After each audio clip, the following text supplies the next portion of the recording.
All right, everybody, welcome to the 2020 Draft Night 2. Here, we're going to be covering rounds 2 and 3 on the Rock Sports Network and hashtag Sports YouTube page as well. My name is Ryan Lasel, host of The Huddle Show on Rock Sports Network.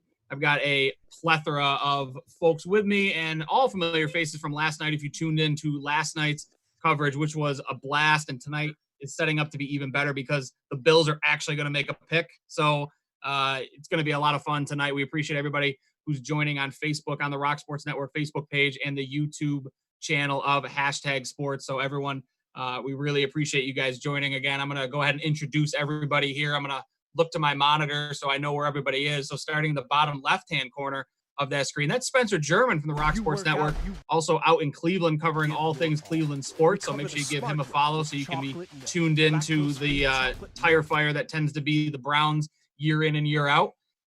To his top left, in the top left-hand corner, Dan Borello from the Overtime Show on Rock Sports Network, also the Dan Borello podcast. Make sure you give him a follow on Twitter so you get tuned into his podcast on a daily basis covering all things sports, not just football, not just Bills, but everything in the sports world, and he's great at doing it. So make sure you give him a follow as well. To his right, Icy Vick, my partner in crime on the Huddle Show on the Rock Sports Network, also frequent guest, almost co-host for Dan on the Overtime Show on Rock Sports Network.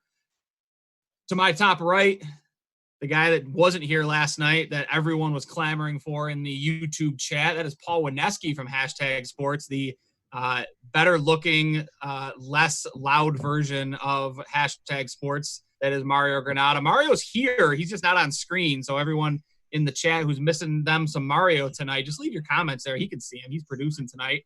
And we appreciate the heavy lifting because he's doing really all the work. We're all just sitting around and talking. So Paul's right. That's Clayton Garrett from the Cold Front Report, doing great things over there at the Cold Front Report. Make sure you give them a follow as well, covering all things Buffalo Bills, and they churn out most of the content that I see on Twitter and on other platforms is from the Cold Front Report. Seems like every night they're going live with something. So make sure you give them a follow, doing wonderful things there for Bills content. And then in the bottom right-hand corner, back by no one's demand, Drew Gear from the Rock Power Report. Him and Chris Kruger host the best Bills podcast that is out there, the Rock Power Report. Make sure you listen to Drew, and you're going to get a taste of Drew tonight. Watch him get drunk, watch him talk, and watch him make a fool out of himself and not even care a little bit. So that's Drew Gear from the Rock Power Report. Guys, we're going to jump right into this. We got a little bit of a late jump tonight, but the Bengals are already on the clock, which is good for us because it means we get to keep things moving here. T. Higgins, first player off the board, wide receiver out of Clemson, is the first guy off the board here for the Cincinnati Bengals. So I'm going to go ahead and turn it over to Dan. Dan, was this a necessary move? They went out and got Burrow last night, T. Higgins tonight. Was this the right move to start out the rebuild to go wide receiver in the second round tonight? It could be, especially when your best player is the oldest guy on the team in A.J. Green. But in all seriousness, though, you got to protect your young quarterback. You didn't do that. You need linebackers. You didn't do that. We talk about the Bills and how the Bills could go anywhere right now because they filled enough holes. The Bengals could go anywhere because they have every hole to fill. There were rumors that they might trade down, but they did that last year. It was met with a lot of bad press. This year, they decided to go with T. Higgins. You could do a lot worse, but it kind of shows you that they're going with the flash here, and they want to give Joe Burrow a tool to work with. You could do a lot worse. I would have rather seen them go with an offensive lineman, but hey, that's what the Bengals have decided to do. Yeah, so T. Higgins, one of the bigger receivers at the top of this draft here, 6'4", 205. He's a junior coming out, but how much of his production was a result of getting to play with probably the best quarterback in college football and Trevor Lawrence the last couple of seasons.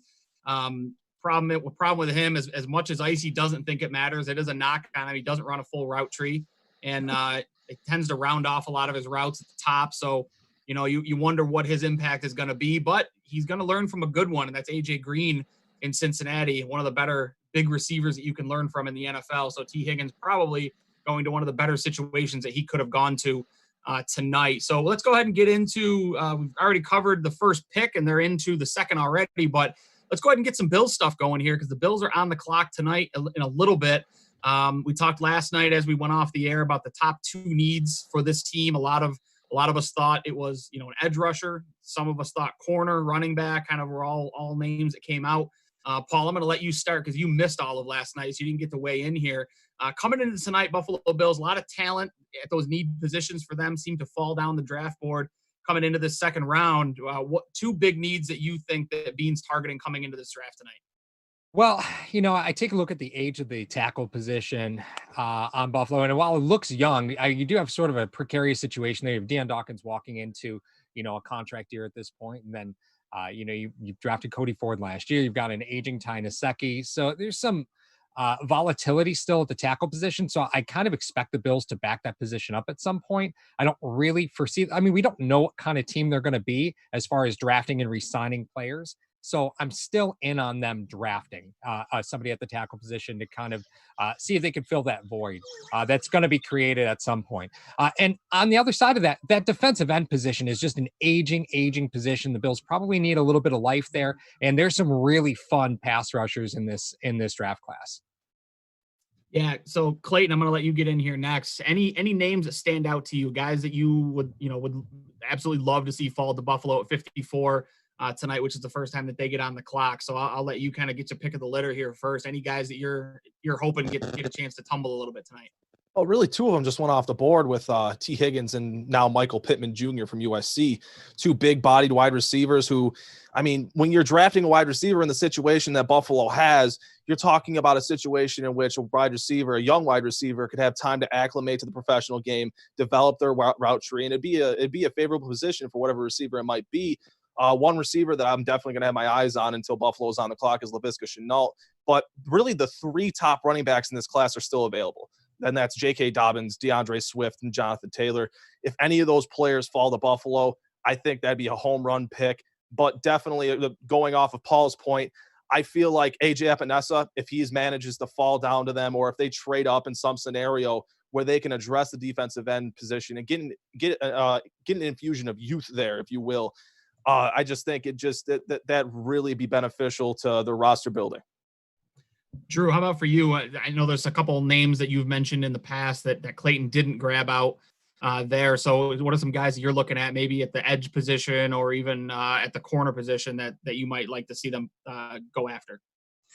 Well, I think one of the hard parts about this is when you look at the defensive end class and you look at the way things are kind of falling here. There's Gross Matos is my, kind of wet dream, but given his skill set, I just don't see him being available when we pick. I think that there's some developmental prospects beyond that in terms of playing the defensive end position. I think it's important to try to lock that down. You also have to look at, as far as defensive backs go, there are still some really good defensive backs out there. Guys that a lot of people expected to hear called kind of in that late first round shuffle. And there's some GMs probably right now working phones trying to figure out, okay, who can we maybe cut a deal with here? Because you're seeing that talent at the cornerback position, the safety position. You're seeing that stuff still lingering out there. Now for the Bills, that's kind of a luxury pick, I think. Our secondary last year was one of the stronger ones in the league, and we're returning everybody but Kevin Johnson. So with that said, I don't know if that's a place the Bills really would invest high draft capital. I think the other place that you could look, the tackle class, this one's been touted as deep. So if that's the case, we were talking right now about the feasibility of re-signing Deion Dawkins with the announcement today that Laramie Tunsil just got $22 million for resetting the tackle market. Maybe that kind of plays a role in you kicking the tires on a new developmental tackle just in case you can't afford Deion Dawkins. Yeah, absolutely.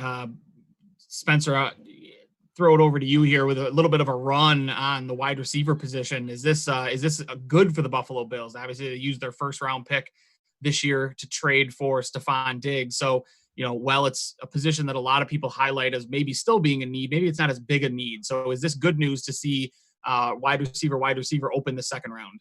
Absolutely. I think us going around the room, or I guess not the room, but all of our respective rooms last night at the end of the show to sort of highlight what we thought the two biggest needs were, or the biggest needs overall were coming into today for the Bills.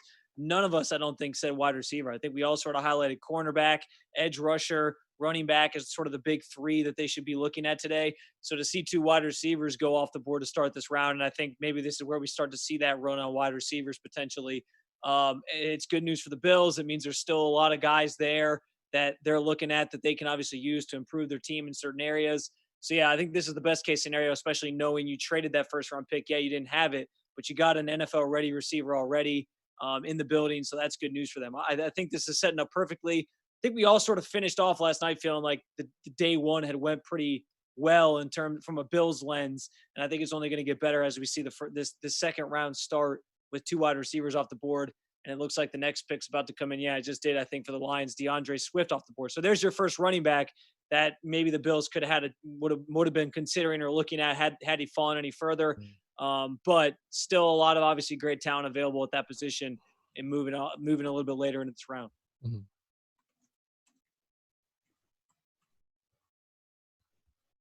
So I see DeAndre Swift out of Georgia. He's going with that third pick in the second round.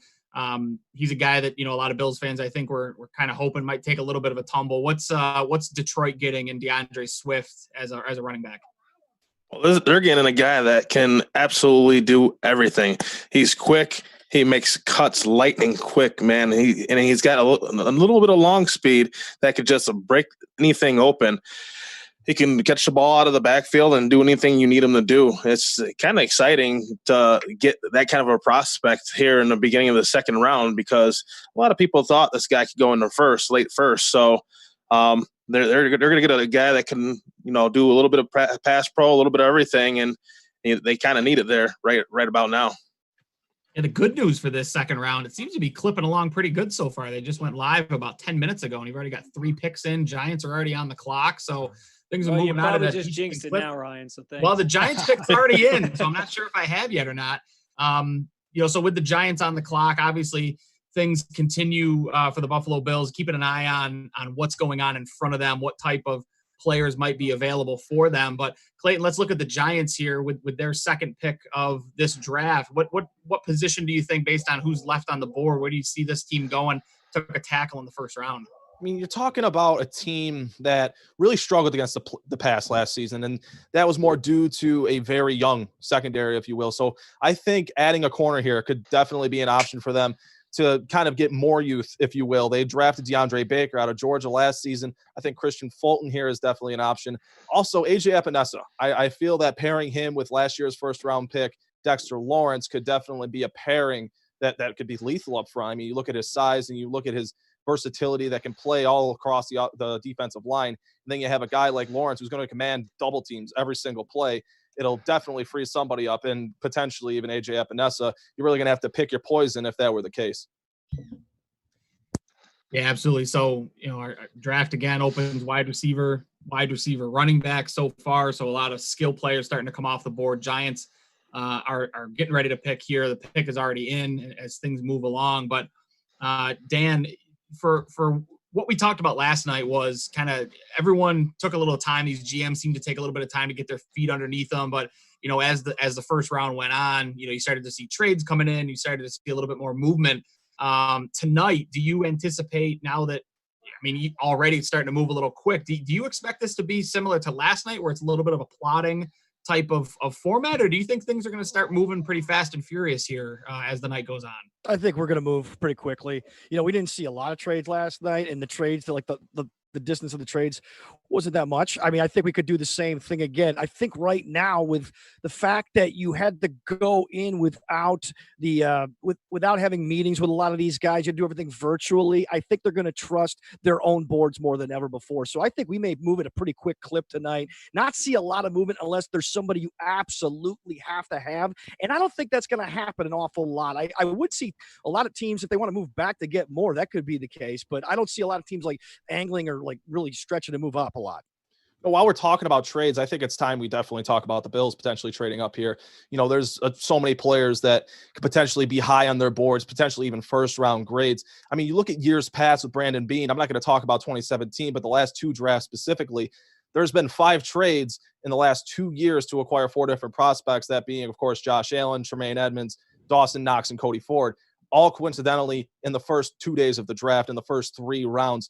So, they don't have a ton of ammo after that Stephon Diggs trade. They do have a couple extra picks next year. They have an extra 6 this year. And when you look at the trades that they have made to move up the board, they've never been substantial jumps. They've never been jumps of 10 plus, 5 plus picks. They've always been slight moves up so that they can secure their guy. And, knowing Beane's tendencies, he doesn't like to stay pat and wait for the board to fall to him. In the first round last year, that was really the only first time we saw him stay pat and get one of the best players on his board, that being Ed Oliver. So I honestly anticipate a move up here if you start to see a run on a position they may be tackling, such as wide receiver that we saw, or maybe even edge rusher that we could be seeing here in a minute. Yeah, so Drew, I think Clayton made a lot of valid points in regards to potentially moving up. Do you see Beane making a move tonight to come up and get a player that he's targeting, or do you think maybe he's going to sit pat and pick what he's got? Well, I mean, one of the things that you have to take into consideration is he's admittedly an aggressive GM. He's gone out of his way to make it known that if he sees a guy that he has a value on, that he thinks can come in and make an impact in the given season, he's more apt to try to find a trade avenue and go get that guy rather than sit on his hands and just hope that a good value that he likes equally falls to him. And he's gone on record as saying that he'll live and die on that hill. So with that said, I have no doubt that he's working the phones right now, because one of the things you see is you've got a wide receiver group that just saw two of the top prospects coming into the day come off the board early. You've got other teams that could potentially be looking at it here. You've got New England. They've got a wide receiver group they added Marquise Lee. That's how bad things are there. They've got just a lot. They don't have a lot of talent. You've got N'Keal Harry, who you still don't know what he is from last season because he wasn't very impactful. So with that said, you got to look at where the Bills have fared in terms of their passing offense over the course of the last 10 years. We ran it down on our podcast. The Bills have finished 15th or higher ranked for passing yardage per game only once since 2010. For the rest of it, we've predominantly been 26th or lower, including back-to-back 31st place finishes. At some point, I get it, bringing in Josh Allen, I understand that that's probably that's something that you want and you expect him to carry the load for the passing game. But ultimately, you need to give him talent. We haven't had dynamic talent and deep talent at the wide receiver position since the Kelly era. So if you want to fix those numbers, maybe you do have to spend a little capital and get up and get one of those premier wide receiver talents. So the pick is in here for the Giants. They're going Xavier McKinney, safety out of Alabama. So he comes off the board, the top ranked safety, pretty consensus in this draft. So Clayton, you talked a little bit about the Giants maybe going at the corner position, but what do you think about McKinney to the Giants here?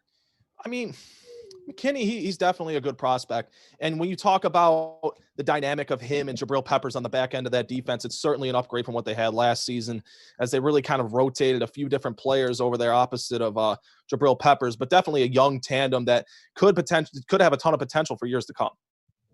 Drew, what are they getting in McKinney here as an Alabama guy?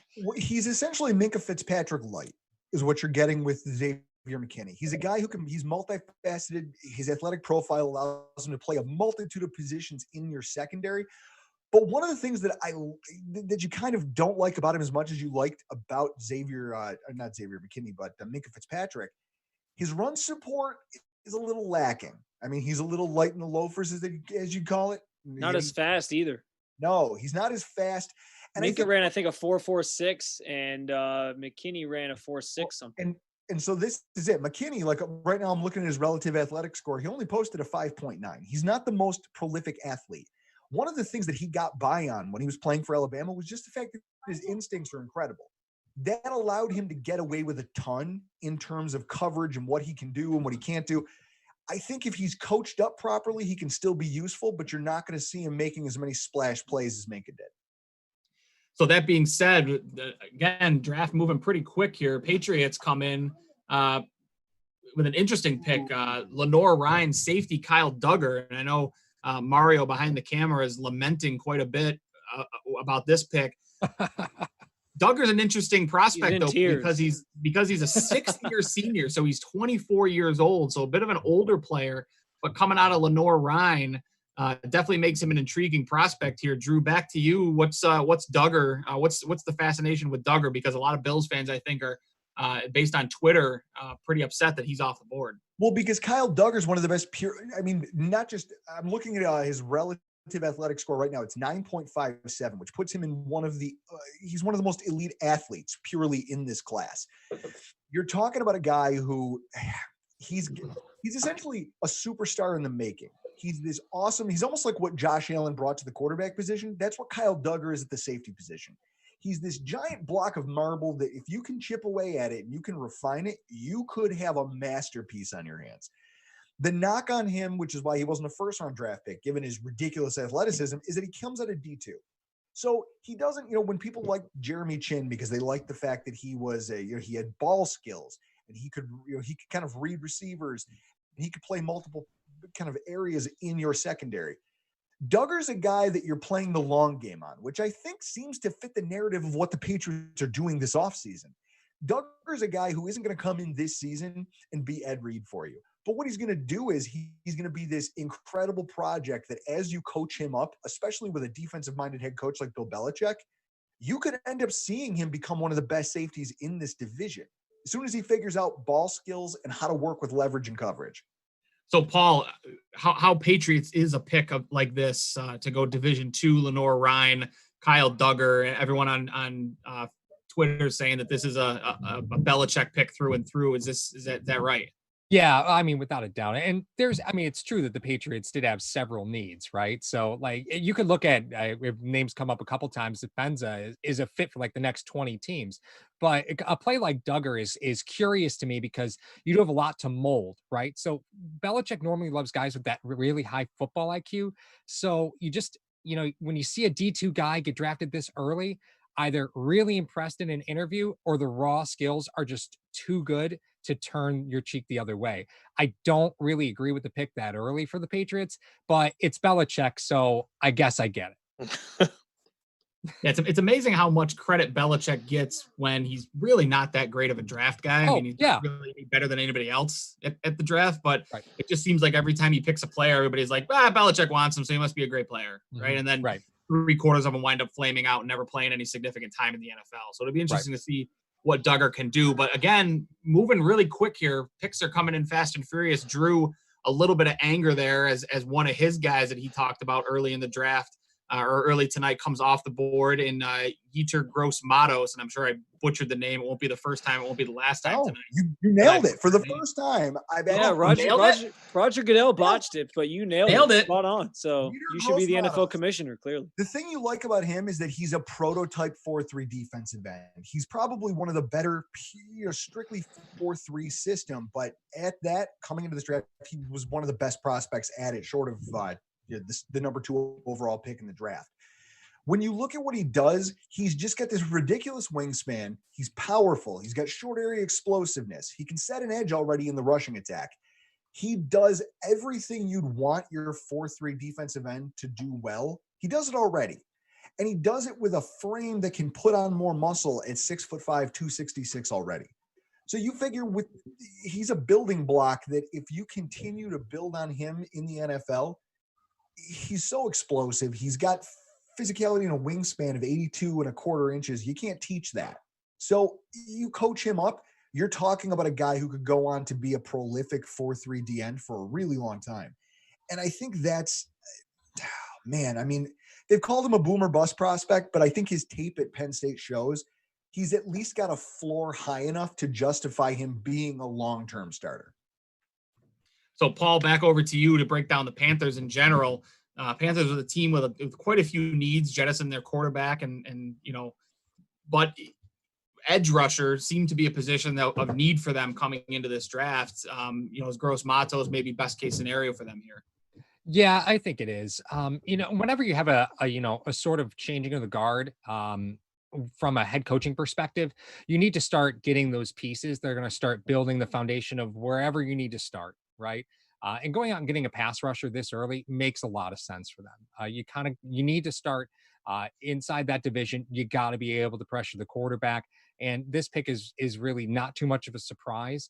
If you're going to go out and get a player like Gross-Matos, that makes perfect sense for Carolina at this stage with where they are as an organization. You got to start getting those foundational pieces. Defensive end in today's NFL is one of those building blocks that you just have to have.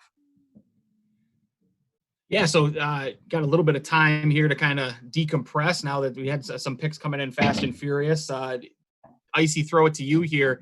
Any guys coming off the board yet that you're kind of starting to panic if you're Brandon Beane at all, or are you still content with how things are going and sitting pat? No, I mean, as of right now, there hasn't been anybody that came off that's just like, man, I need to move up and get a guy. There's still plenty of edge rushers. There's still plenty of cornerbacks still on the board right now. So you're not really panicking. Honestly, like we talked about yesterday, the cornerback, the biggest needs of this team is going to be your edge rusher. You got your starting edge rushers right now, or they're going to be 31 and 32 this year. So you're going to need to groom someone behind them. You need an outside linebacker, and you could use another cornerback because the guys you have are on 1-year contracts. So if they went and, stood there and used their picks, because they got a pick in this round and they have 2 in the next round, then they can get some decent depth behind the guys they have. This team is already kind of ready-made right now, but to get a little depth behind the guys that they have would be great going forward, and you're going to get them at a discounted price than if you brought in a journeyman or a high-priced free agent. So picks starting to come in here again. Drew, last night, the Miami Dolphins wind up with Tua Tagovailoa with their first pick of the night. Austin Jackson from USC with their second pick of the night. Noah, no way I'm going to remember how to pronounce his name again. So corner out of Auburn. I was just going to gloss over him. Just call him alphabet soup like Clayton. Yeah, Noah, no idea. That's going to be when I call him. So, but now they're coming back. Robert Hunt is their pick, another tackle here in this class, out of Louisiana Lafayette, 5th-year senior. So, Drew, it looks like they're shoring up this offensive line. Good pick here for the Dolphins, or do you think they're starting to fall into the old Dolphins game with finding ways to screw this up? So on my prep sheet over here that I put together, because you know how much I love prep work. I mean, it's just an excuse for me to drink beer and look at football stats. I had offensive tackle both as a primary need and a secondary need. That's how bad their situation is. You're talking about a football team that, generally speaking, didn't have many NFL caliber offensive linemen on their roster at the start of this draft. They just didn't. The fact that they've gone out and they've added 2 different tackle prospects. I mean, at this point, Austin Jackson, he's sort of a project. He's not a home run in the making. He's not a safe pick by any stretch of the imagination. So doubling down on the position obviously can't hurt them, especially in a league where you need bookend tackles. You have to have it. I mean, we talked about it on our podcast. Spending at the offensive tackle position since 2017 has doubled, specifically because now right tackles are making almost as much as left tackles. Teams have realized you need 2. You can't get by with just a left tackle and a mauler at right tackle. So with that said, I think that if you genuinely want to rebuild your line as a whole, going early and often at the offensive tackle position is one way to put yourself in a good spot there. But doesn't it we were sort of talking about this leading up to the show today, Drew. Doesn't it feel like the Dolphins have now reached 3 times aside from the Tua pick and twice on offensive linemen? Like, there's still offensive linemen that I think most of us had ranked ahead of Hunt. Well, so yeah, like they're addressing a need and they're adding to that position, which is obviously good. And there's a lot of being invested in offensive line these days, but you also have to get the right players. Well, here's the thing about Hunt. Hunt could be a tackle. Maybe he's got a shot to be a tackle, but he's a guy kind of like Cody Ford, where if he doesn't pan out at tackle, you can absolutely put him in at guard and you're getting a thick, solidly built interior offensive lineman that's going to be good. So no matter where he plugs in for you, he's played left guard, he's played left tackle, he's played right tackle. He's got versatility across the line. And if you do have to kick him inside, he's a second-round pick. So it's not like you reached. I mean, people are taking guards in the second round. So at least what you have is a project with a little bit of versatility. I get why people might think it's a reach, but I think if you're interested in just putting together the best bodies, the best group of fat guys you can throw out in front of an injury-prone quarterback, boom. The Hunt kind of fits that narrative. I think it's interesting, honestly.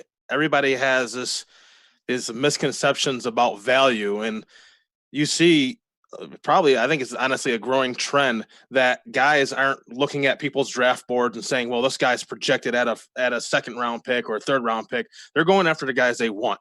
And you see guys that aren't valued in the second, like on people's draft sheets in the second round or the third round going early, and everyone's scratching their heads, but this is what they do. These guys spend countless hours evaluating these prospects, and if they think there's a chance another team's going to get them, they're going to go after and get their guy.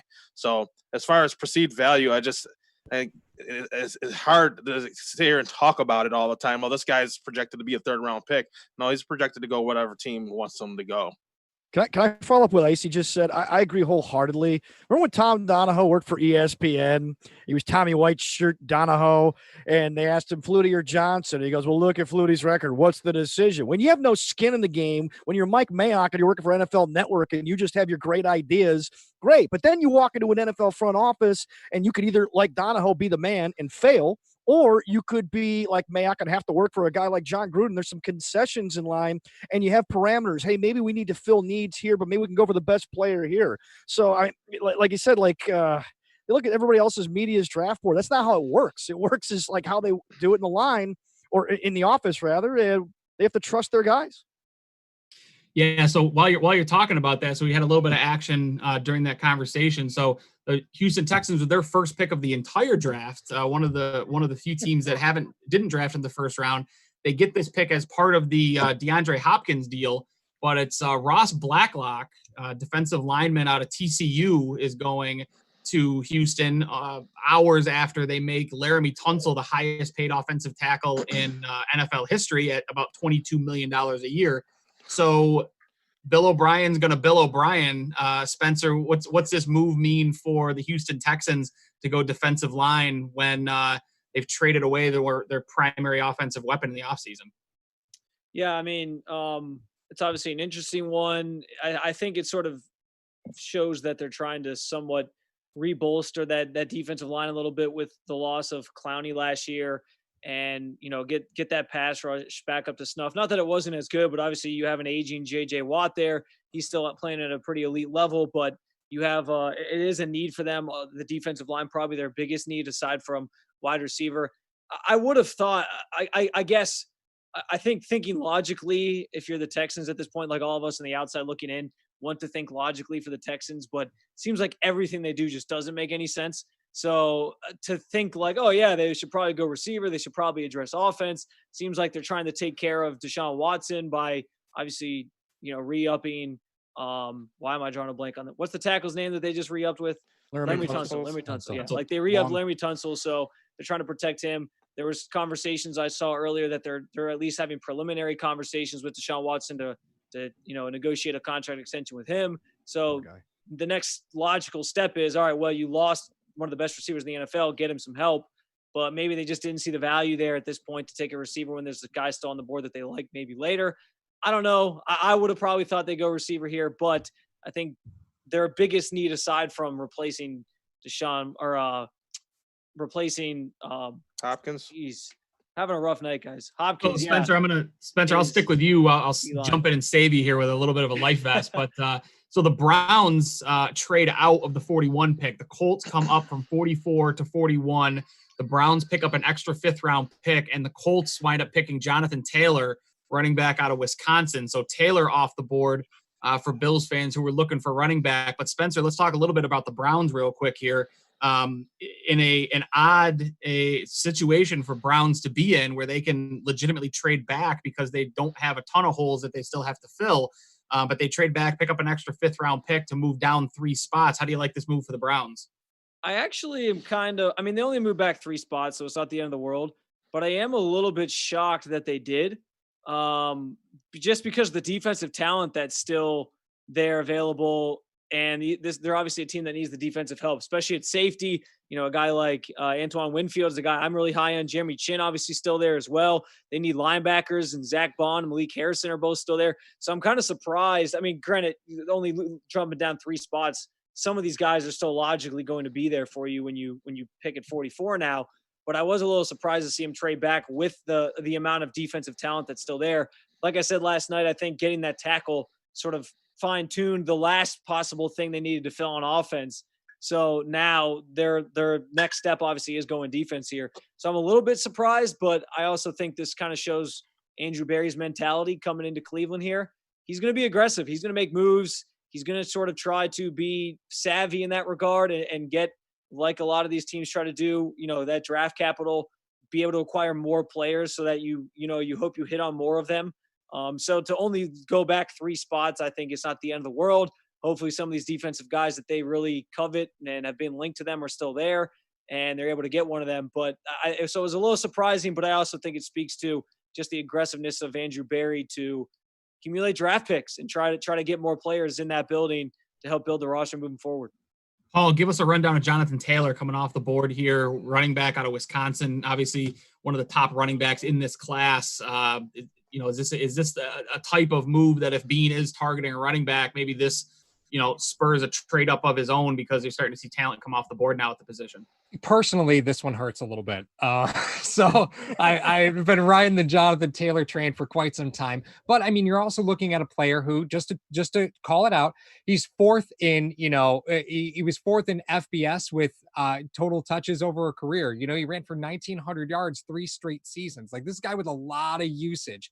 But with that usage comes a player who, from step one, is at full speed. Really is pretty patient and has great inside vision. But this guy was a track star for a reason. Once he goes, he's gone. Now, he wasn't really utilized very much in the passing game, so there's some questions about his hands, but this is a solid player. And adding anybody like this caliber of a player in the second round just goes to show that people are afraid of running backs. NFL GMs are afraid of running backs with usage moving up to the next level.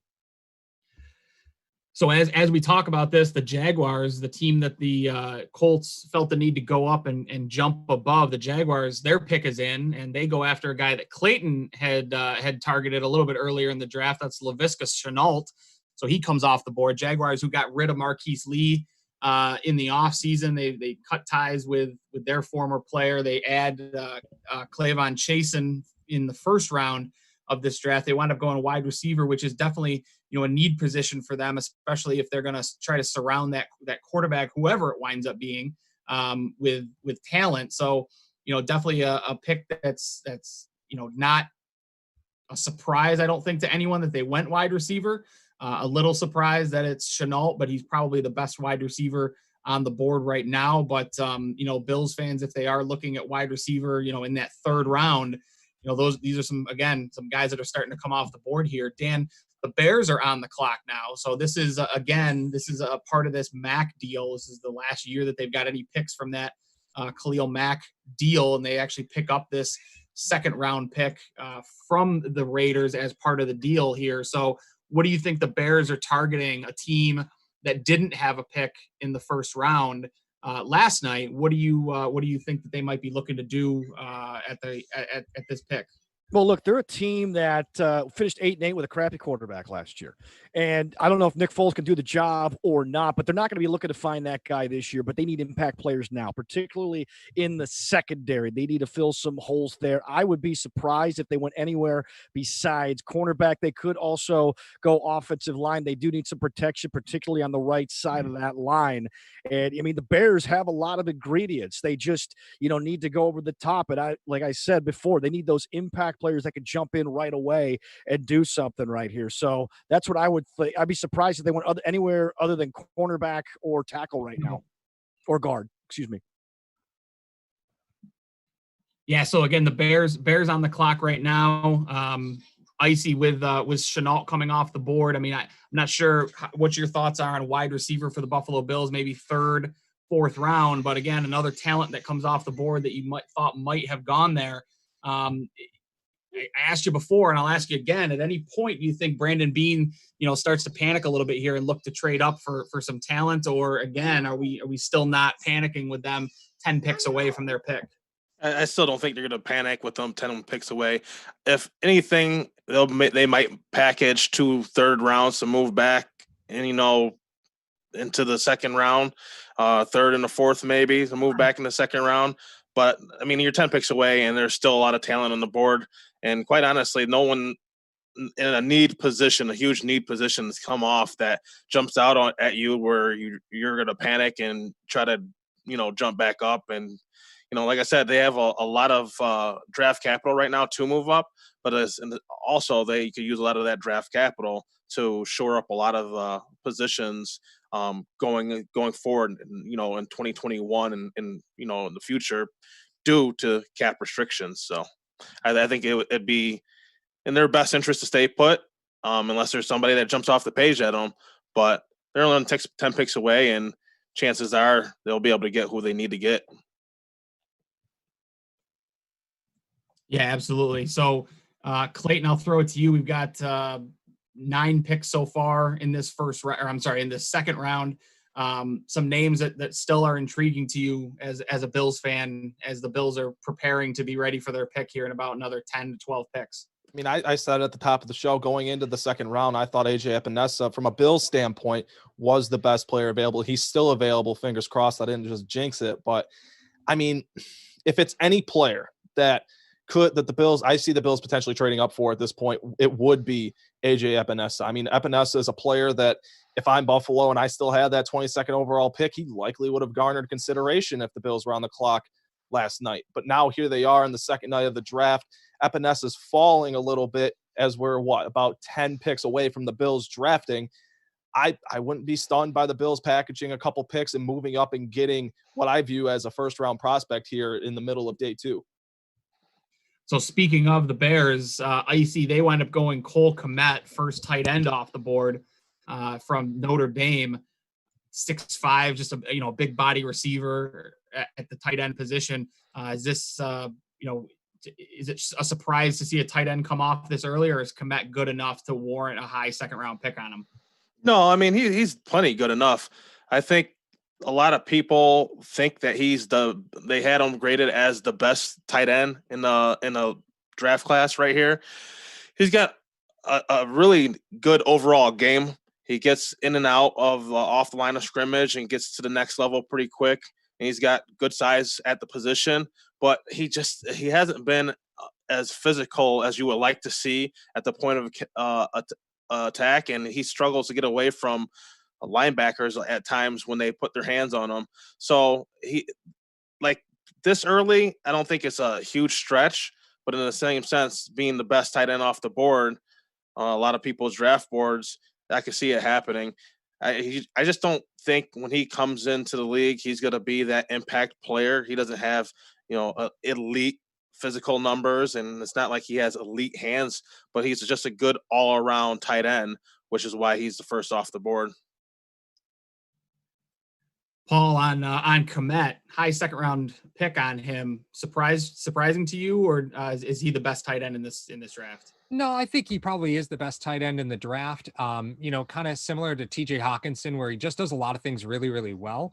But I think what's interesting here is that the talk of OJ Howard, there was Tampa wanted a second round pick for OJ Howard, because that's, I think, probably where they felt like, the top tight ends would start to get drafted. And I think that's kind of what you're seeing. But the longer this draft goes on, the more value a team is going to get for trading, a third or a fourth or fifth or a sixth for OJ Howard. At some point, you have to look at the value of a veteran player versus the value of a rookie and start kind of weighing, their initial impact on the team and their ultimate ceiling. Because here you have OJ Howard that's definitely available in Tampa. And as tight ends start to fall off the board, his value is going to shift. As if there's a run on tight ends, then that value for OJ Howard's going to go up, right? But if Kmet's the last one to be drafted for another 30, 40 picks, then that value for OJ Howard just goes down and down and down as there's other options in the draft to fill that position. Yeah, absolutely. Drew, I'm going to go to you because you've been quiet for a while, and that's not like you. We thought you froze on your window there for a minute, just like you did last night. But thoughts here as Kmet comes off the board. No surprise there, but I guess I'm a little ahead. So my bad to everyone who's watching the stream. I think now as I look to ESPN, I see that they're just now announcing the Shenault pick. So I'm going to slow down just a little bit on these picks here. But Drew, overall thoughts on how this thing is shaken out in the second round so far? Well, part of the reason I'm so I'm this is what happens. You can ask Chris. I've reached last night. I talked about how there was no hand wringing. I was loose. I was having fun. I was hanging out here, just sipping back beers. I find myself panic drinking, which is what I do on Sundays in the third quarter of away games. I'm drinking and I'm quiet. And if I could be pacing right now, I would, because I'm watching the way this board is falling and I'm not liking the way that it's playing. There's a lot of skill position players. Kmet coming off the board. It's not a huge loss for the Bills in terms of the player, but it's another offensive threat off the board. As those guys start to go, what you're going to see, I mean, we're talking about a bunch of teams here coming up. You still got the New York Jets who have to pick. They're a team that could use another wide receiver. If you came into this looking for wide receiver help, you're hoping that a good offensive player, like a running back, like an impact running back, worthy of being taken at 54 was going to fall to you. It's looking dicier and dicier with the number of offensive players who've already gone. So you're kind of forced to look at the defensive side of things. With that said, I think cornerback is kind of a luxury for us, but there's still some very good cornerbacks falling. I promised myself I wouldn't get upset regardless of what position we drafted, as long as it was a talented player, but I'm a liar in that sense, because let's face it, guys, I do two things. I drink and I get upset, especially when it comes to Buffalo Bills football.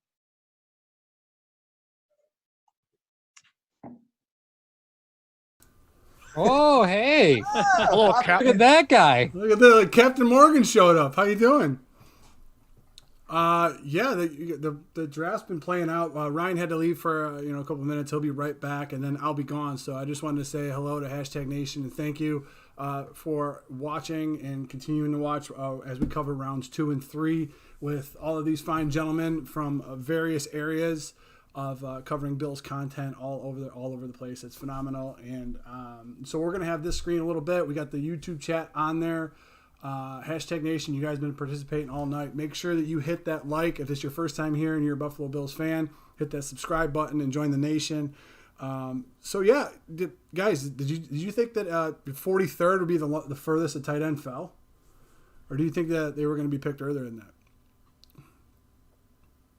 Anyone? I mean, it's not shocking. It's really not shocking. I thought Cole Kmet. It was between Cole Kmet and Bryson Hopkins, and there's really it's not a top-heavy draft as far as tight ends are concerned this year. I mean, you look in the NFL and these tight ends that are getting drafted in the first round. Look at T.J. Hawkinson last season. I mean, he had an okay season. Noah Fant was also a first-round draft pick. But typically in years past, first-round drafted tight ends aren't really worth their value, if you will, for a first-round draft pick, a draft pick that could potentially change your franchise's trajectory.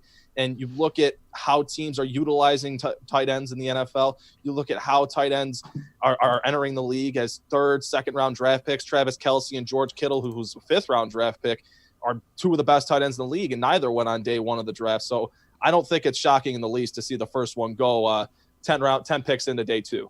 Yeah, this is a tight end class. It's just not very top heavy.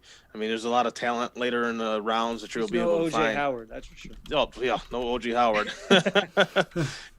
Hey, value is what you're looking for when you're doing draft, and if you can find decent value guys that you can get in the 3rd, 4th, 5th rounds that can actually play for you and actually contribute for your team, that's huge. And you don't have to go up and get a guy like a O.J. Howard in the first round when you have a guy like George Kittle, that you mentioned, later on in the 5th round with the same kind of athletic ability, same great hands. You could teach a guy how to block if he wants to learn. So it's just jumping ahead like in the first round for one of these guys that aren't going to be a huge impact in this passing league just doesn't really make much sense. I'm definitely not surprised. And I wouldn't have been surprised if it went to the late 2nd round before one came off the board.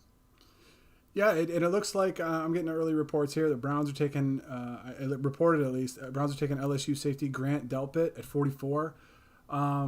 So, Spencer, what could you tell us about Grant over at LSU going to the Browns? Is he going to shore up that secondary? Is that who ended up going? Sorry, I didn't know if I was muted. My bad. No, it's I think it's a great pick. For me, I think linebackers a little bit. I think they need safety help too, but to me, like, they really need linebacker help. I think I would have liked to see Zach Bond here for them, but I understand the pick. It makes their secondary a little bit stronger. They went secondary, or they addressed secondary really the last 2 years in a row by taking Denzel Ward, and then last year taking Greedy Williams. So you have the corner spots. You hope you have the corner spots sort of locked down. They obviously traded Jabril Peppers as part of the OBJ trade. So I think this kind of gives you that next guy in the back end after things didn't really work out with some of their safeties from last year. Rashard, the guys who had to sort of move on and whatnot. and they didn't really feel like we're fitting into the system anymore. So you get a young guy there, the secondary, very, very young in general. And I think that's obviously a good thing, a good foundation to build on. Because as I sort of mentioned last night, like you build a defense around being able to rush the passer and being able to lock down guys in the back end and have strong, corner and safety play. And that's sort of what they're setting up here for. You have obviously Myles Garrett, one of the elite young pass rushers in the NFL on the defensive line. Now on the back end, you got guys like Denzel Ward, Greedy Williams. You add Grant Delpit in the mix. So it addresses a need. I think it's a good pick.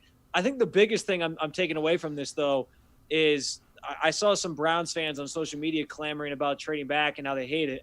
Everyone has this weird, negative stigma about trading back. They always have this negative stigma about trading back. I don't get it. And I know I kind of even said, we'll see what happens if they don't miss out on any of these defensive guys. In the end, I love this move. They traded back 3 spots. They didn't. All the guys that were taken ahead of them were not guys that they were going to be looking at anyway. So you still had your pick of the litter and all the defensive guys they would consider. So yeah, these things come in phases. You might not like trading back at first until you see what the pick is. But now that you get the pick and you still had all the guys on the board that you probably were looking at 41 anyway, not only did you get one of the guys you like, but you got an extra pick out of it. So I think it was a great move for the Browns and Andrew Berry overall.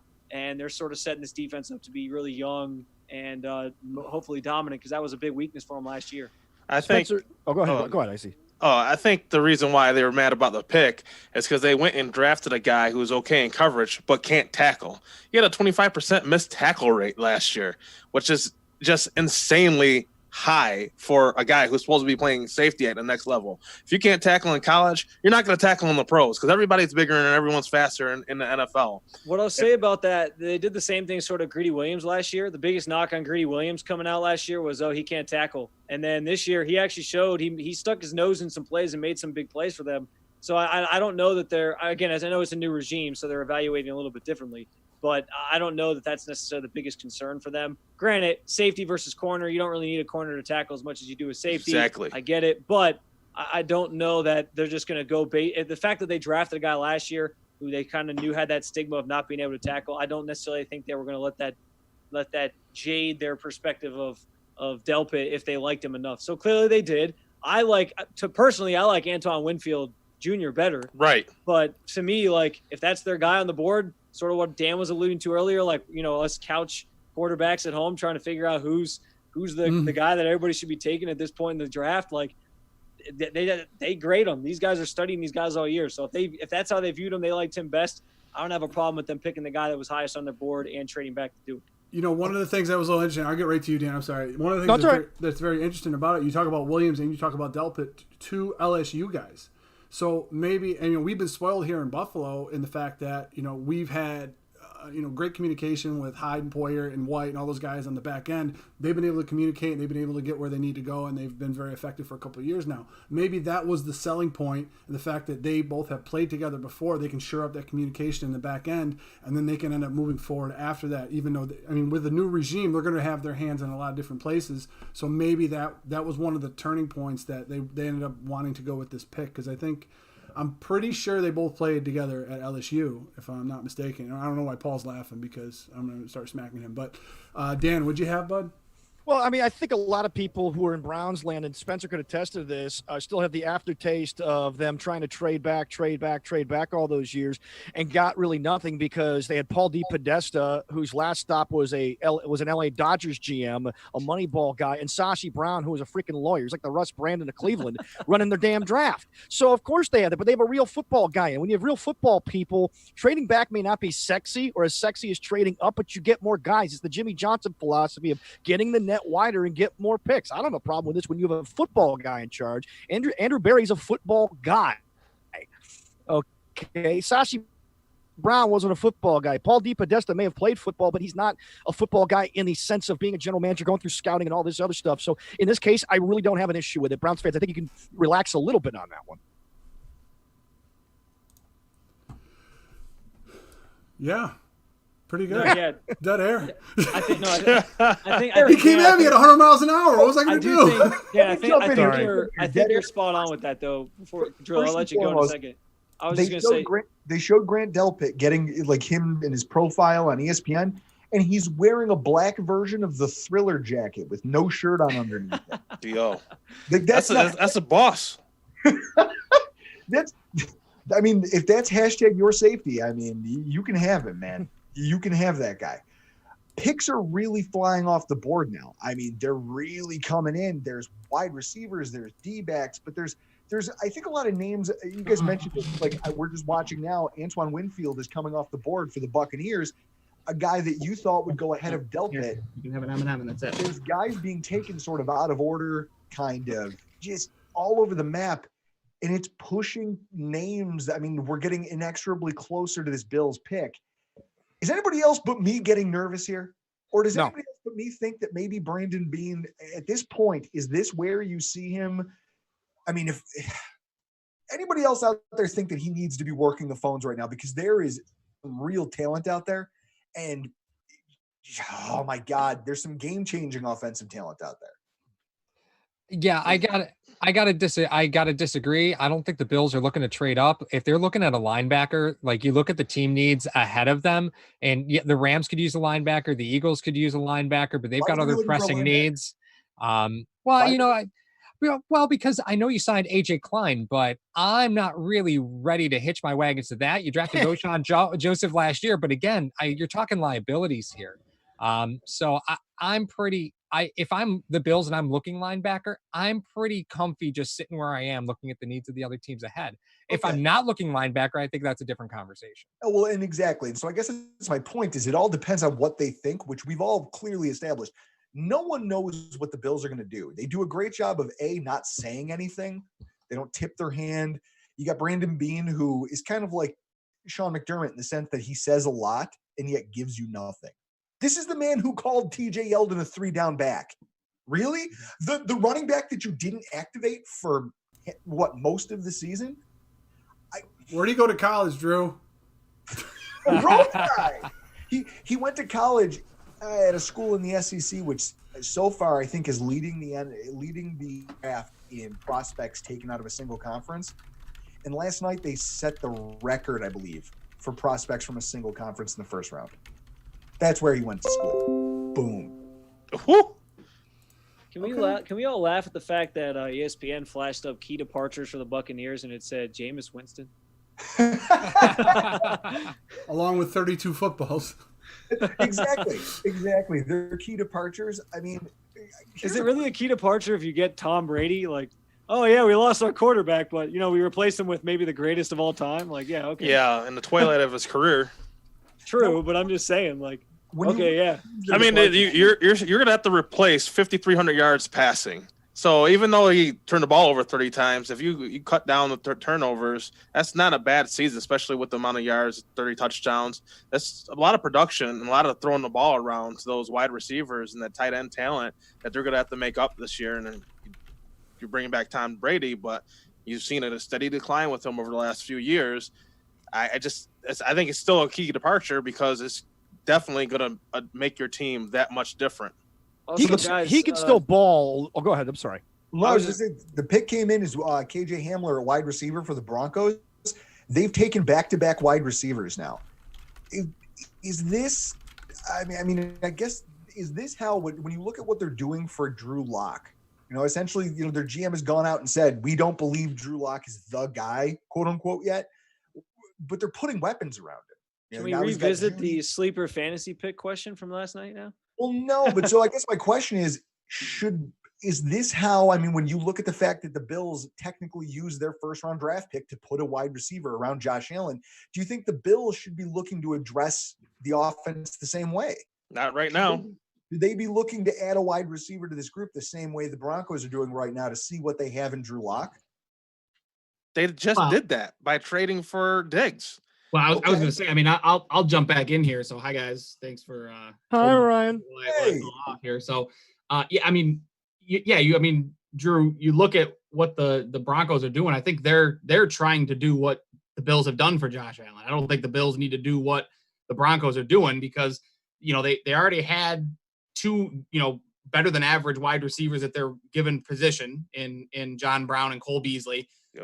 You added a tight end in last year's draft, 2 tight ends. You don't know what Sweeney's going to be yet, but you get an idea of what Dawson Knox is going to look like.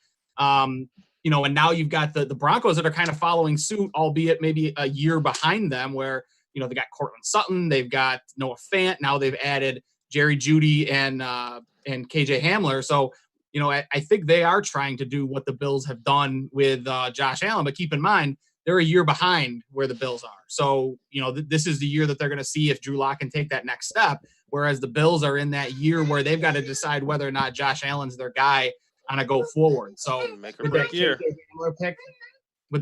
Hamler pick that came in, now the Ravens are on the clock. This is that pick that they got from this is the pick that they got from the Falcons for trading Hayden Hurst. So with the Ravens on the clock, the Bills are really close here, 8 picks away from the Buffalo Bills making their pick here. But Drew's sitting here looking at me, mouth agape, like he wants to say something. So Drew, what do you got here? I don't have anything. I'm just listening. To All right, good. So I'm going to go to Spencer because he does have something. So Spencer, what do you got? I was just going to say, I was kind of itching to get this question out. I know Clayton mentioned, Epinesa earlier. How much longer do the Bills wait before they try to maybe maneuver a trade up to get him? I mean, he's fallen so far at this point. Like, the value's there. This is like the exact scenario you would want to potentially trade up for. Like, this is the type of player and the type of spot where it's worth trading up to get a guy. Do you think they consider that at all? Would you guys be on board with that? I would be on board with it 110%. 47, that's 7 picks away. That's right in the sweet spot that I thought where, now we're getting into trade territory. If the Bills think there's a player that's falling that could potentially be getting picked by one of these teams that are in front of them, and I don't doubt that they could find a suitor, move up the board and get their guy. In my opinion, yeah, Epinesa is definitely up on their board. And I forgot that J.K. Dobbins is falling here as well. That's 2 need positions, 1 electrifying player, 1 big player on the defensive side of the ball who would change the landscape of the defensive end room, potentially part ways with Trent Murphy. I mean, that's a different profile than they have in their defensive end room. And plus, you add some youth with both of your defensive ends currently over the age of 30.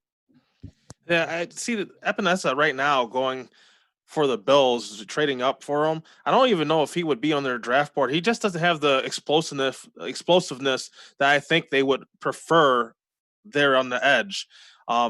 He's 5.04 for his 40-yard dash. He's going to have to do it with technique, not with physical ability. And with Jerry Hughes on the other side, who's a guy that's get off the line real quick and push the pocket on the edge there. I just don't see Epinesa being the greatest fit for the Buffalo Bills. It'd be kind of like another Shaq Lawson, but less athletic Shaq Lawson, and he just wasn't that productive in the Bills system. I see. To back up your point, the thing you're talking about Epinesa right now, he was one of the lowest rated defense ends in the entire country when it came to relative athletic score coming into the offseason. He was a guy, when you watched his tape, sure, you saw a lot of things that you liked. When you look at the way he tests, though, especially in terms of the explosivity drills, the 10-yard split, the 20-yard split, and the 40-yard dash, he posted the lowest scores of anybody who tested at the combine. So while you can tell me that the combine doesn't make the player, I understand that.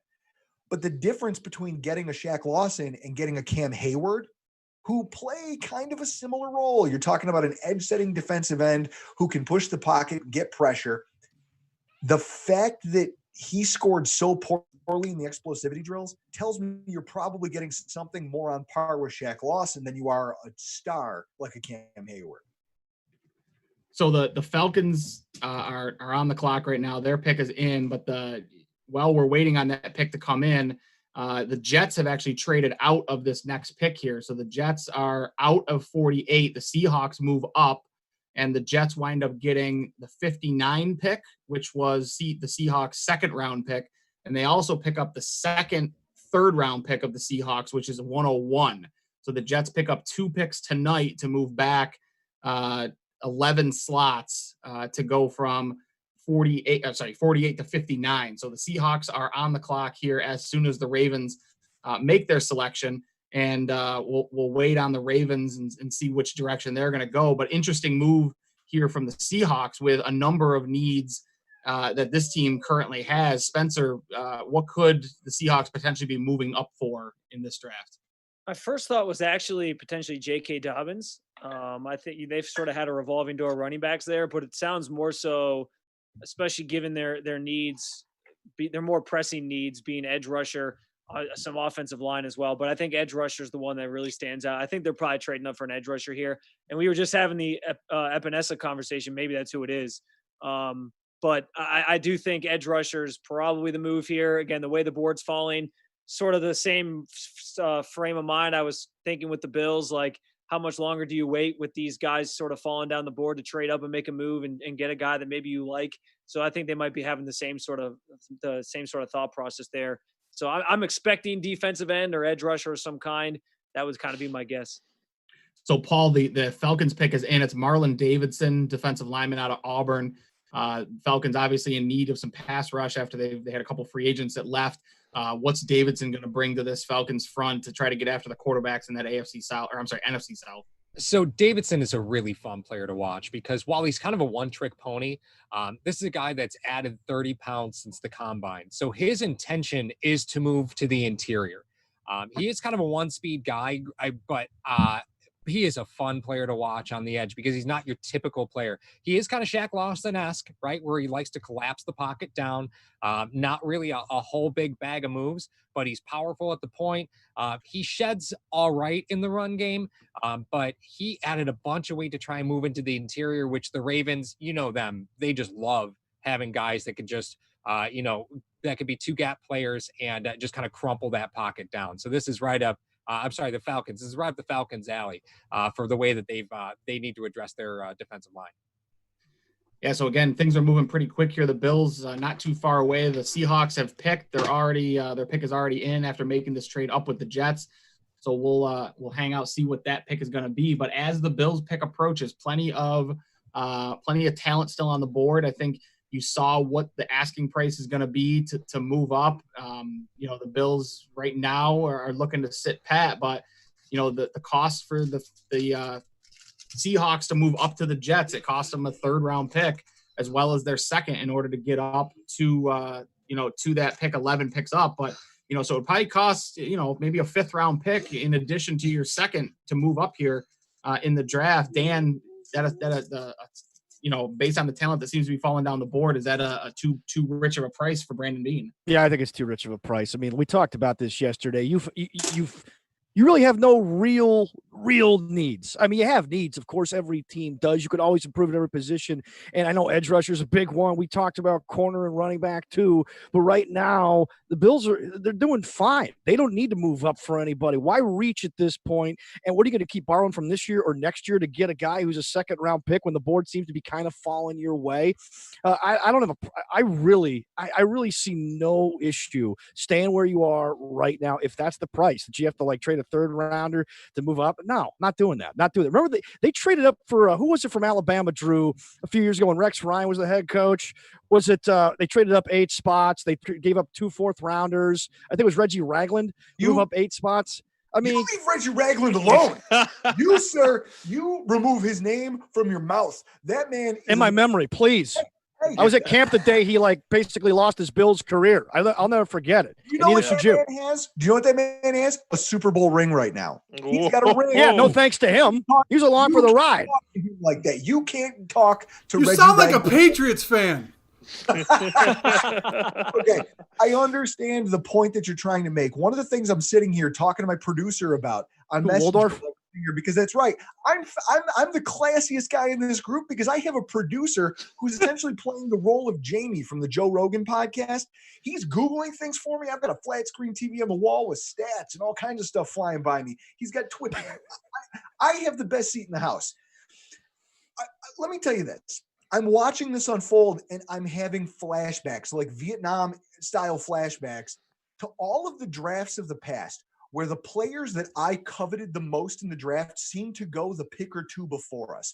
Shades of Adrian Peterson, shades of Vernon Davis. And I'm watching the board fall and I'm not believing that there's a lot of players that a lot of people have said could be dynamic playmakers for the Buffalo Bills falling to us at this point. I feel like I'm doing that thing where I'm waiting for the bottom to drop out of this. Am I crazy, guys? I mean, have things changed or should I still be as nervous as like I said, I'm stress drinking? They're in No, a I better think- position now than they've ever been before. I think you're drinking too much. I think you need to Yeah, I leave think- yourself alone. I think one of the things you struggle with as a Bills fan is that until they're not the same old Bills, they're always going to be the same old Bills, right? And you're always waiting for that shoe to drop and It's natural. something to go south or sideways with them. So I don't think that that's outside of the realm of possibility. So I certainly see where you're coming from, Drew. I'm not freaking out yet though, because I still think there's a ton of talent at those need positions that the Bills are targeting and looking for. So let's keep moving here now. So the Seahawks trade up with the Jets. They wind up picking Darrell Taylor, edge out of Tennessee. So Icy, Darrell Taylor, give us a rundown of what he's going to bring off the edge of that Seahawks defense. Oh, Darrell Taylor, he is a massive individual. He sits there at, let's see, what I got, almost a 6'4", 256. The dude is all over. He plays with consistent leverage. He's got size to do anything you want him to do. His great hand placement, and every year he's seemed to improve going further. Going through college, he's not as athletic as a lot of guys coming off, but he's going to be a guy that's going to be able to contribute right away because the size and length and his consistency of his play. So he looks the part. The dude's a brick house, man. So I think he's going to be able to come in and he's going to be able to contribute right away for the Seahawks. And I think it's going to be not the worst pick here as far as value. The song, man, when you said that he's a brick house, I thought you were going to. He's a brick. So Spencer, with the Steelers on the clock here, they're the one team in that AFC North that's kind of holding on to the old guard at the quarterback position. So it'll be interesting to see what pick they go. But Paul, what position do you think they might be targeting here, the Steelers, with their pick? Well, across the board, right? They do need some offensive line help. They could use some edge help. Wide receivers always, something that the Steelers are always adding. You have John Connor, but you can again kind of look at maybe the running back position a little bit. J.K. Dobbins is still on the board, so there's definitely some impact players that could step in and start for them right away. Probably more. I don't know. I still think they have to invest in their offense. Their defense is held together by former first-round picks and bubblegum. They're all 85 years old, and that's the way it's been for the last decade. And nobody cares. So, I think they probably invest offense here. All right, yeah, probably a safe bet. So the pick is in, so we'll see where the Steelers wind up going. All right, looks like it's going to be Chase Claypool, wide receiver out of Notre Dame.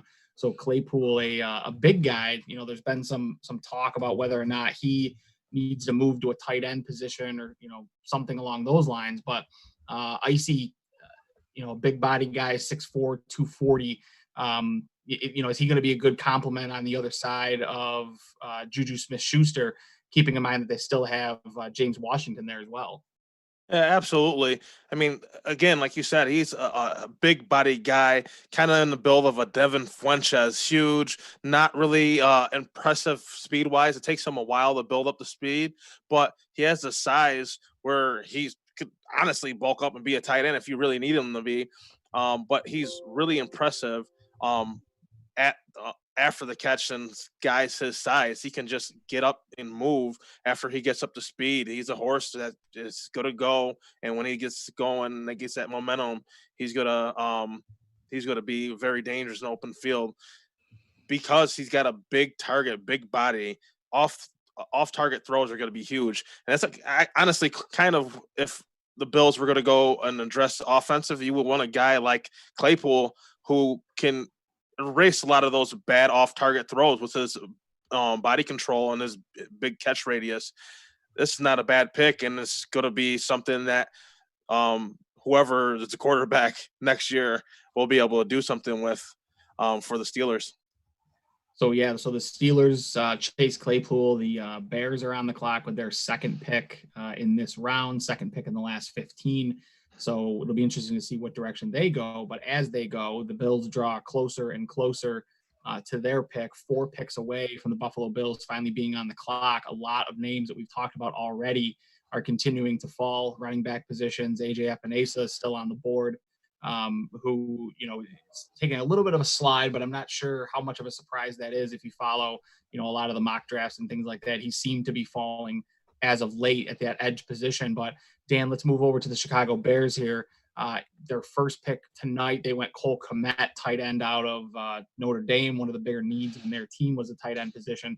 You talked a little bit about corner, that with that pick, you thought they might go that direction. Do you think this is where they finally land a corner? Well, whether or not I think it, I thought the first time I was wrong. They stayed in their backyard with Kmet, but now they've gotten their corner out of Utah, Jalen Johnson.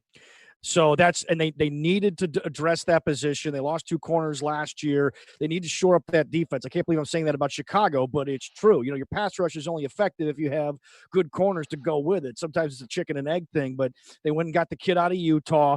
I was surprised that they went tight end the last time. But again, if you're going best player available, and that's what Ryan Pace wanted to do, he went in his own backyard at Notre Dame. This time he got the corner that he needed. I kind of like this move for Chicago.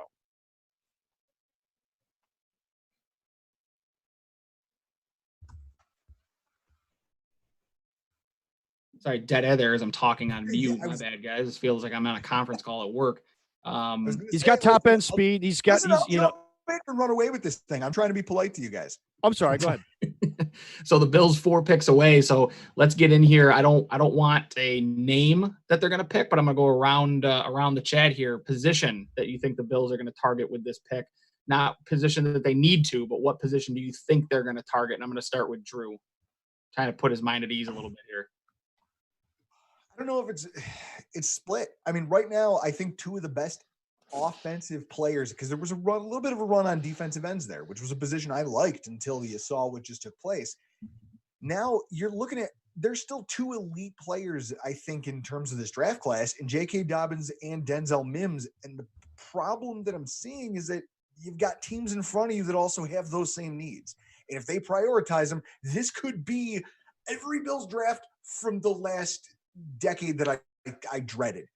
I hope I'm wrong. I think that they have to go offense with this pick, though. And if they do take Jeremy Chinn, I know that Mario's laughing as I say this. I'm going to lose my mind. Paul, I'll throw it to you. Position you think the Bills are targeting here? You got to take a look at where probably the best depth is. And, corner, there's still some pretty good depth at that position. Running back, there's still 1 or 2 guys that are really fun players. But I still just feel like there's too much offensive line depth for the Bills not to just take a stab at it. I don't love it. But there's just too much offensive line depth for them not to take a stab at it sooner or later. Icy, over to you. I'm going to go with cornerback. You got Trey Diggs still on the clock. He's still there available, and you got his brother there in town. It makes sense to go cornerback. They really value the cornerback position. And like I said, they have 2 guys on 1-year contracts coming that are going to be contributors right away. So adding a corner right here would probably be in the best interest of the defensive-minded head coach. Spencer, how about you? I know you don't want a specific name, but I think name's going to depend on the route they go. To me, if J.K. Dobbins is there at this point, he's a steal. I feel like you got to take him, probably best player available. So, and it's a need obviously for the Bills, and that they can have that pairing of the running backs in the backfield.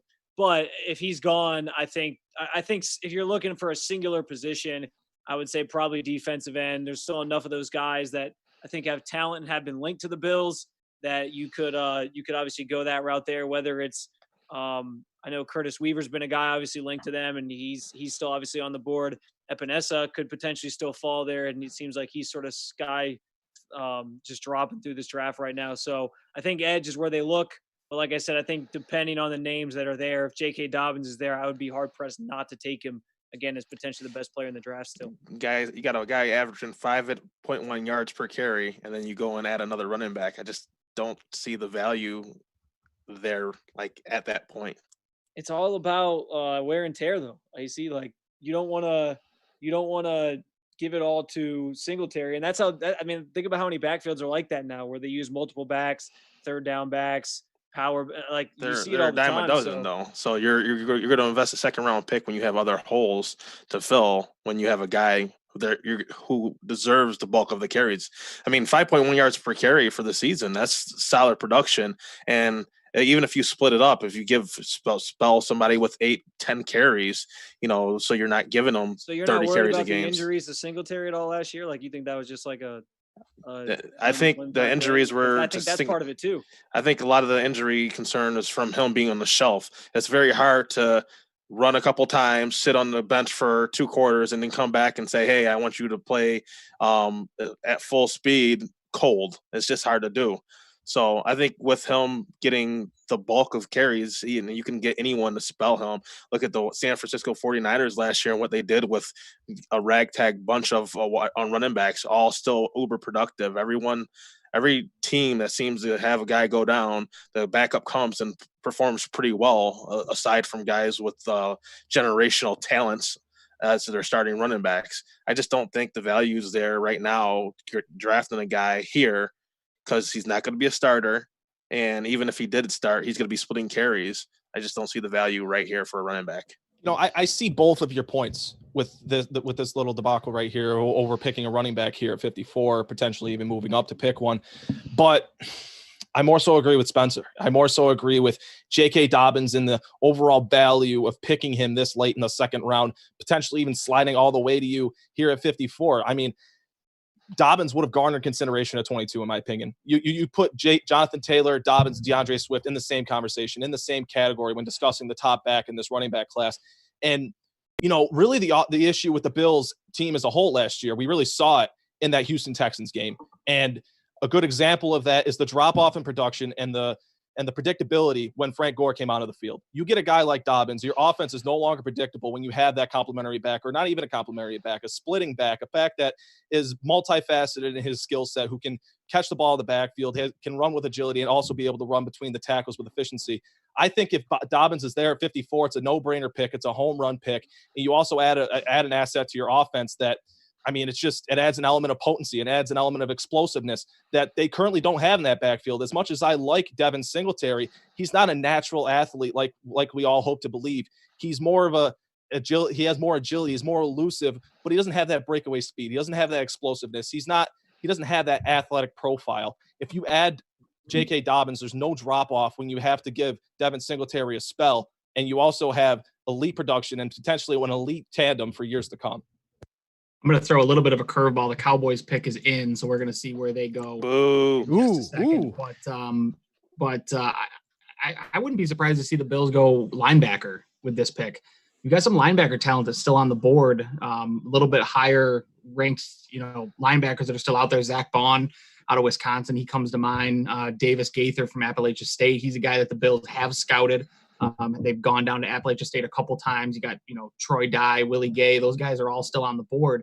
Maybe a little bit of a reach for those second names that you throw out there, but it's a need position. You've got, the departure of Lorenzo Alexander. You guys obviously got, really Tremaine Edmonds beyond this year is the only guy that you're guaranteed that's still going to be under contract. So, it's a sneaky need position that they may be able to address a little earlier in the draft. So let's go ahead and give the rundown here. The Cowboys pick, they take Trevon Diggs, the brother of Stephon Diggs, cornerback out of Alabama.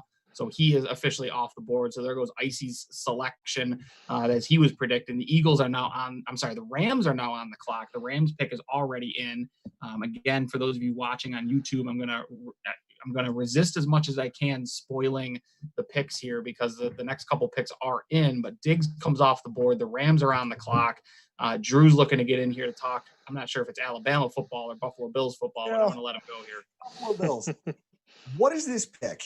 I'm sitting here trying to just meditate. I'm trying to calm myself down because I'm starting to hyperventilate. My chest is getting a little tight. It's getting warm in here. I have to ask the question, what is this pick going to truly tell us about Brandon Beane? This is the first draft where there wasn't an obvious need or an obvious choice. Year one obvious need, his first draft was Josh Allen. You needed a quarterback. Year two, he's at pick number 9 and Ed Oliver falls to you. It's a no-brainer to take him. So with that said, you're looking at this with, to your point, Ryan, a ton of talent at multiple positions. Linebacker, wide receiver, running back. There is so much out there in front of you. You have to question now, what is this going to tell us about his approach to drafts in general? when he has the ability to just go, is he truly going to go best player available? We can all sit here and say, hey, a running back would change, as Clayton did. A running back like J.K. Dobbins would change it could potentially change our offense. Drafting another dynamic wide receiver like Denzel Mims could change our offense in other ways. Those are both perceived positions of need by the fan base. But if he goes Zach Bond, outside linebacker, just because that's the highest rated player on his board, there's going to be people whose heads explode, but maybe that's just how Beane sees, hey, that's an elite player, and I need all the elite players I can get.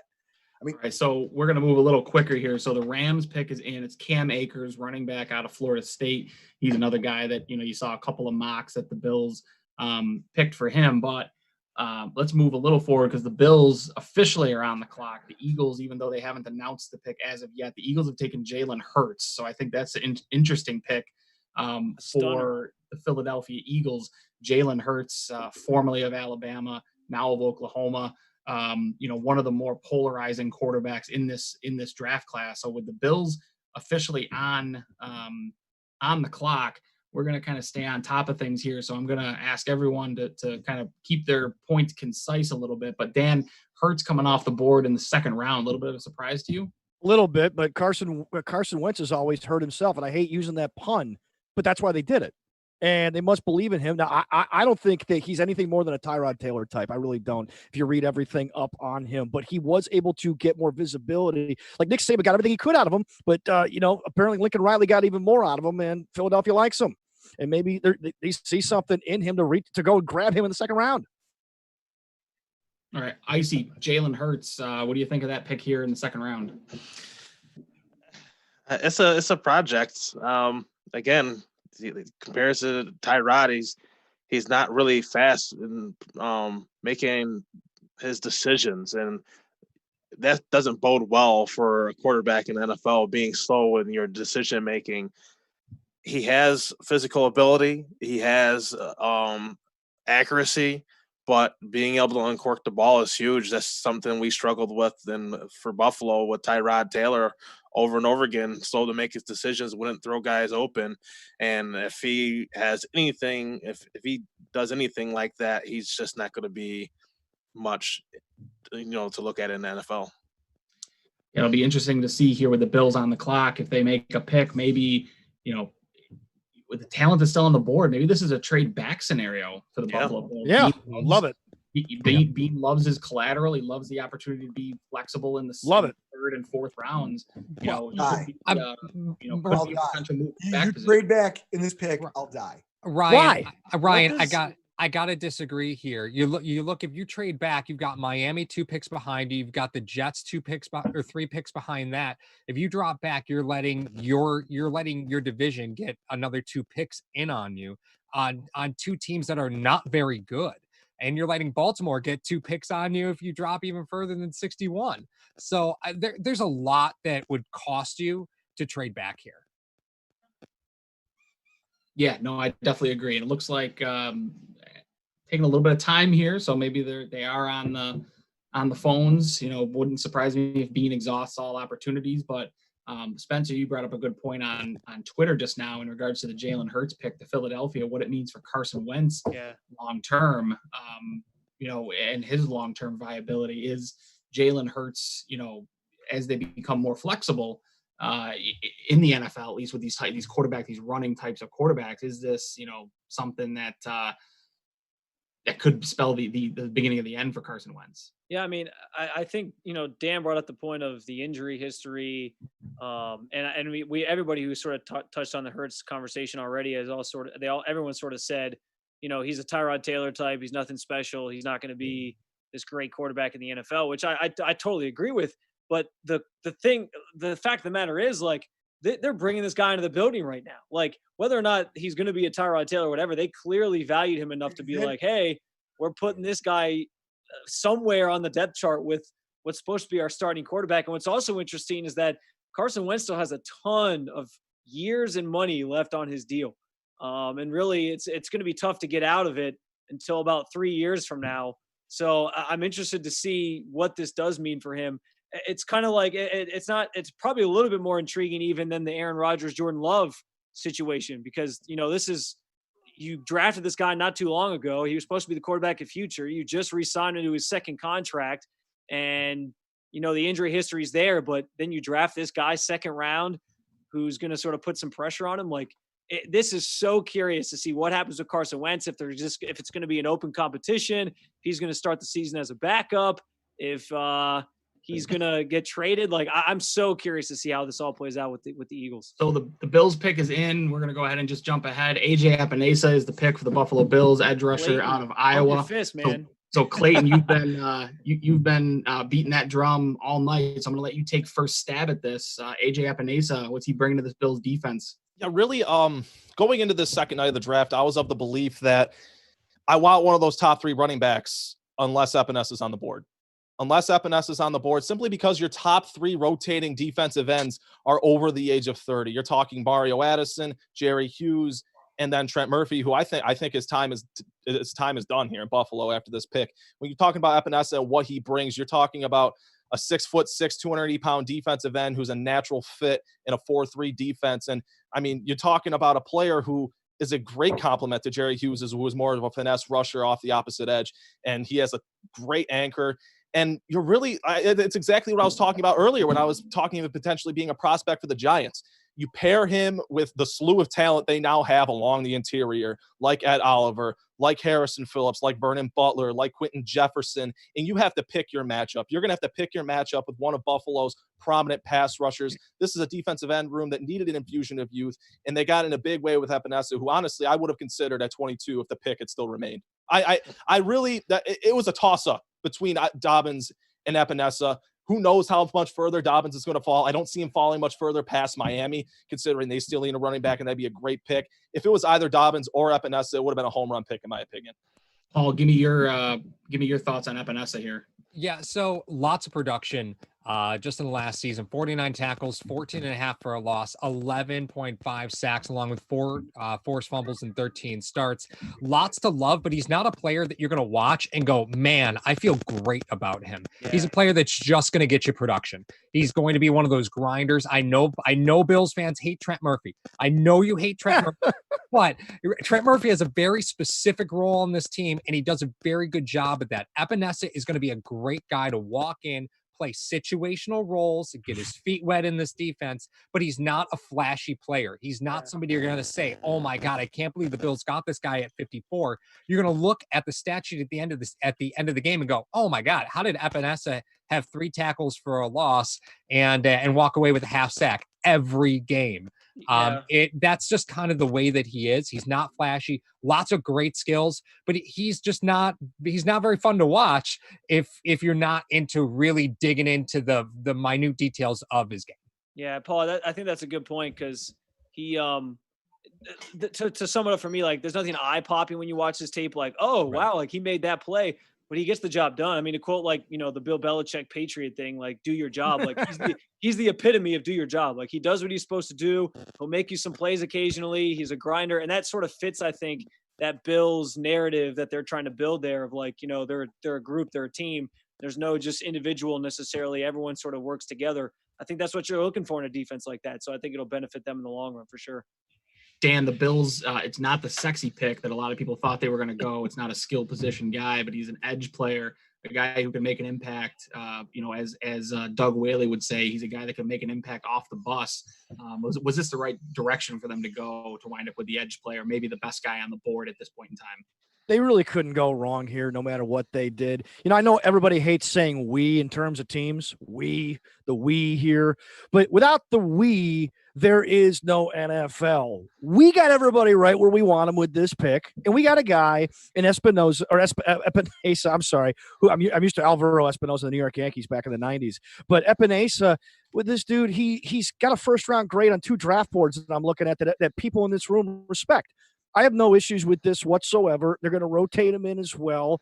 He racked up 22 sacks in the last 2 years. He's huge, and he's got no red flags. I mean, he checks most of the boxes. I have no issues with this pick whatsoever. They really couldn't do wrong here unless they reach for somebody.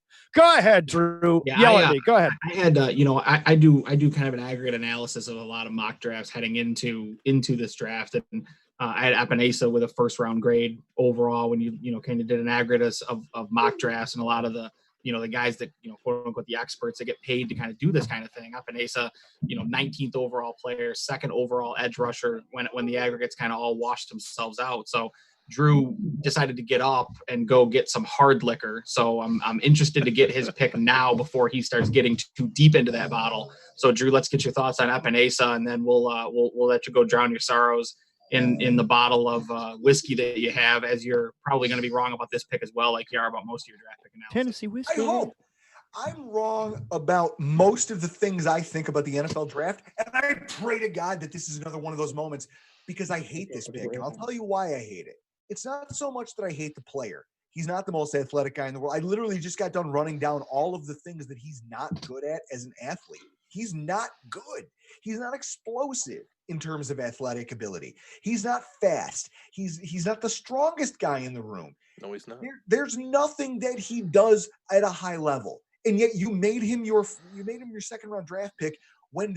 So essentially, what you did was you went. If you looked at the way different depth charts play out positionally, at the defensive end position, you took maybe the sixth best player. Meanwhile, there was arguably a top 3 running back left on the board. There was a top 5 wide receiver left.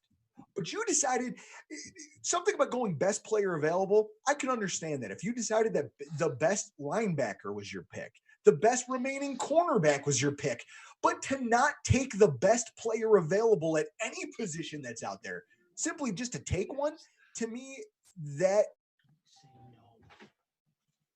smells to me like they came in here with a predetermined plan. And when the players that they all...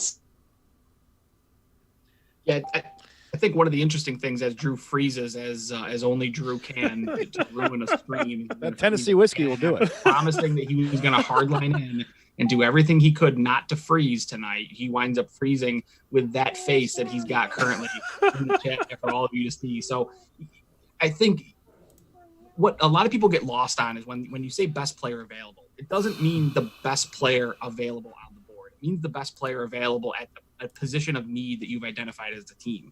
And right now, if the Bills haven't identified running back as a position of need, if they're operating under the Icy Vic mentality of this draft, is that we're going to wait until the later rounds to go get our complementary running back, then Epinesa is probably the best player available at a need position, because your other option is Zach Bond, potentially at the outside linebacker position, or Christian Fulton at the cornerback position. And you probably don't need a corner that bad where you need to go up and get a guy like Christian Fulton who has some question marks to him. So Drew, you're back. And I'm sure Mario is just absolutely loving the fact that you dropped out and now you're back in. And he my got producer, I was saying his praises earlier, but let's go ahead. No. Let's hear you defend yourself on this time. Go ahead. Defend myself on what? You're dropping out of the chat again. Dropping out of the chat. I have a producer whose computer, even though mine doesn't lose signal, his just stops connecting to my Wi-Fi randomly. I thought you were going to hardline into the modem. Wasn't that the thing? I'm Jamie. What are you doing over there? What are you doing with Spectrum? How about that? He asked what I'm doing with Spectrum. Paul, why don't you tell the people about Spectrum? Yeah, it's great. So it's a good thing that Mario has broken out the bottle, and he's not even drinking out of a glass at this point. But thank you, Buffalo. Thank you for answering the question of would you take Trent Murphy if he was $1 million or $2 million a year? Yeah, everybody. That's the question. They just answered it. Thanks. Yeah. Appreciate it. Icy with you were pretty vocal against a running back, so I think you're not too disappointed with this pick. But give us your overall impression of Epinesa and how he fits on this team. Was this the right move for the Bills? I honestly don't think he was the right move. Again, I don't see where you're going to put him. You got another guy like a Shaq Lawson or Trent Murphy that is just not going to be explosive. He's going to be a rotational player in the system. There's been people talking about, because of his lack of physical ability, he could bulk up and kick inside to be a defensive tackle. So it's just kind of baffling to go after a guy. And don't get me wrong, he's a football player, and I'm not going to take anything away what he did in college. But to come into the NFL with a lack of physical ability and try to dominate like you did in college, I just don't see that happening, because you have to have the physicality to be able to play at a high level in the NFL, especially if you're an edge rusher trying to get to the quarterback. Everybody in the NFL is big. Everybody in the NFL is fast. Everybody in the NFL is strong.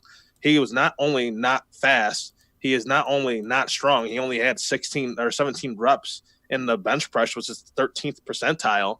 It just he didn't do much to help his draft stock at the position which is probably why he fell this far to the Buffalo Bills, because he had one of the worst combines that anyone's seen of a guy who was supposed to be projected as a first round pick. And again, the combines don't mean everything, but man, to have that kind of a lack of physicality at that position, a position that usually, thrives on guys that can use speed and power, he's going to be a one-trick pony. Paul, what do you think? So I remember way back, let's go on the way back machine to 2015 when the Bills didn't have a first round pick and they drafted Ronald Darby, and everybody lost their minds because nobody knew who he was. He was an undersized corner. He was only 5'10". He's really 5'11". What are the Bills doing? This isn't the right pick for them. And Ronald Darby wasn't a terrible player for the Buffalo Bills. His rookie season walks in, gets 2 interceptions, like over 60 solo tackles. This next year does basically nearly the same thing. No INTs, but again, a bunch of solo tackles. I think 60 some solo tackles again. He was a very serviceable player. I think we are in the mindset that this is the Bills' first round player. No, it's the Bills' first selected player. They got rid of their first round pick for Stephon Diggs, who CBS graded the Bills as having an A grade for trading that pick for Stephon Diggs. And they immediately graded the AJ Epenesa pick as an A, instantly graded it as an A. So I think we kind of need to step back and look at the scope of really what we're asking of our organization. This is a second round player. This is a player that could come in and could play for you. And across the defensive line, we know it's a rotational player. But also I understand the fact that the age at that defensive end position is a cause of concern. So this makes sense. I get people might not love the pick, and I understand that, but this is the Bills, like just like the Ronald Darby pick. You're not going to love it, but it's going to be a serviceable player for you. You're out of your mind. You don't go out of your way and draft a rotational guy, a guy that you're hoping could come in and play in spots in the second round. You're not doing that. And if you don't think this guy, like you personally, as an analyst, don't think this guy is going to come in and start for you, that he could come in and start and contribute right away and be a full-time starter, then you had no business drafting him in the second round. I mean, this is not defensive tackle where you're going to have to put him on the sidelines because he's going to be gassed after 2 downs or whatever, nose tackle. This is the defensive end who should be able to play 3 downs for you, and especially investing a second round pick. Like, to the point, I didn't even like drafting a running back. I thought it was a bad idea as well, but I would rather have them taking a running back who would be a bigger impact in the game than another rotational player that you can get on a veteran minimum for any year, anytime you want. This guy, if you're going to go out and pick in the second round, you're making for your impacts. I'm not talking 4th, 5th, 6th round guys. This is second round. You're expecting guys to be able to contribute early. But Icy, you just said that they shouldn't take a running back. I said I would rather have had them take a running back, because it would have been a better player available than going and get a rotational guy that you're not going to have. That's not going to have. I think the problem is you look at this edge class, and the edge class, it's not a super deep class. I mean, there's a significant fall off. You've got Young, Epenesa, Chasen, Gross Matos, and after that, there's a lot of guys, and there's not a lot of guys who are going to step in and be a day one type of guy. Epenesa was probably the last one on the board. And at that point, now you're looking at, a guy who's going to have to be a rotational guy. Epenesa is probably a guy who's going to be able to be your 1A, and then, your 1B might have to be a Daryl Johnson, or, maybe you keep Trent Murphy on a little bit longer for the season so he can be your 1B. So then you're going to have to see what Epenesa turns into. But, he's going to be he's probably going to be more impactful than Ed Oliver, at least for the entirety of the season. Ed Oliver came on a little bit later, but he came in as an undersized guy, and he came in as a guy that didn't really have a position in the NFL. Epenesa's got a position. He's got the size to play the position. a little bit underwhelming at the combine, but there's plenty of guys who underperformed at the combine that wind up being great players in the NFL. So, and as a second round guy with a first round grade, you got a guy that's you probably drafted at a value based on his ranking. And I'm feeling much better as I talk because Dan's agreeing with me and Dan agrees with me, then I feel like I'm on the right path here. But Dan, I'll let you jump in. I mean, this is you're looking at this at the second round as a value pick because before the Diggs trade, there were people mocking Epinesa to the Bills at 22, and now you wind up getting them at 54 instead. That's it immediately becomes tremendous value.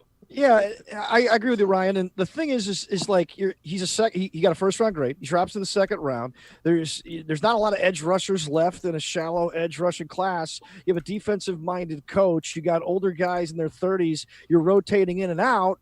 So he doesn't have to make a gargantuan impact in his first year. Second year, yes. Okay, if he's not like on par, then we got a problem. If we're not seeing progress with this kid, if we're not seeing him on the field more and more as the season goes on, then yeah, we got a little bit of an issue. But for the value, I don't have an issue with it. Was it my favorite idea? Not necessarily, but you know what? It works in this case. I don't really have a problem with it at all, given the value and everything else going on. I agree with Ryan. Yeah, and Paul. Perceived value. he was mocked too. There's a reason why he fell. And I'm not saying everybody in this room trusts the Draft Network. The Draft Network had him in the first round. You love Pro Football Focus. Pro Football Focus had him in the first round. How many first round? Even Ryan said, he goes, I aggregated all the projections. They had him as a first rounder. I think he's a bad fit for the Buffalo Bills.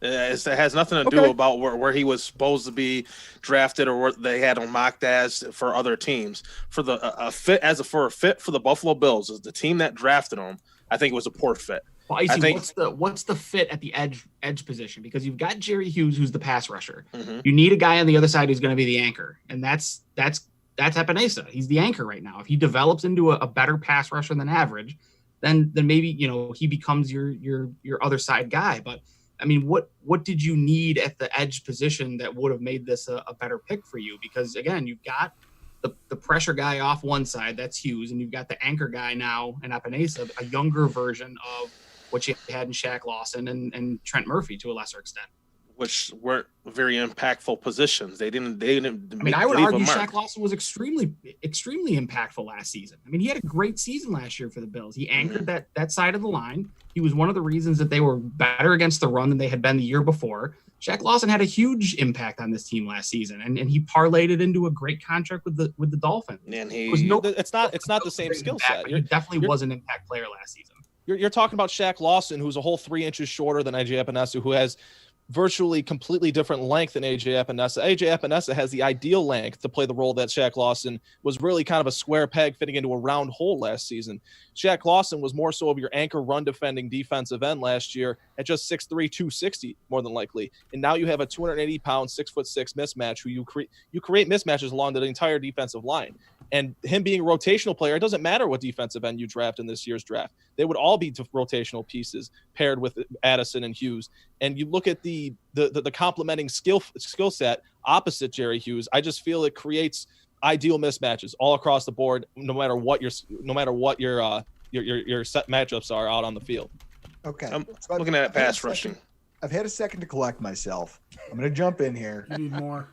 Here we go, Statler. I've got a beer in one hand. I've got whiskey in the other, but I've had a chance to take a deep breath here. I'm a little frustrated still just thinking about this. I mean, the analogy I just made on Twitter was that drafting AJ Epinesa here in this moment, looking and seeing what else was on the board, is like going to a steakhouse with white linen and ordering a fried bologna sandwich. Is this the same analogy used when they picked Singletary? No, it's the same analogy I used when they drafted EJ Manuel. And guess what? I was right about that one too. You essentially had a bite at the apple in terms of elite physical talents. I understand the need to bolster the defensive end position. I've been banging that drum for weeks, and now I feel like an idiot for doing it because I feel like they might have actually listened to me for once. Nobody does. It's one of those situations where you took a player who's not an elite athlete at a position that requires elite athleticism. I'm sorry. I don't care what you saw on tape in college against some bad collegiate teams that made you think he was a first-round pick. But by the time things sorted out and the draft and the combine came around and everything else, he had firmly fallen down pretty much every amateur scouts boards, most professional scouts boards. And yet our football team deemed him worthy of being selected over some elite running back talent, some elite wide receiver talent, and even some elite cornerback talent. Christian Fulton. He's a guy who you could have. You're talking about positions that aren't needs. Wide receiver, running back, corner, they're not needs on this team. Edge is. Okay. So I guess my point is that if you say you're drafting for need, now I know. I was just asking, what is this going to tell me about how Brandon Beane approaches the draft? I'm not sure I like the answer, because what this is hey, we have a need and we'll take a subpar player in order to fit a need rather than sticking with best player available, even though we've built a roster that from all outside perspective gave you the ability to go draft best player available, and you didn't do that. Never tell me that he was BPA. Does it make sense to go best player available if you're just going to stack him behind another guy who's going to see the bulk of time? I mean, what good is best player available if he's not going to get on the field for any consistent amount of time? What you would rather them take a fourth wide receiver on this team than an edge rusher who's going to probably split snaps at one of the end positions at the very least? We're talking a fourth wide receiver. You're talking. You legitimately just made the case for a fourth wide receiver over an edge player. And here's my question: it's not about how many snaps you take; it's what do you do with the snaps you get. But what are you doing as a fourth wide receiver with Josh Allen throwing you the football right now? 30 catches? And in a year, and in one season, maybe two, you're talking about not having John Brown or Cole Beasley. What do you have at wide receiver besides Stephon Diggs on the roster? I mean, you've got 2 years to draft a wide receiver in those instances. Okay, well, they have the rest of the draft to pick one. Like I said, I'm calm. I'm going to sit back and hope that the rest of the draft kind of redeems what I just saw, because I'm not a fan. Don't like it. I mean, everyone who's watching, keep in context, Drew, that Drew last year declared the draft a failure because they took Devin Singletary in the third round. So let's just keep it in context. You drafted the ability to roll over Trent Murphy's $7.5 million next year. That's what you did. That's what you drafted. Because they're not going to hang on to Murphy now. They're going to roll over that $7 million to pay Dawkins, Milano, and White. That's what they did. I thought you were a silent producer tonight. Shut up. You just couldn't. Yeah. So let's jump in because we do have some picks that have happened since then. We'll get back to this. The draft went on? Oh, yeah, the draft kept going even though no kidding. Took a little bit of a break. So after Epinesa went, the Ravens wind up getting in there and taking J.K. Dobbins, running back out of Ohio State. No surprise there that he winds up going early. A little surprised that he winds up going to the Ravens, who need another guy to carry the football. But so it'll be interesting to see how that works out. The Dolphins come in, defensive lineman Raekwon Davis from Alabama. So Drew's another Alabama guy off the board going into the division for the Dolphins. Drew, what are your thoughts on Raekwon Davis, defensive lineman, going to the Dolphins? Raekwon Davis is okay. He's a guy that you have to work with him as a coaching staff. He's not a guy who can go out there and just make his own plays. You have to put him in positions to be successful. He's a weird guy, prospect in the sense that he can win with a little bit of physicality, he can win with a little bit of speed, but he doesn't dominate with either unless you give him people around him who can help him do that. In that way, that's why he wasn't a first-round draft pick. He's a talented lineman.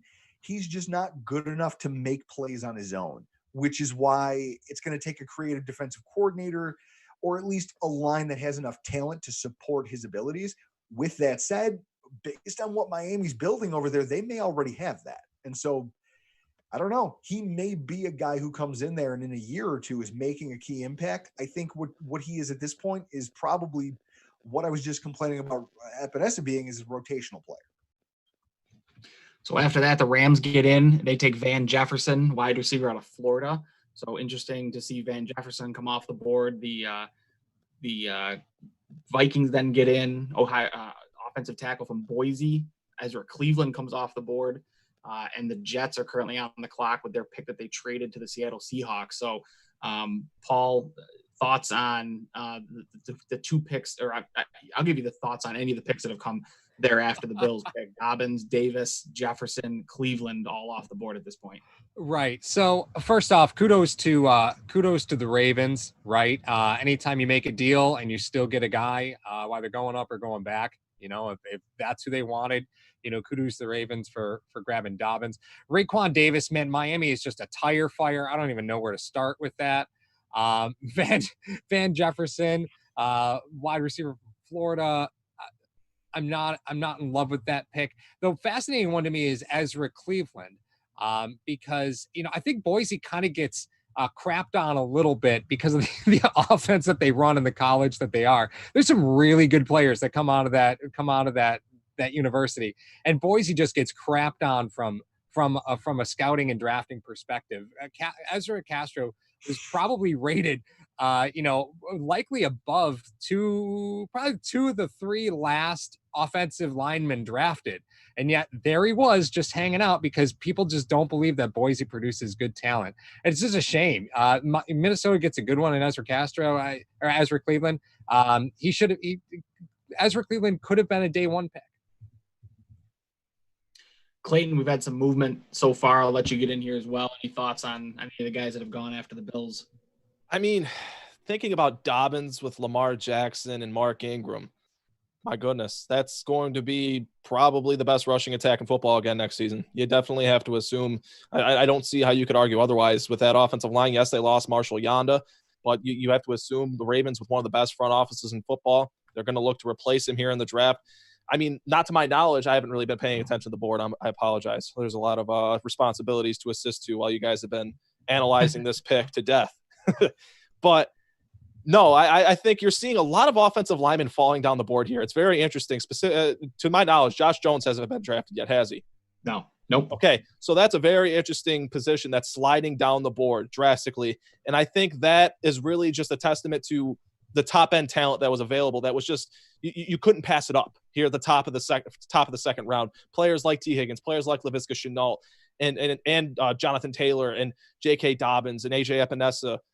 I just think this was a very top-heavy second round, and that's why you've kind of seen it move along very steadily, as well as the drop in offensive linemen being selected so far. So the I Jets just like on to the point out go ahead, Drew. ratio to hell on Twitter.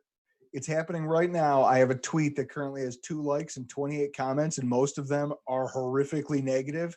It was my bologna sandwich at a steakhouse analogy, and Bill's Mafia is not happy with me.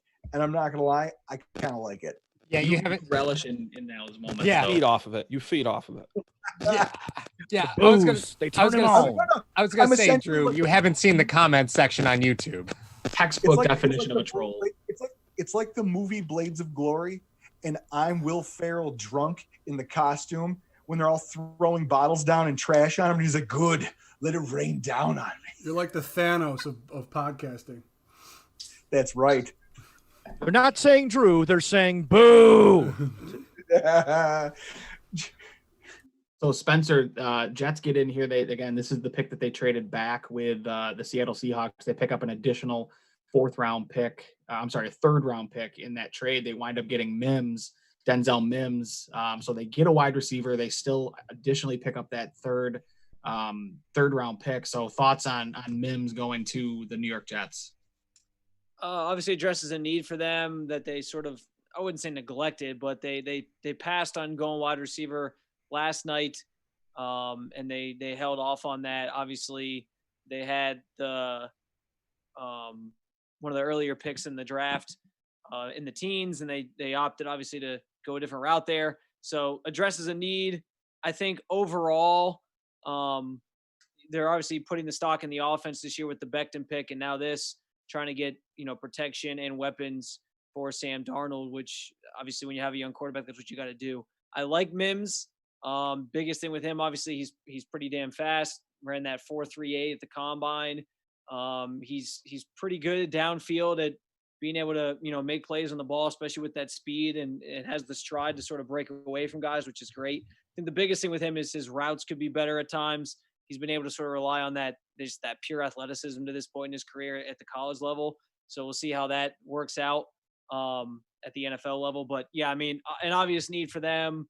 They're trying to compete with now these other offenses that are being assembled around him. Obviously, the Jets are, I should say, the Bills adding Diggs, Dolphins sort of revamping their own offense with the draft here the last couple of days. So chance for them to sort of get back in the mix. Again, I think it's a value pick at this point. Mims graded pretty highly in this receiver class, and it addresses a need for him. So it's an unfortunate one for the Bills, but I think the Bills also probably feel like they're in a pretty good spot themselves. So Drew, Denzel Mims out of Baylor. Do these Baylor wide receivers ever work out? Oh my God. Josh Gordon did if he could have laid off the weed. Josh Gordon did not work out because he couldn't stay off the stickiest of the icky. If Josh Gordon had gotten drafted now, he wouldn't have had that problem. I just had to be that guy because Spencer just gushed for 2 minutes about Denzel Mims, and I had to come in with these guys ever work out. It makes sense that he's going to the Jets because that's that was the need coming out of the first round. I mean, people were shocked that they passed on Jerry Jeudy. You know, there was a lot of Jets fans calling for wide receiver. There was a lot of Jets pundits who thought that wide receiver is the biggest need for us. They smartly addressed the tackle position, but they still needed an elite receiver, and I still think they have one. I think Mims has the chops to be one of the best wide receivers to come out of this draft class because he's got size, he's got speed, he's got giant catch radius. He's got all these things that other players don't, and yet you got him in a second-round value without trading up. I mean, you're watching him make contested catches, which is hard to do, especially when you're doing it against teams like Georgia. Like, you just watched the highlights they put on TV. He's beating up SEC defenses, which have proven to be some of the best in NCAA. So with that said, he projects well to the NFL, and to me, it kills me watching him go play in white and green. He reminds me of another Baylor Bear, former Buffalo Bill, Corey Coleman, highly rated player that came out of Baylor. Way bigger. Physically, they're nothing alike. Nothing alike. Yeah. Corey Coleman's hilarious in the sense that he somehow duped two teams into thinking he was worth draft capital at all. I can't wait till he leads the charge this year. That's going to be awesome. They bring him back to lead the charge. Corey Coleman and his bong. Yes. I think the biggest problem with Mims is his drop problems. He had 12.9% drop rate the last 2 seasons, and that's not great, especially when you're trying to make a transition to NFL where you're going to be playing with handsy cornerbacks and guys that could really put some velocity on a football, trying to get into tight windows. You know, his route running is a little bit suspect as well. You know, a little sloppy, a little rounds his routes, but he has legit speed. He can stretch the field, and you know, the burst when the ball is in his hands, just amazing. So it's not a terrible pick, but let's just hope that every drop pass this season comes against the Bills. I think obviously the other big thing, like I sort of mentioned, you're gonna love this.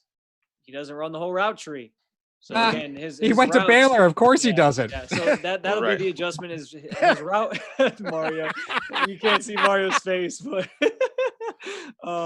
yeah, I mean, the fact that he didn't run the full route tree, and I think his route running in general is going to need some work.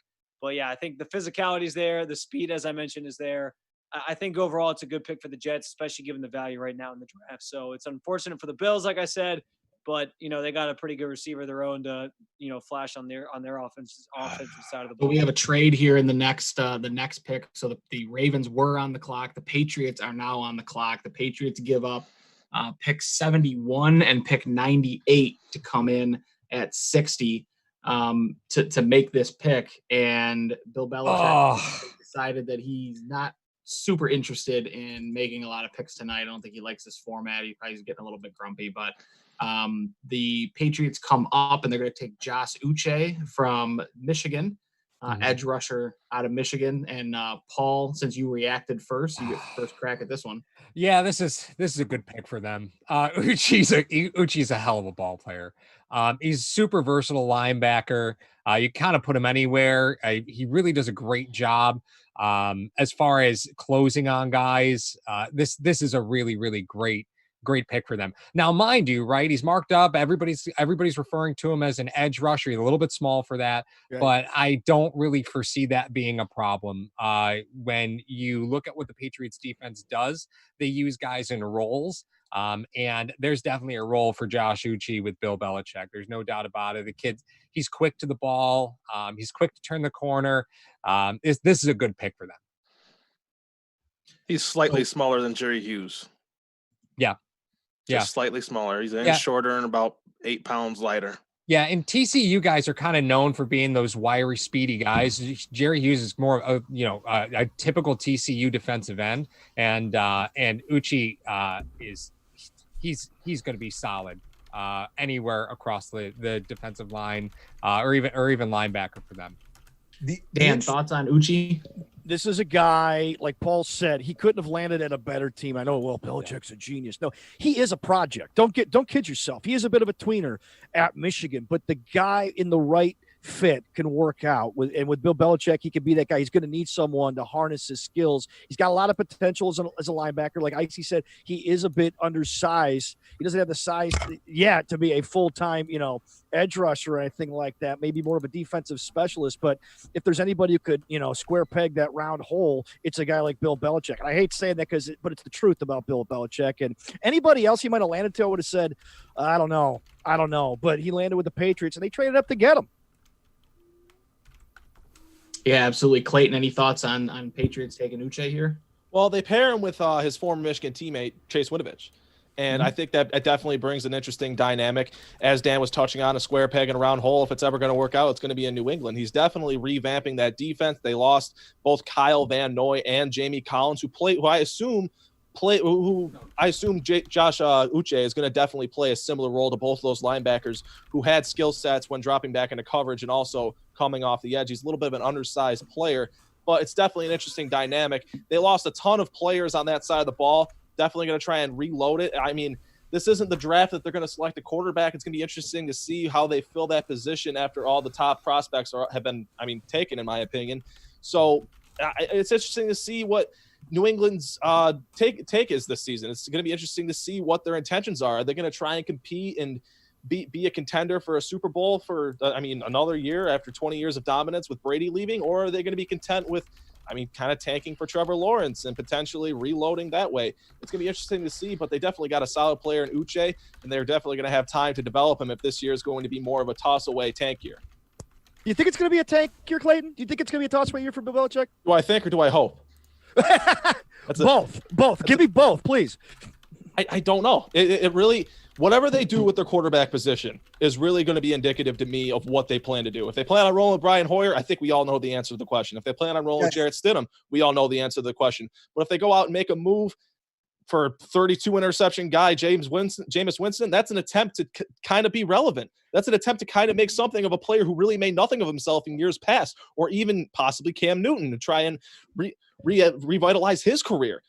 Time will tell and we'll see. I don't think that filling that hole, if they have a desire to fill it, is going to become via the draft rather than after the draft with a quarterback like Cam Newton or Jameis Winston. Time will tell and we'll see, but I definitely hope they're tanking after so many years of dominance. Well, can I just follow up that point? Nicey and I talked about this on Overtime. Jameis Winston, I talked to Benjamin Albright over in Denver, and I asked him, I go, why can't this guy get a job? And he goes, because he wants $30 million a year. Well, he's like the cousin Eddie of quarterbacks right now. He's holding out for management positions. Holding out for management positions. Eat squirrels because they're low in cholesterol. But at the same time, though, if there's one guy, like he could go, hey, look, I'm going to resurrect your career right now. Nobody's paying this guy $30 million a year, okay? Right. If there's one guy who could fix this and needs to fix this, because I don't know about you, I find it hard to believe, but there is still an idea that the Patriots got caught off guard by Tom Brady leaving. And right now, they've kind of shown that. So Jameis Winston, his value continues to drop, and the only one who doesn't realize it is Jameis Winston, and the only one who might knock some sense into him is Bill Belichick. And if they grab him and they harness him like a wild stallion, the Patriots could be right back to where they need to be. I don't think they're going to tank at all. With what money? With what money? Dan, you keep talking about this, and it's nonsense. The Patriots literally had trading Gronk was the best thing that happened to them, because before that, they didn't have enough money to sign their draft class. What quarterback is going to accept peanuts for a contract. If you one who's unemployed, who has all the skills of the world, who wants to become a legend. He said, well, they took a legend to replace me. Wouldn't it be awesome if you went to New England and replaced the legend and replaced you? Because at some point, someone's got to light a fire under this kid's ass and say, no one's giving you that kind of money. So take a prove-it deal with Bill Belichick, who's the best coach, made Tom Brady what he is, and see if you could go do it even better than he could. What if he doesn't want listen to look at what they're doing. They're trading back, then they're trading away picks, then they're picking defensive players on an offense that literally was not the backbone of their team last year. Their offense was not the reason they were competitive throughout the entirety of last season. In fact, you could say their defense kind of propped up their offense, even with Tom Brady under the helm. Yeah, Tom Brady was a shell of himself. But continue. Exactly. So that's my point. With a Hall of Fame quarterback who's having a down year, with no help around him, your defense carried the load for you. Why are we talking about, oh, well, then Michael, get this quarterback who needs help, this quarterback who isn't going to take rookie money? Belichick has no patience for that. They just showed Bill Belichick's draft room. You know what it is? One laptop on a table that literally looks like he could double to play backgammon on. He's a 70-year-old man who does not have time for BS. He probably does play backgammon on it. And he has no patience. He's literally walking around his kitchen in a hoodie, flipping a football to himself with one laptop and a cell phone out. He's going to make picks that he thinks will make his defense better. He's going to try to make the team a little bit better. But as far as the quarterback position, don't kid yourselves into believing that this isn't a job to say, look, we're going to see what we have on hand with Brian Hoyer to kind of guide Jared Stidham. And then we're going to see if we can at least get within striking distance of a good prospect who's cost controlled next year, because they have money issues for the next few years because of the deals that they made when they were trying to be a Super Bowl contender. Well, why can't talking about Cam Newton? I think that argument works. I think that argument works for what Dan's saying though too. Like maybe they're not looking at quarterback prospects right now because they're like, well, we can just sign one of these guys off the street when this is all over on a prove-it deal, like Jameis Winston or Cam Newton. Like I think the point still remains. Like that on our podcast, we are known for Seagram's bets. We make the losers chug a Seagram's escapes. You have to do it. You got to do it on camera so that everyone knows you did it. Guilty. Who wants to get in the ring with me? Guilty. Jared Stidham will not be the starting quarterback come week one. All I know is that the one thing I don't want to see is the Patriots Paul drink a White Claw again. Oh, yeah, that too. God, but right now, if you're so confident that there's a veteran quarterback of any unemployment stature going to the New England Patriots, put your money where your mouth is right now. Make a Seagram's bet. That's the one thing I don't want to see. Jameis Winston and the Patriots. Don't want to see it. Don't want to see it. Don't want to see it. Yeah, but I mean, but here's the thing about Winston, right? I mean, Dan, you said that one guy that could resurrect his career. To the Patriots? Didn't they say that Arians was the one guy that could resurrect Winston's career? I mean, wasn't that the whole? No, they did. He even came back. They did. They did. I mean, it doesn't really matter. But here's the thing, though. Like Tom Brady was still the quarterback of the Patriots. Bill Belichick didn't need his career. He wasn't even in the conversation. Now he's in the conversation. But Bill Belichick isn't an offensive guy. I mean, he's a defensive guy. He's everything. He's everything. Yeah, I mean, you know, it's and the Drew, Patriot way. That's but I mean, and Drew, you talk about Bill Belichick. He's 72 years old. What makes you think he wants to wait? And what makes you think he cares what the Patriots look like in 3-4 years down the line? I mean, if that's the case, why is he even drafting? Like, he might as well just Tom Brady left. I'm out. You guys can pick your own. Well, this is why it's a win now. He wants to show he can do it. Exactly. Yeah, exactly.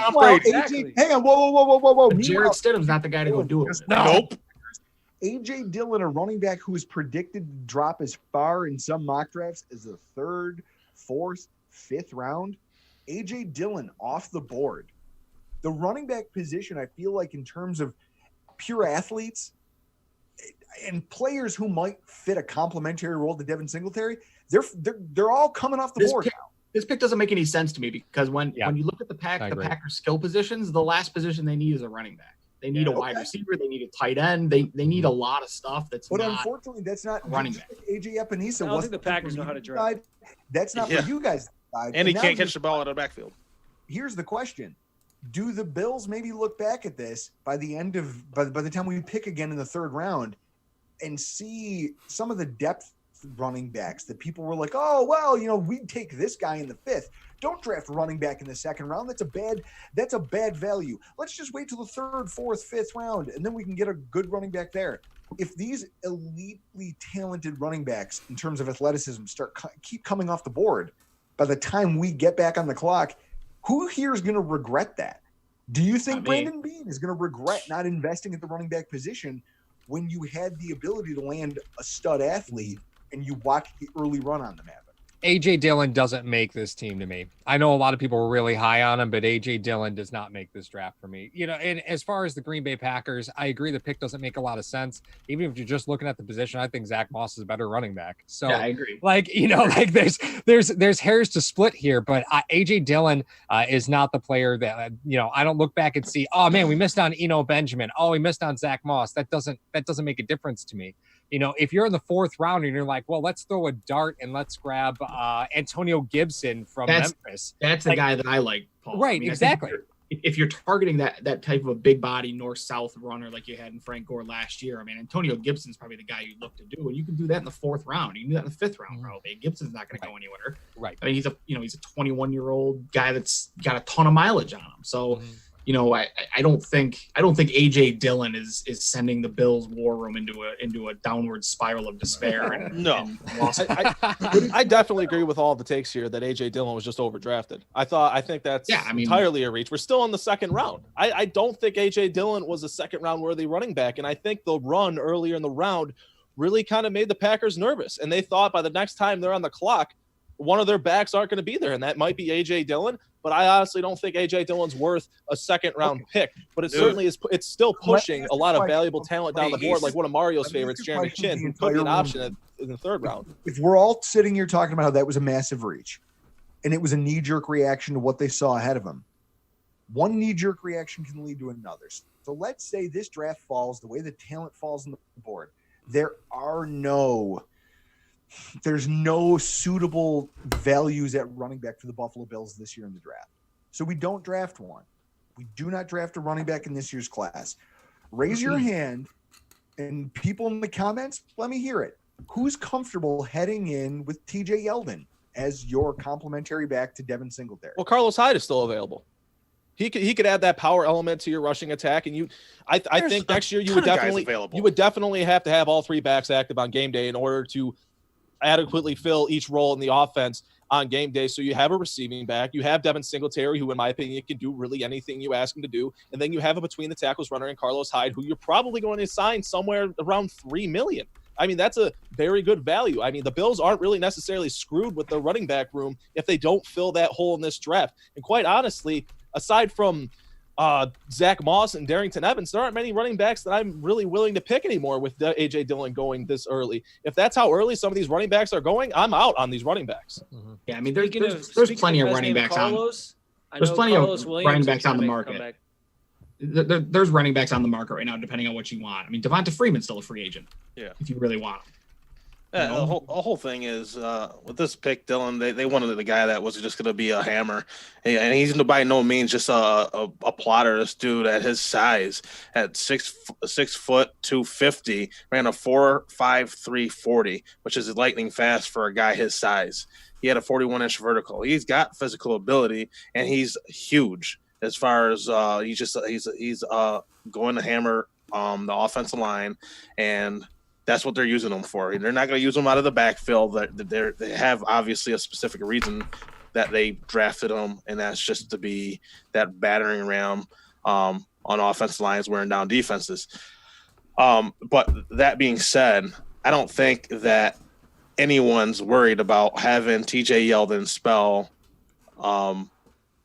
anybody, because I don't think he's going to be on the roster come this season. Running backs are a dime a dozen. You can find decent running backs that, like Ryan said, that can fill any need that you want in free agency.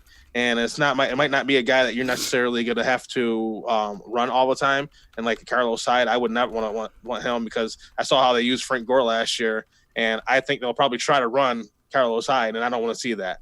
But if you need to bring in some guy that can specialize as a run blocker and every now and then and still run a couple times a game, whatever.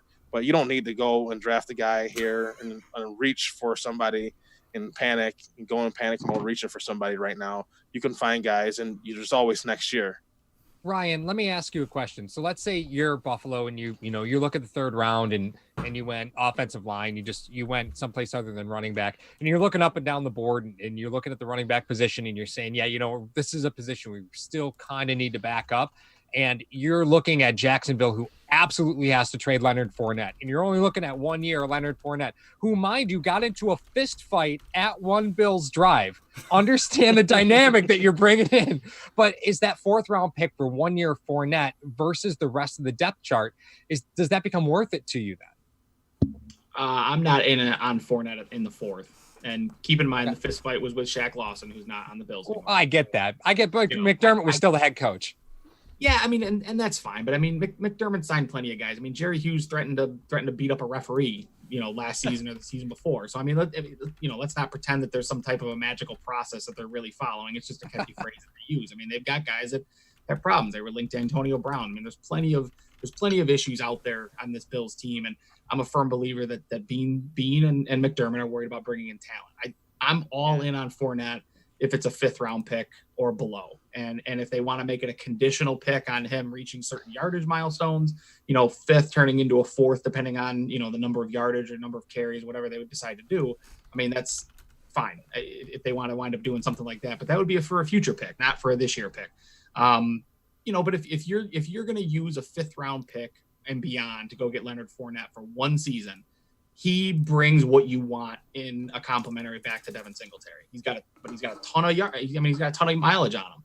He was a big time player in college. He's got a ton of mileage with the Jaguars, but he's always played behind a Jaguars offensive line that hasn't been very good, for a quarterback that hasn't been very good, for frankly an offense that hasn't been very good. So his dimension coming in, let's not forget, I think what did he have, over 60 catches last season out of the backfield? I mean, he's an underappreciated dual threat running back is what Leonard Fournette is. The problem with him is that he's got so much mileage, and he was a high 1st round pick, so he's got a huge cap hit as well. But if you're trading for him, you're not taking that cap hit. 1 so year. Trade for him, 1 year. potentially pick up his 5th year option, give him 1 more year, and then cut him loose and let him go out into the market. You've got 2 years to address the position. By then, you know what Devin Singletary is. By then, you've gotten some additional draft capital. I think Leonard Fournette makes a ton of sense for this team. It just needs to fit right. And who knows? Maybe that's why they haven't taken a running back. Maybe that's why they didn't go running back. I just saw a note in the chat that said set up for Fournette already, dependent on a couple of things falling in certain ways with the draft. Someone in the chat said bring back Shady. I mean, Shady's a free agent. I mean, touching on what Ryan was talking about with bringing in Fournette, I would be all on board for it. The devaluing of running backs in modern day NFL, you can use it to your advantage at this point. You just drafted AJ Epinesa to likely replace Trent Murphy. Take that $8 million in cap and apply it to Leonard Fournette, and there you go. You have no difference in your cap. You get a solid running back for a year and go draft another one next year. And then Devin Singletary's contract's up in 2 years and keep cycling them through. I think Leonard Fournette would be a great compliment, and I'm not really worried about his mileage. He's only in Buffalo for 1 year. I mean, you could say that it's going to be a 50-50 split, but yeah, I agree with Ryan that he's an underappreciated receiver out of the backfield with the production he put up last season. And, he would have the best offensive line in front of him at Buffalo than he's had in his entire professional career. Mm-hmm.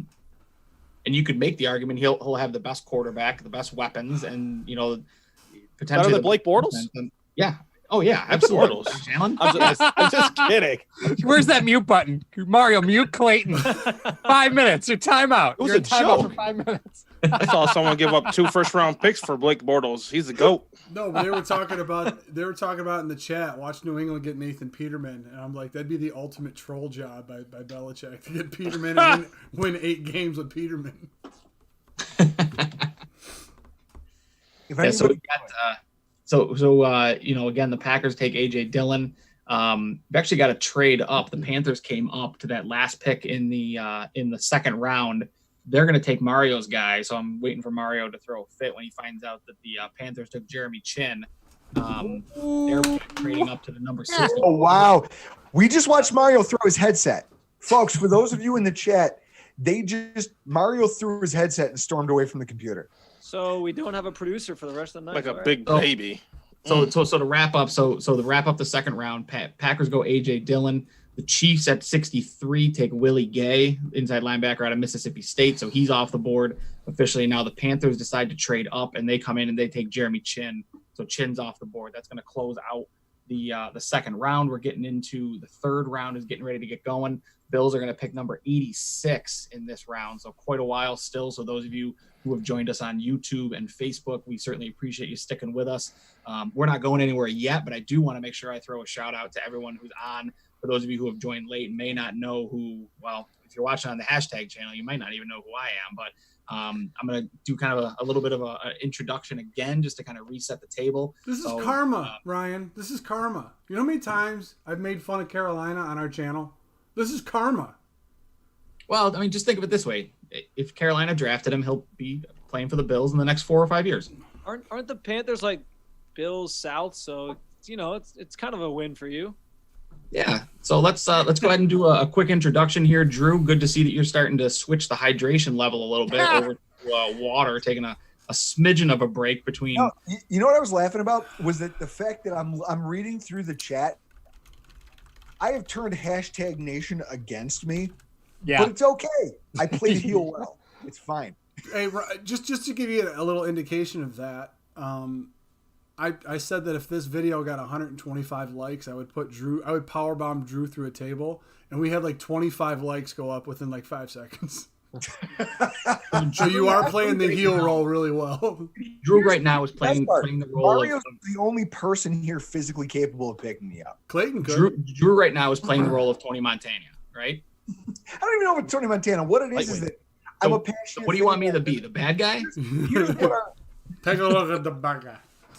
Anybody here, most of your fans probably don't listen to our podcast. I'm a very passionate fan who drinks a lot. And then what I do is I take 2 days off. I try to cool down. I research the statistics. I kind of parse through the storylines that might have impacted a game. And I go in and I try to sift through the wreckage of every single game. So with that said, I'm a much different person out of the moment than I am in the moment. You guys are just getting to see the equivalent of game day Drew. And most people don't like me. My house is filled with people every away game Sunday, and yet I can tell you 80% of them want to fight me at some point. So I'm used to this. Let it rain down on me. So I'll start Thank with you Drew. for joining us on Dr. Phil. So everyone who has who's checking us out on Facebook and on YouTube, again, we certainly appreciate joining hashtag Nation. You are definitely one of a kind within the Bills Mafia. We appreciate everyone hanging out and chatting in the Facebook. I'm sorry, the YouTube chat, Facebook, the Rock Sports Network Facebook page. We appreciate everyone who's following there as well. Always want to give a shout out to the Rock Sports Network sponsorships. We got a lot of great organizations that are behind us. First and foremost, Batavia Downs, Thurman's 34 Rush at Batavia Downs as well. They've got some great things going on. A lot of us have been very lucky to take advantage of some opportunities at Thurman's 34 Rush, including interviewing Thurman Thomas, interviewing a lot of former Bills players. So we appreciate the support from Batavia Downs there. Lattimore Physical Therapy of North Chili. We appreciate those doctors over there, including Jeremy Sadak, son of Gary, who runs things here at Rock Sports Network. Appreciate all the support there. Bill Gray's restaurants, all of them. If you're a fan of good food and you're in the Rochester area, make sure you go check out Bill Gray's. And Ralph Honda, if you're looking for a new car. Ralph Honda, they're working through the pandemic, man. So you can always reach out to them if you're looking for a new Honda. Make sure you go check them out. But let me go ahead and introduce these guys here that are on the screen. For those of you who don't know, again, I'm Ryan Lasel, host of The Huddle on Rock Sports Network, and general do-it-all guy on Rock Sports Network, also voice of the Brockport Golden Eagles. Joining me to my top, if you're looking at the screen here, right above me, Spencer German, Rock Sports Network, also covering all Cleveland sports in the Cleveland area right now. So appreciate Spencer joining us, even though he's switched over to the Cleveland teams. He's still a Bills cover guy at heart. So we always appreciate him joining us. Above him, going to be Dan Borello from the Overtime Show on Rock Sports Network. Make sure you give Dan a follow on Twitter. And he's got a daily podcast that comes out that is all things sports, and one of the best ones out there that you can get for general sports conversation. And then the Huddle Show, when Rock Sports Network gets up and going, the Huddle and Overtime are live on the Rock Sports Network once per week as well. Above him, going to be Clayton Garrett from the Cold Front Report. Those guys have some awesome things going on over there at the Cold Front Report. Make sure you give them a follow if you have not already.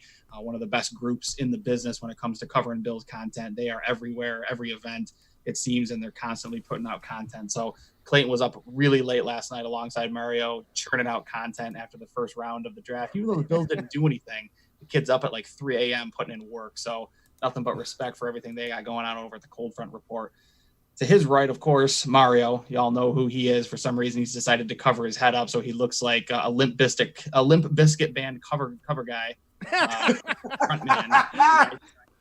You have way better references than that. You can. I'm slipping, man. I'm like 6 beers in. Jay and Silent Mario. All of hashtag sports. Too many peanut M&Ms. Wad it at Mario. Kind of wildly into the air there. Below him, Paul Wineski. You guys know who he is. One of the founders of hashtag sports alongside Mario. So appreciate those guys hosting here on the YouTube channel. Icy Vic is going to be right below him, my partner in crime over at the Rock Sports Network Huddle Show, as well as our cameraman at the Brockport football games. Mario and I doing the play-by-play, and Icy's running things on the camera. So he's a jack of all trades. And then y'all know Drew, Rock Power Report. And for some reason, Chris Kruger, his producer, has not wanted to get on the camera. But he is there. He looks like Taxi Driver. He literally looks like Travis Bickle. Look like Travis I'll Bickle. get him in the camera. Guys, Yeah. This is my producer, the man behind the The reason that I don't sound like garbage all the time is this dude. Because of Hawkeye? Look at his Yeah. he has the So physical, those guys.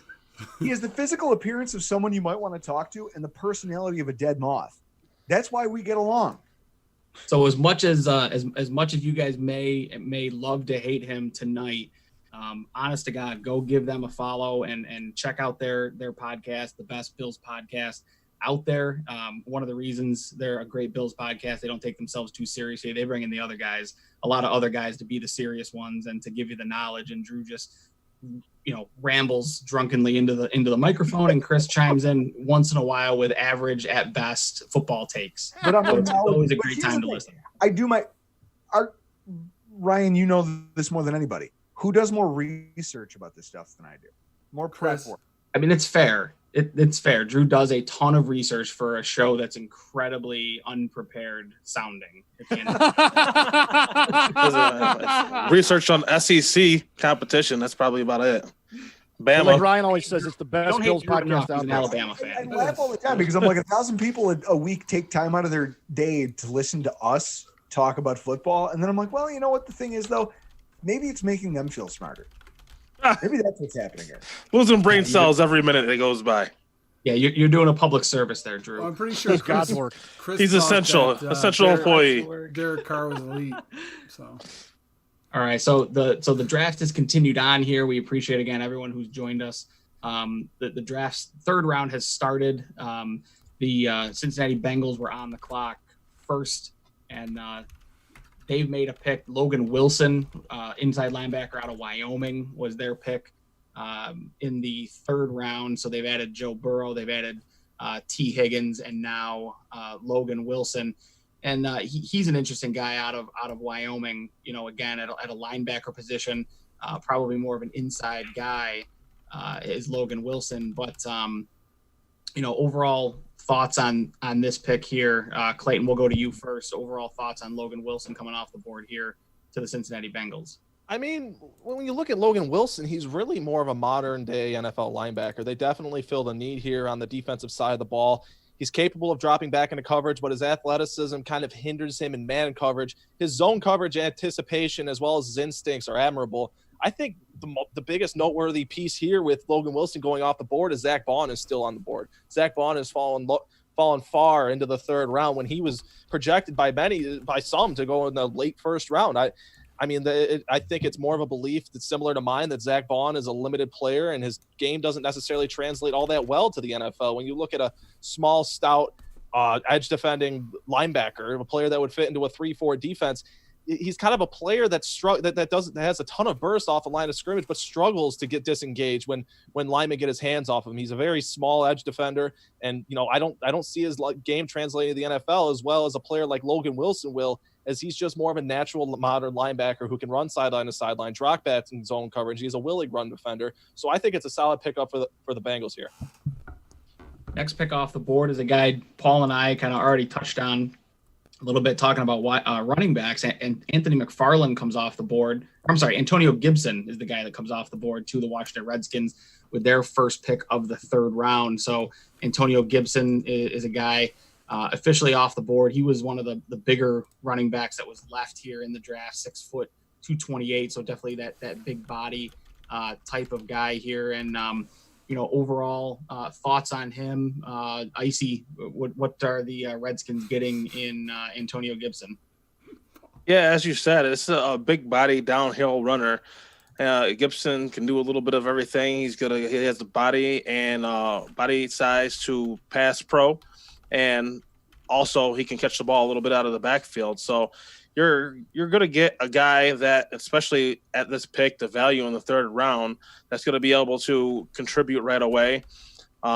He only had a little wear and tear on his body, but he had 17 broken tackles on 38 catches out of the backfield. He's got a lot of knocks on him as far as, the experience, and his route runnings is a little rough, but for what he does and the explosiveness that he has, he should be able to compete for some playtime real early. Yeah, so the Lions have also made their pick. Julian Okwara comes off the board from Notre Dame. Paul, thoughts on the edge rusher out of Notre Dame, Julian Okwara? Sure. So first off, really raw, right? Not a ton of technique, but this guy's got 81-inch arm, like an 81-inch reach, and still threw up 27 reps on the bench. So he is a strong player. He's just got a lot of technique stuff that you have to clean up, but that's what you're going to get in the 3rd round. You're not getting a finished product. You're getting a guy that you got to put some time in, you got to put some effort in, but physically they don't make a lot that look like him, especially since he could probably add another 15 to 20 pounds and really be a dominant physical player. But the technique is a big issue. Yeah, for sure. So, Dan, thoughts on any of the moves so far? You talk about the Bills, some of the positions they focused on. Gibson comes off the board at the running back position, but overall thoughts on any of the picks that have come in so far in this 3rd round? No, not really. I mean, I'm just kind of enjoying it like the rest of you guys. There's nothing really surprising me at this point, just so much compression with the draft that I'm just kind of curious, as we get closer to the Bills, will they jump up? We talked about it in the 2nd round. Would they jump up? And they did. And they waited for the guy that they wanted, the edge rusher. And of course, now out of Iowa. And so everybody had this argument back and forth whether or not it was a great value pick. And it's going to be interesting to see because it's so far away from now. It seems like when they're going to pick, it'll be interesting to see if they do trade up. I don't think they will. I think they'll just sit there and wait. Yeah, so the next pick comes off the board. The Jets, it sounds like they might be looking to replace Jamal Adams, but they talked about maybe moving him this season or this offseason potentially. They wind up going and getting a safety, Ashton Davis from Cal, big safety, 6'1", but a little undersized, 185. He's got limited wingspan is what he kind of brings. And he gets caught looking at the quarterback quite a bit, which it's always dangerous, especially in the NFL. But he comes into the AFC East to the New York Jets. The biggest knock on him really at this point is he's undersized. He can't come play in the box because he's just not big enough to come down and defend against the run. So interesting pick here with Ashton Davis when there was some pretty significant safety talent still on the board. Antoine Winfield Jr. comes to mind as a guy that they could have looked at. Even Malik Harrison out of Ohio State, I thought would have been maybe a better option than Ashton Davis. But, the Jets are going to jet, but Drew, who's dropped out, is now back. So Drew just filling everybody in as you're getting caught up on things. Ashton Davis, safety out of Cal, is going to the New York Jets. Thoughts on that pick for the Jets? I'll tell you what's going to happen.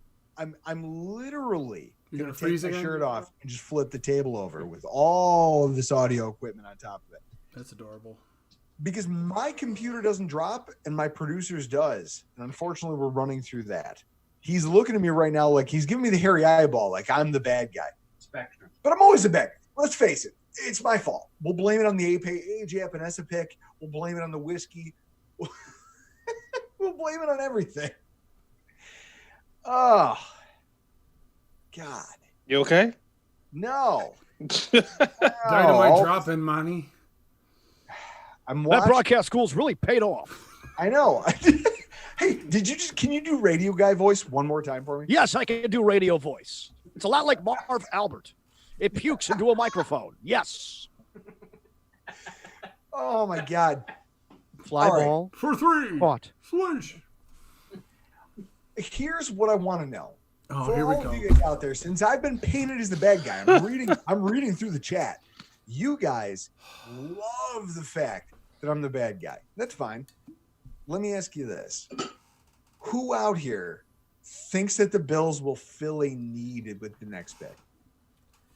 A need. I just Or do felt you the think need. they'll do what I mean, because they drafted for need. They took a defensive end, albeit a watered down prospect at a position that was already depleted when they took him at it, but it was need. Do you think they're going to stick with need? And if so, what is it? What's the next biggest need on the Buffalo Bills? Honestly, in my opinion, it'd be running back.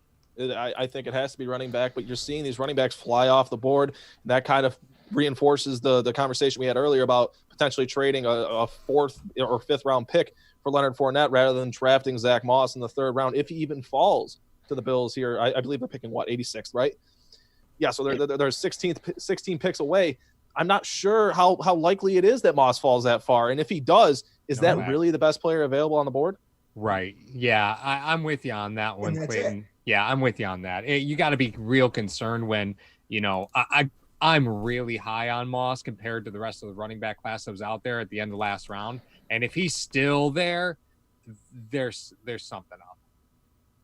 Well, Yeah, I wouldn't be surprised. Drew made the point that he thought the Bills should have drafted a 4th wide receiver before an edge rusher in the 2nd round. I honestly wouldn't be surprised to see them go wide receiver in the 3rd round because there are some guys that bring a different dimension than what they've currently got on the team. And I say that as, a big body type of receiver. Now, let me preface that by saying I've long on Twitter and throughout after the trade, I've defended Stephon Diggs plays bigger than he is, but he's not a big guy, right? I mean, he's, not much bigger than a 6-foot player, but he plays bigger. He goes and attacks the ball. He can box out. He uses his body really well, so he can win at the point of attack, but he's not 6'2", 6'3", 6'4", like you see a lot of these game-changing type of wide receivers. There are those guys that are still on the board, though. Brian Edwards from South Carolina comes to mind. Antonio Gandy-Golden out of Liberty is another guy who comes to mind.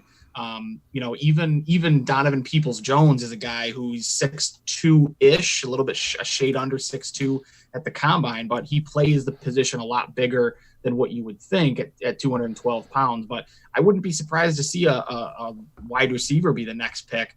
But I still hang on Zach Bond is still out there. And I think outside linebacker is the biggest need that this team has right now after taking an edge rusher, because you've got to plan again, you signed AJ Klein. That's well and good, but AJ Klein is not a long-term answer. You've got, Lorenzo Alexander, who's gone, and you've got Matt Milano, who's coming up on a contract and has played extremely well when he wasn't injured.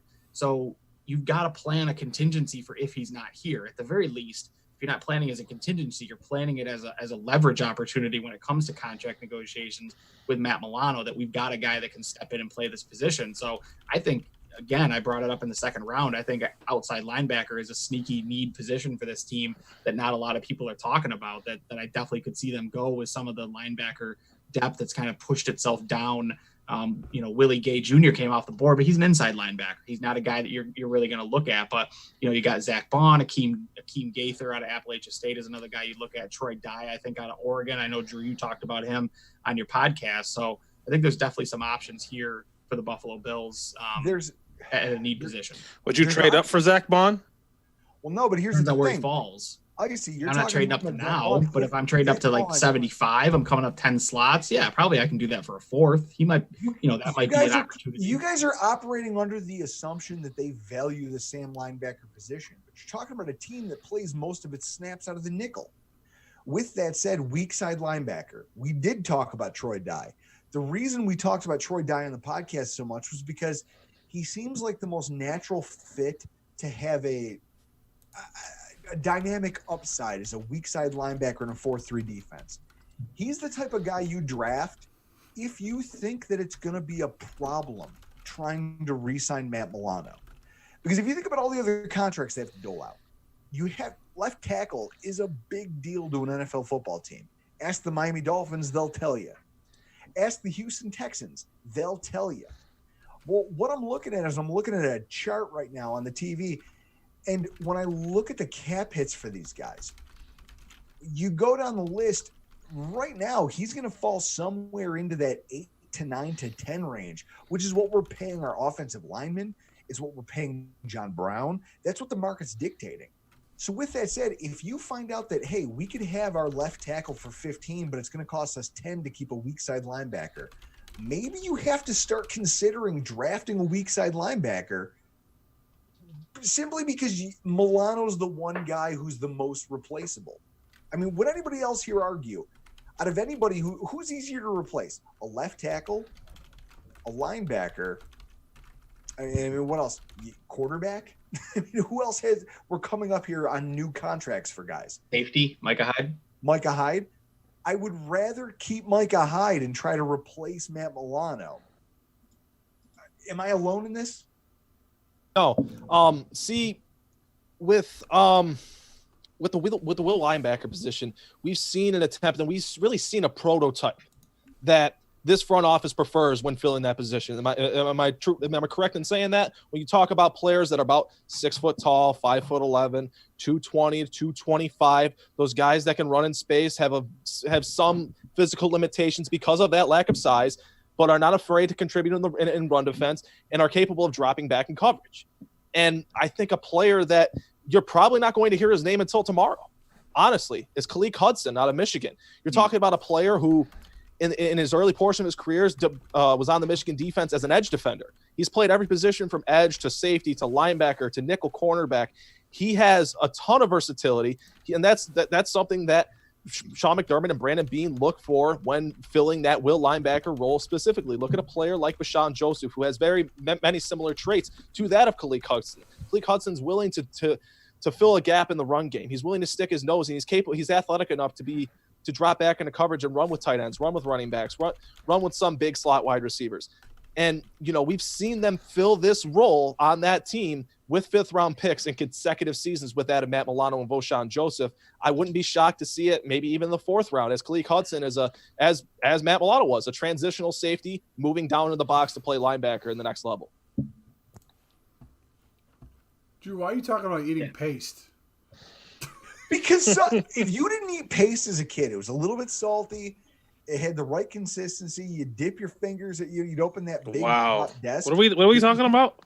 Eating paste. I misspelled pasta in the group. This conversation has officially gone off the rails. If you didn't at least take 2 fingers and taste paste as a little kid, then I don't trust you. At least 2. You're not adventurous. I host a Bills podcast. At least 2 scrolls up. I was talking with another member of Hashtag Nation. I said I enjoy pasta.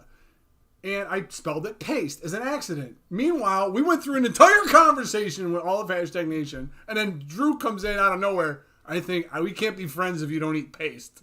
If you haven't at least your last name is Granada, you have to like pasta. You're not adventurous enough for me. You can't be friends. Liso, watch where you're going, bud. I'm just saying, you have to like pasta, man. So is it the glue or the beer talking tonight, Drew?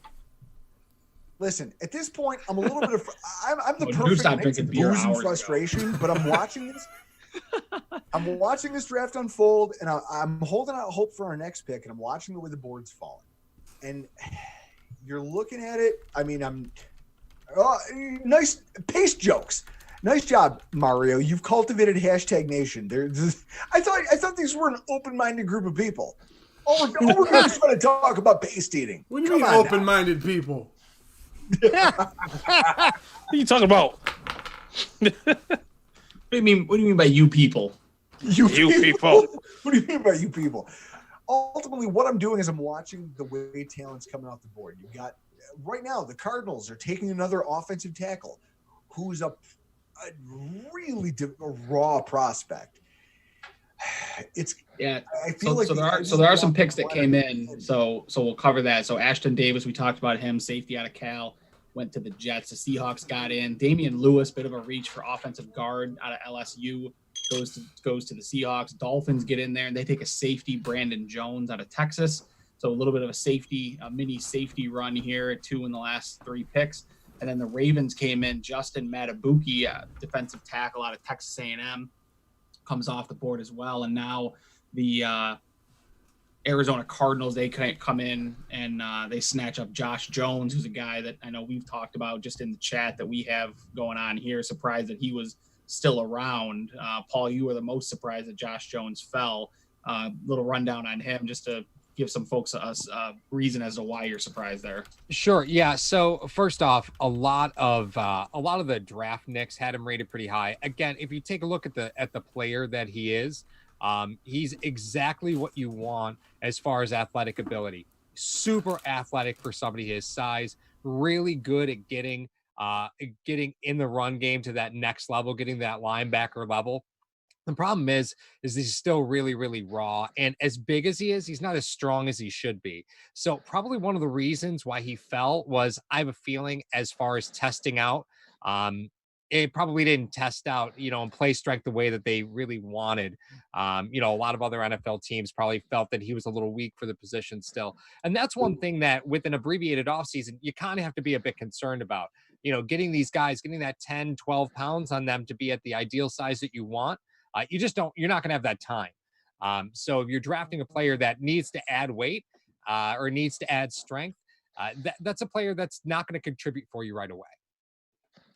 Yeah, and I think that's interesting. I mean, it's one of the things that we really haven't talked a ton about over the last 2 nights here of this draft is what this offseason is going to look like.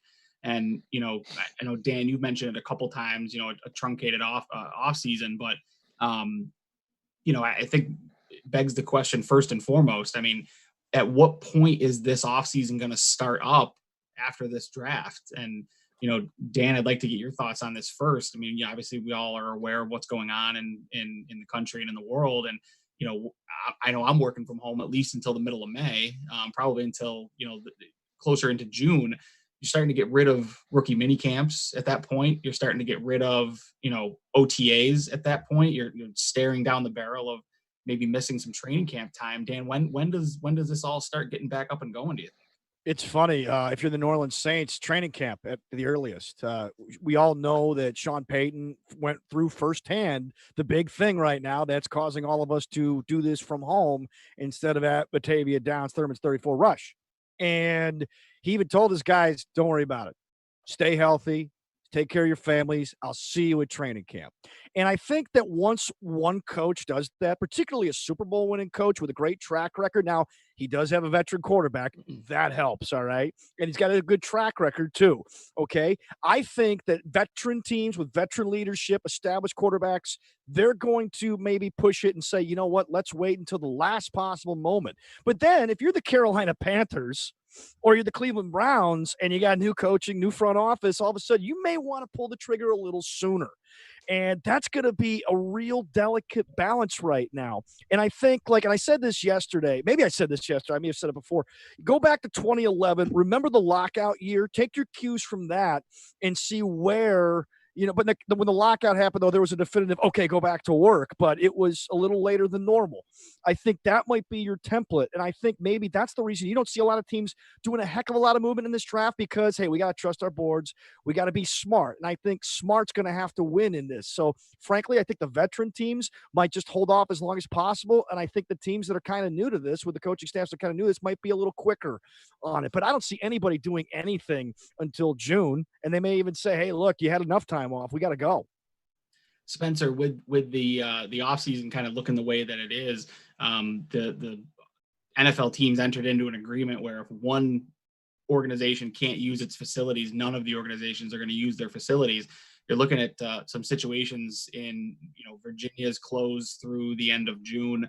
Obviously, Cuomo in New York is not one that's going to waver in the face of the NFL owners. California is another state that comes to mind. If any of these states say, California or New York say not happening until the fall, you know, what's the repercussions of the NFL getting going without a training camp if they roll right into, you know, a 2-week training camp and then right into the season? I mean, how does that impact? Dan talked about maybe some younger teams, but you know, what teams are going to be impacted by that, if not all of them? I think the teams that be impacted the most for sure are going to be teams that have new coaching staffs, new regimes in place. So obviously, in my scenario, like the Browns come to mind for that. You know, like you're trying to institute a new offense, institute new schemes, acclimate your players with your new coaches and your personnel, and you're just sort of. I mean, yeah, there's a level to that you can accomplish through Zoom meetings and this virtual, you know, off-season program stuff they're trying to do, but it's just not going to be the same. You're not in the building every day. So I think that's the biggest thing is just that chemistry, developing that is going to be off. Teams that, you know, you would expect coming in like, oh, these guys are all going to get together and start working out and doing all this stuff. Like, you're not going to have that. So there's not going to be the chemistry there for some of these young players or new players that are coming in to try to join in on a group, whether it be on the offensive or defensive side. And then I think from like just a physical standpoint, and this is maybe where you run into a little bit of a CBA, you know, players union type scenario with how much time are they going to, with things being changed up like this, how much time are they going to allocate towards the players? You know, everyone always gripes about the NFL not caring about player safety enough. Well, what are you going to do if training camp gets pushed back? Like, are you going to do like a shortened training camp, no preseason games, just start the season week 1 after some sort of training camp, you know, end of September, early October, whatever it might look like. So it's going to be interesting to see how that all plays out because it is going to be a lot different from past years. And you wonder from a physical standpoint, I mean, we always talk about it. Like when the season starts, week 1 oftentimes almost looks like a preseason game for some teams because they're still sort of getting their feet underneath them. The starters only had so many reps in preseason or at practice. So it's all kind of a learning curve. I think we're going to see that sort of process of building up to football shape or football form. And, you know, these good teams that you expect to be peaking at a certain time, that's going to come later in the season than we're probably used to. I mean, think about the Saints. Like Sean Payton flat out said, like, yeah, we're not doing any off-season program stuff. We're just going to gear up for training camp whenever that is. Like, it's so fascinating to see how different teams are going to handle it. And just there's that level to it, like you mentioned, Ryan, that's, you know, there's only so much the NFL world can do or have say in. This extends on beyond to like the state level and what states and the government's doing to allow certain things to happen. And obviously football is going to be sort of secondary, I think, to a lot of other businesses and things that are going on in the world. Drew, as a guy who continually reminds all of us that you're a Bills season ticket holder. I'm the general, my section. I'm the marshal. Thoughts on the NFL? Listen, I resolve so many problems that both the sheriffs and the are on a first name basis with me. And Chris, my producer, has seen it firsthand now that he's a season ticket holder. I hold a certain amount of cachet with the cops, with the people who oversee our section. I get away with more than I should, but I also enforce, I don't know. I help them do their jobs. Text Drew to 507 or something like that. So Drew, I'll ask you thoughts on the NFL continuing on with this season without fans, as seems ever more likely coming down the pike here. I'll tell you this. It would be really hard to envision. I mean, I think back to this play. The New York Giants come into Buffalo. It's late in the season. It was the year that they made their surprising run to beat the New England Patriots in the Super Bowl and disrupt the perfect season. We were winning at one point in the second half. And then they just start running the ball down our throats in the third, and it starts to rain and it's snowing. And we're on a goal line stand, and they decide they're going to go for it with Brandon Jacobs from our 3-yard line. And we start chanting the name of one of our linebackers. And you see him just kind of like he turns around and he starts bobbing and weaving. He starts waving his arms. And then he's slapping guys in the helmet. And then they all go out there and they snap the ball. And that guy goes out there and knocks out not only his blocker, but also the fullback. And it's just a jailbreak into the backfield. And they destroy Brandon Jacobs for a loss. And it's a turnover on downs from the 3-yard line. We go on to lose the game.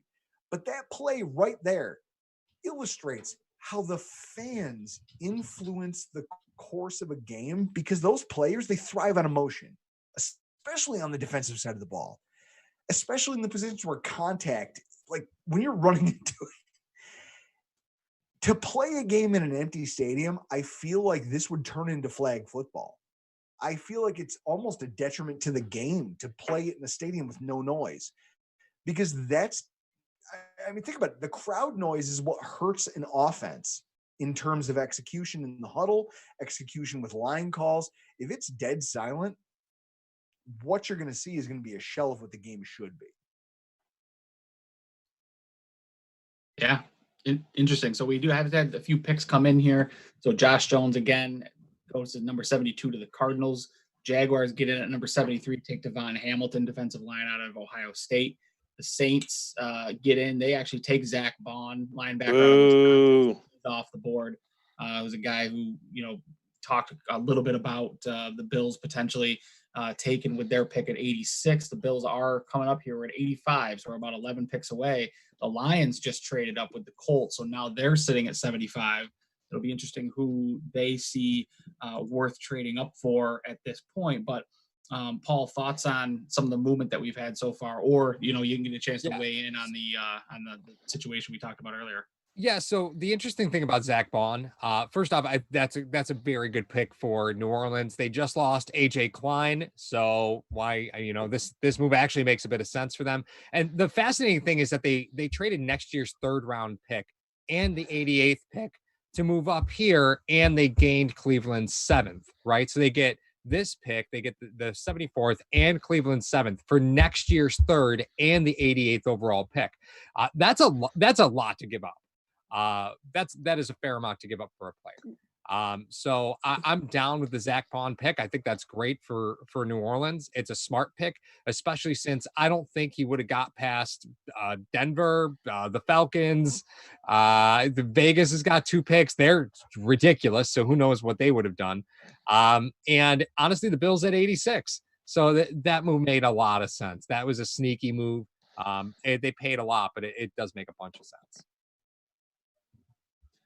So, Drew, they're doing the interview right now with AJ Epinesa, and my favorite part of this draft process are all the sound bites that you're going to get coming out of these guys now. And I want to share a quote with you. Sal Capaccio just tweeted out, Epinesa said his dad was a walk-on at Iowa. He instilled that walk-on mentality to me. You have to work and earn everything that you get. Combine that with the fact that he's a wrestler. Is there any doubt that the Bills took AJ Epinesa with their first pick of this draft in the 2nd round? He sounds like a process guy. He sounds like the guy. Well, and here's what I'll say.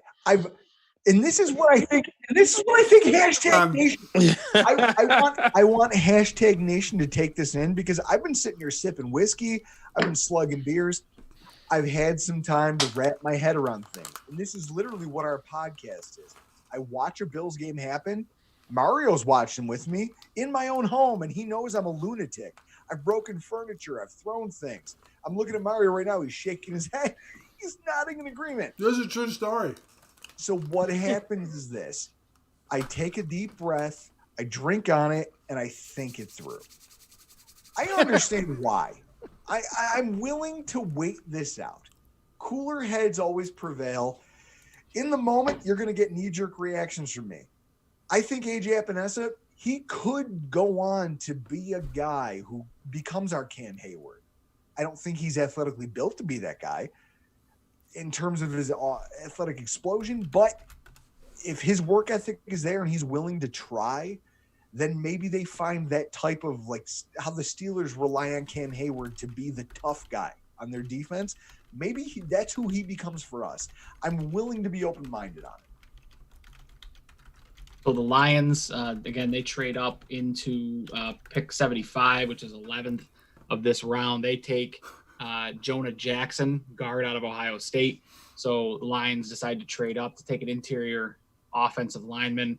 And, you're in trade territory now if you're the Buffalo Bills, right? If there is a guy that you want, you're 10-ish picks out, this is probably territory where you can start targeting some of these teams. Atlanta is a team that was looking to trade up earlier, so maybe they're interested in picking up some extra picks. You're probably not going to wind up trading with the Jets, but you've got the Raiders with back-to-back picks. Maybe they're a team that wants to move back a little bit, depending on what type of value is there. Paul, anybody else that you're maybe looking at here ahead of the Bills that you say might be a perfect trade candidate if there is a guy that the Bills want? Well, and the fascinating thing is, the deal with New Orleans kind of sets the table. So what do you value next year's third at, right? Because that means the team is willing to take nothing now and take something next year. Now, I'm not a big fan of trading future picks. I never have been. But the Bills have, you've got the third pick, a fourth round pick, a fifth round pick, 2 sixth round picks, and a seventh round pick. So you have some ammo to move around. So if you're going to start looking at who you're going to trade with, yeah, Atlanta does make a bunch of sense. The Raiders make a bunch of sense. But the one team that I kind of would like to try and get ahead of, I think that's the way you look at it, is what team do we need to jump? The team that I want to get ahead of is I want Atlanta's pick right now because the Jets are right behind them, right? I don't want the Jets to have another one up on me. They've had a bunch. They've had them all night. I'm really not worried about anybody else in between us and the Jets. You got the Raiders twice, the Cowboys, the Broncos, the Rams, and the Colts. I'm fine to let those dogs, lie. I want to get ahead of the Jets. And if that costs me my fifth round pick, then so be it. Because to me, when you look at trading future firsts, right, you're looking at trading a round pick later this year versus the future, right? So if you're trading a future third, that means that's worth this year's fourth. Now, New Orleans got a seventh round pick with that. So I think a fourth round pick is more than fair if you're looking to jump anybody, especially if you're trying to go up to where Atlanta is right now. So the Buccaneers have actually taken their pick as well. Keyshawn Vaughn out of Vanderbilt, running back. A guy that Tom Apparently Brady's they don't think they have like to play defense. yeah. I mean, That is an absurd reach. Can we talk about that? Keyshawn Vaughn was a guy who Third he round. was viewed by Yeah, that's a everyone. reach. That's a reach. That's what I'm saying. The line, the running back. It's a reach, but I'm also just wondering when they're going to address defense. Like, honestly, they've gone offense with every pick. I understand they have It's Tom Bruce Brady. Arians. It's I Bruce under- Arians. Yeah, but Bruce like, Arians. dude, Hey, whoa! You don't Come on. need defense if you just score every time you hit the field. well, you don't need defense in the NFC South. It's just going to be a track meet. It's like the Big 12. Hey, whoa! So are you saying that the NFC South is kind of like the Big 12? Sure. No. Okay, that's a fair assessment. Mm-mm. I don't I know think that any the of those Saints teams defense play has been pretty defense. good the last couple of years. That's why they've been successful, is because they're the only one that even tries to play defense. If it wasn't for that no pass interference call on Nikel Roby-Coleman, they might have a Super Bowl to They might have went to That's the back to truth. back. Yeah. they might have what? They might have went to back to back. Yeah, no kidding. Lacey, as a guy who was not for a running back in the second round, as you start to see these names start to come off the board, these running backs are starting to come off. Only a few names really left that can make an impact right away, at least based on some of the draft research. But if you're the Bills, are you starting to warm up to the idea of a running back in the third here? Me personally, no. If the Bills, no. There's really nobody here that you're going to need to draft right now that's going to fill and check all the boxes. Zach Moss is essentially the same thing as Devin Singletary. He's a smaller guy, doesn't have good top-end speed, but can make guys miss. So if you get him to spell Singletary, you're just getting another Singletary. Good with the ball out of the backfield, catching the ball. But, there's other needs the Bills have, and if earlier they addressed the need, and I think they're going to address another need. There's nobody right now that jumps off the page at running back, so I just don't see them going running back here with other needs that they could use and fill. Yeah, for sure. Spencer, interesting question. I think you just put in the chat here. When's the next quarterback go? And I think it's probably between Eason and Fromm. So do we get a quarterback before the third round's over?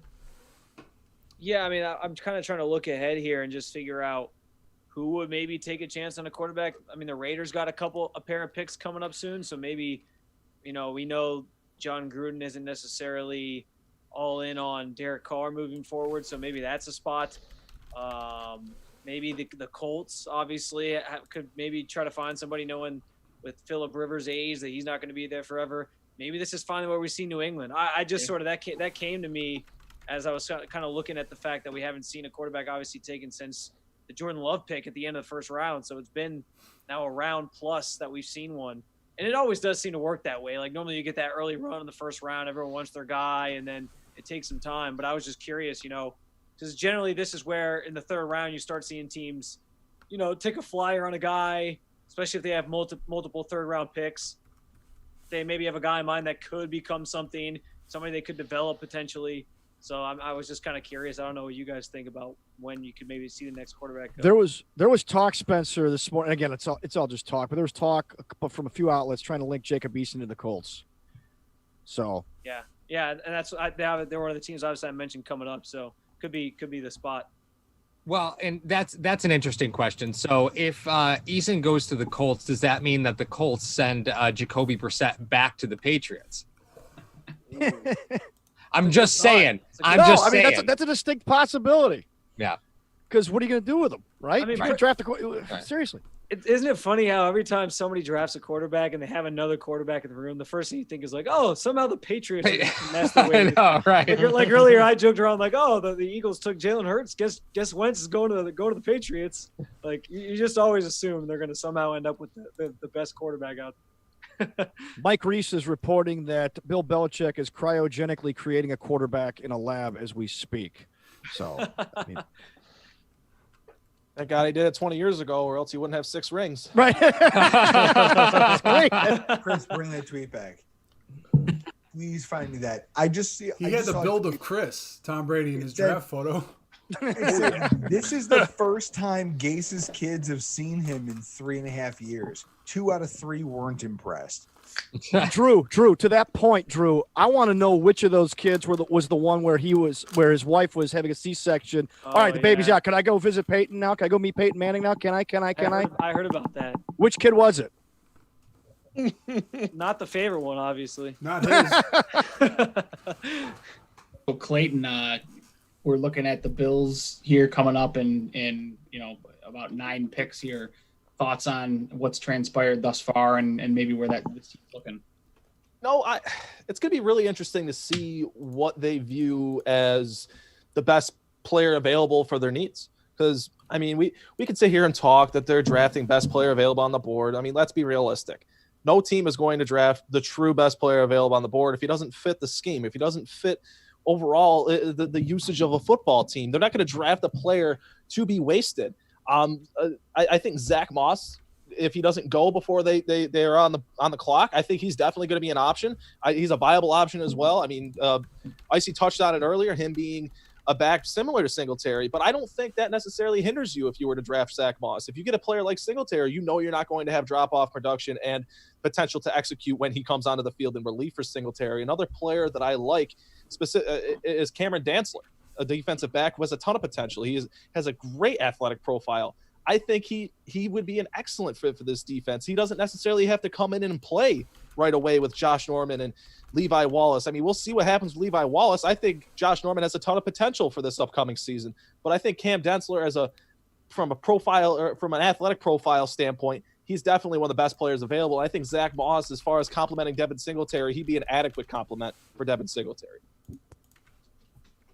Yeah, so we got a couple more picks that came in from here. The Broncos, they select Michael Ojemudia, corner out of Iowa. Hey! And the Atlanta Falcons just came in with Matt Hennessy, center from Temple. So, another offensive lineman that came off the board here.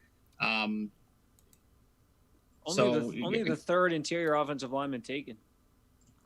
Yeah. That is strange, yes. Well, it's not, I mean, there's not really a deep class here in the interior. Yeah. And it's surprising because there's not really a lot of guards.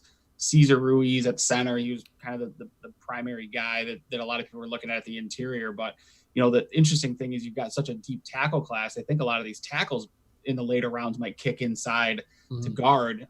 Right. These tackles that are tackles in college, but they don't really have the arm length or the size to be a tackle in pros. They think they're going to kick them inside to guard, which is depleting the guard talent in this draft. So, but I'm surprised that you haven't seen more true centers go. You've seen Ruiz and Hennessy so far, but that'll come. I mean, I think that'll come in the later rounds of the draft. But it's interesting because the interior guys, it's like you draft them and you plug them in. It doesn't matter where they get drafted. You can plug them right in and play them right away. So I don't think teams are too worried about getting in and picking those types of guys. So the Jets are on the clock right now. We'll see which direction that they go. But Paul, the way things are shaping up here, what are you looking at for the Bills at this point? So there's one player that just seems to there's two players that scream Buffalo Bills to me. And they're for different reasons. Number one is Bradley Anae, who would be way overdrafted right now. Okay, let's just call that what it is. He would be a mid-4th rounder, but he's the defensive end from Utah. Just super high motor guy, but just screams Buffalo Bills. Like his profile, it's just as I say, he's just a high motor guy. I can't stop connecting the Bills to Bradley Anae. But would be super overdrafted right now. After that is Tyler Johnson, the wide receiver from Minnesota, because he's a guy that just doesn't do anything great, but does a lot of things really, really, really well. But he reminds me a ton of Zay Jones. So I'm just worried if the PTSD has set in from that example, because he's very, very similar to Zay. Does a lot of things really, really well, as I said. But there's, concerns about some drops. His routes aren't quick, but he's a really great run blocker. So I think there's some things there that you can work with. And again, in the 3rd round, now you're starting to look like, do we need a starter, or are we looking for somebody who can contribute to 30% of our snaps and play some special teams? I think the Bills are in a position where they don't need a starter and they don't need to stretch. They can go and look and try and find the best athlete available. Which I think has kind of been their motto the last couple of years, is let's just go get the best athlete available that we can. Yeah, no, I agree. So the Jets pick are in here as well. Jets are going to take Jabari Zuniga, edge rusher out of Florida. So looking to bring some pass rush to that defense. Clayton's not really a fan of it. Drew's losing his mind quite a bit. Drew, what you got there, man? You put your pepper down for a little bit. So you wanna have a conversation here? Yeah, I have the largest green pepper known to man. It's right here. I'm chewing my way through it as this draft progresses. I'm trying to keep it off camera. Jabari Zuniga is one of those players who's a developmental pass rusher. He's not going to come in day one and he's not going to be an impact player off the bus. He's not a quote unquote starter off the bus, to quote the now fired Doug Whaley. Ultimately, what he is, though, is a very athletic prospect who plays a position that ultimately only a few guys can do. You have to have elite bend. You have to have elite handwork in order to be a 7, 8, 9, 10 sack a guy defensive end.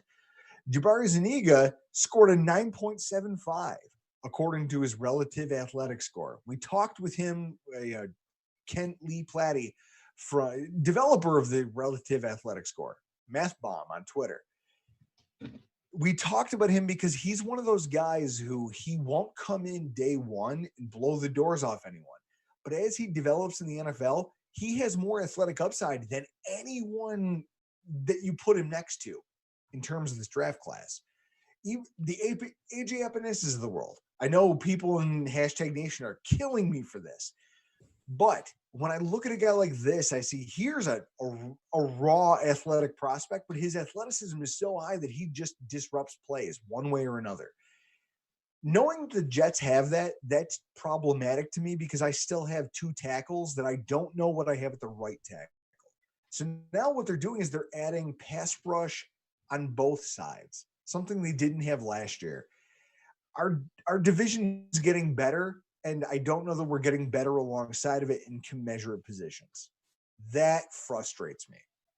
Well, I mean, but how good were the Jets? I mean, you say they're getting better. Are they just closing the gap, or are they, the Jets aren't, they're not a good football team right now. I don't think Zuniga is going to be the guy who moves the needle next year, but in 2 years, when he is their leading pass rusher, everyone's going to go, hey, why didn't we see this guy coming? It's going to be one of those type of picks. 1 second, Drew. You mean the Jets drafted a Florida player in the 3rd round, and you think he's going to be sustainable Do I need to bring up Ja'Kai Polite? Yep. Okay. But that was Mike Maccagnan. Hey, that was Mike Maccagnan. Listen, I love Paul. Hang on. For a second, take it back. I've never seen Paul laugh this hard. Oh, I've never man. seen Paul rolled out of his chair. Paul, why don't you voice your opinion on this? I want to hear your take. Man, there's some references you just never expect to hear, and that's one of them. You know, like when you have Icy on, you're like, oh, you know, I'm gonna make a Njoku, or not a Njoku. Who was the defensive end? Ndici. Robert Ndici. Yeah, with Icy, I'm gonna make a Robert Ndici reference, a Polite reference. Oh my god, that's great. I mean, I think that's the pick that got their GM fired. Yeah, it was. Sure, it wasn't Hackenberg. We don't speak that name around here. That never happened. There are plenty of picks that could have got him fired. Plenty of picks.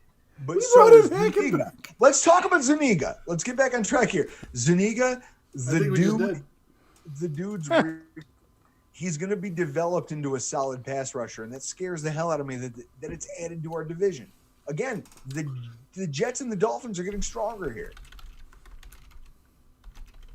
Yeah, but I mean, still, I mean, they're getting stronger, but they're closing. You know, they're closing a pretty wide gap if they're getting better. I mean, I'm not. You know, they're not. The Jets still aren't a 500 team. Trust me, I watched their starters almost lose to our backups at week 17. That was bad. That was embarrassing. We were tied at halftime. And I looked down the bleachers to a family of Jets fans. And I go over and I start talking to the guy, and he goes, yeah, we drove 8 hours for this game. We're tied at halftime 6-6. I gave him a hug, and I told him I appreciated him. Man, what are the Raiders doing? They just drafted Lynn Bowden Jr. I mean, Bowden's like, he can like do it all. He's listed as a wide receiver. The Raiders just Bout it. Come on, man. They literally, the Raiders just want to sign athletes, man. They just want to they think it's attractive. Oh like, my they'll God. just sign guys and tell them, you know. Fun go do fact something. about Lynn Here's the Bowden, football. Mario or Drew, if you're interested, Lynn Bowden actually has bigger hands than Joe Burrow. And he did play quarterback at Kentucky, so. Oh my God! I'm gonna throw things. Hand size. No one cares. Why don't you start with your opinions? Ouch. Oh my God. Mario comes in from the blind side. He's not even on camera, and he's got. I love Mario.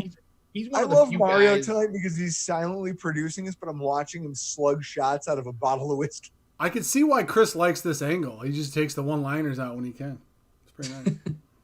Bowden's interesting though, Paul, because he's one of the few guys that's listed as like an athlete coming out of college. Usually you see athletes listed as they go into college at high school because they don't really have a position. They're just kind of the most athletic guy on the team, so they just do everything. But Bowden's, I mean, what position does he even play? He's probably, is he going to be?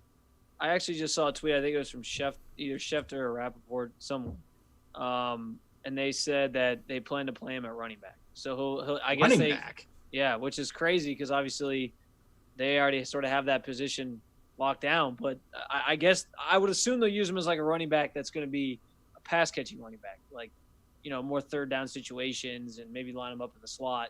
Because I mean, I saw that tweet and I was kind of like, okay, but that's what it says. So I mean, if anything, it was Rappaport. It says that would be like Las Vegas plans to play him at role. running back in the beginning, but he can also play wide receiver and more.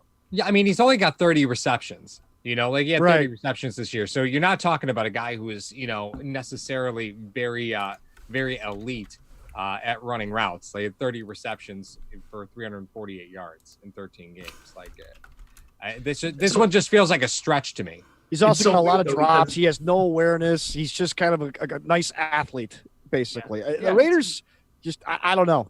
They're the Raiders. The Raiders Do are we double- ever know? Do we ever know with the Raiders, Dan? Do we ever know? It's funny because everybody looked at now that Mayock they're- like he was this genius, but then you pair him with Gruden, who everybody thought was this genius, said, So the Raiders have now taken 3 wide receivers in this draft. Yeah, right? what the? They're like the Detroit Lions back in the day. They We just took Ruggs in the receivers. first, Again, and now in the they don't third, need they've defense back to to win. back. They've gone Lynn Bowden and Brian Edwards. They're trying to beat the Chiefs with all offense, no defense. Speed kills, man. Yeah, but you only got 55 spots for game day. Like, damn. Like, what are you doing? Well, that's what I was asking about the Bucks too, man. Like, all offense. The inactive list: wide receiver, wide They're receiver, just gonna run. wide receiver. I mean, That's it. Oopty freaking oop. Derek- Give me a Derek break. Carr. Run the oop to you. That's But legitimately what they're gonna run. But if you're the Bills, aren't you kind of thrilled with this, right? Yes. Because receivers are coming off the board, but these aren't receivers I was those worried about. receivers. Yeah, Yeah. I'm fine with that. That's fine. That's fine. Thank you, Vegas. Maybe there was no need to trade up. Why get ahead of Granted, Vegas? I think Edwards was kind of moving up boards. I think people started to see higher stock in him and a little bit higher of a ceiling. But yeah, I mean, in the grand scheme of things, like, it's weird for the Raiders to take him because they already took a receiver, this is the third receiver. But on top of that, like, it's not a guy necessarily I'm worried about the Bills getting. Like, they have other things they can either other receivers they can look at or other players and positions they can. Well, and if you take a look at Dallas, right? So let's say Moss is the target here, right? You've got Dallas. You're not worried about Dallas taking Moss. No. You've got Denver. I'm not worried about Denver taking Moss. You've got the Rams. They already drafted a running back. You've got the Colts. They already drafted a running back. So Moss is yours right now if you want, unless somebody's going to jump you for him, which would be the only concern that I have. You got the Patriots, the Browns, the Vikings, the Texans, the Raiders again, the Ravens. The only one that would worry me a little bit are the Titans at 93. But the Packers already drafted a running back. The Chiefs already drafted a running back. And then you start getting into these compensatory picks. So right now the Titans are the team that kind of gets me a little bit. But outside of that, I mean, if you want him, he's yours.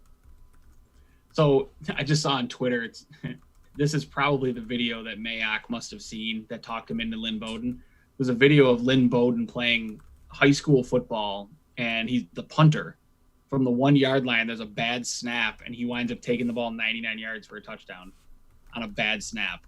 I guarantee Mayock watched that this video this morning. Guaranteed. He was like, gotta have him. Gotta have him. That's the play right there. High school play. Absolutely. Going all the way back to the archives. And Gruden's thinking, I'm going to bring this thing into the next generation, man, and we're never going to punt. He's going to be our punter, and we're just going to run just fakes with everybody. And he's going to end the phone call with him, like, knock on wood if you're with me.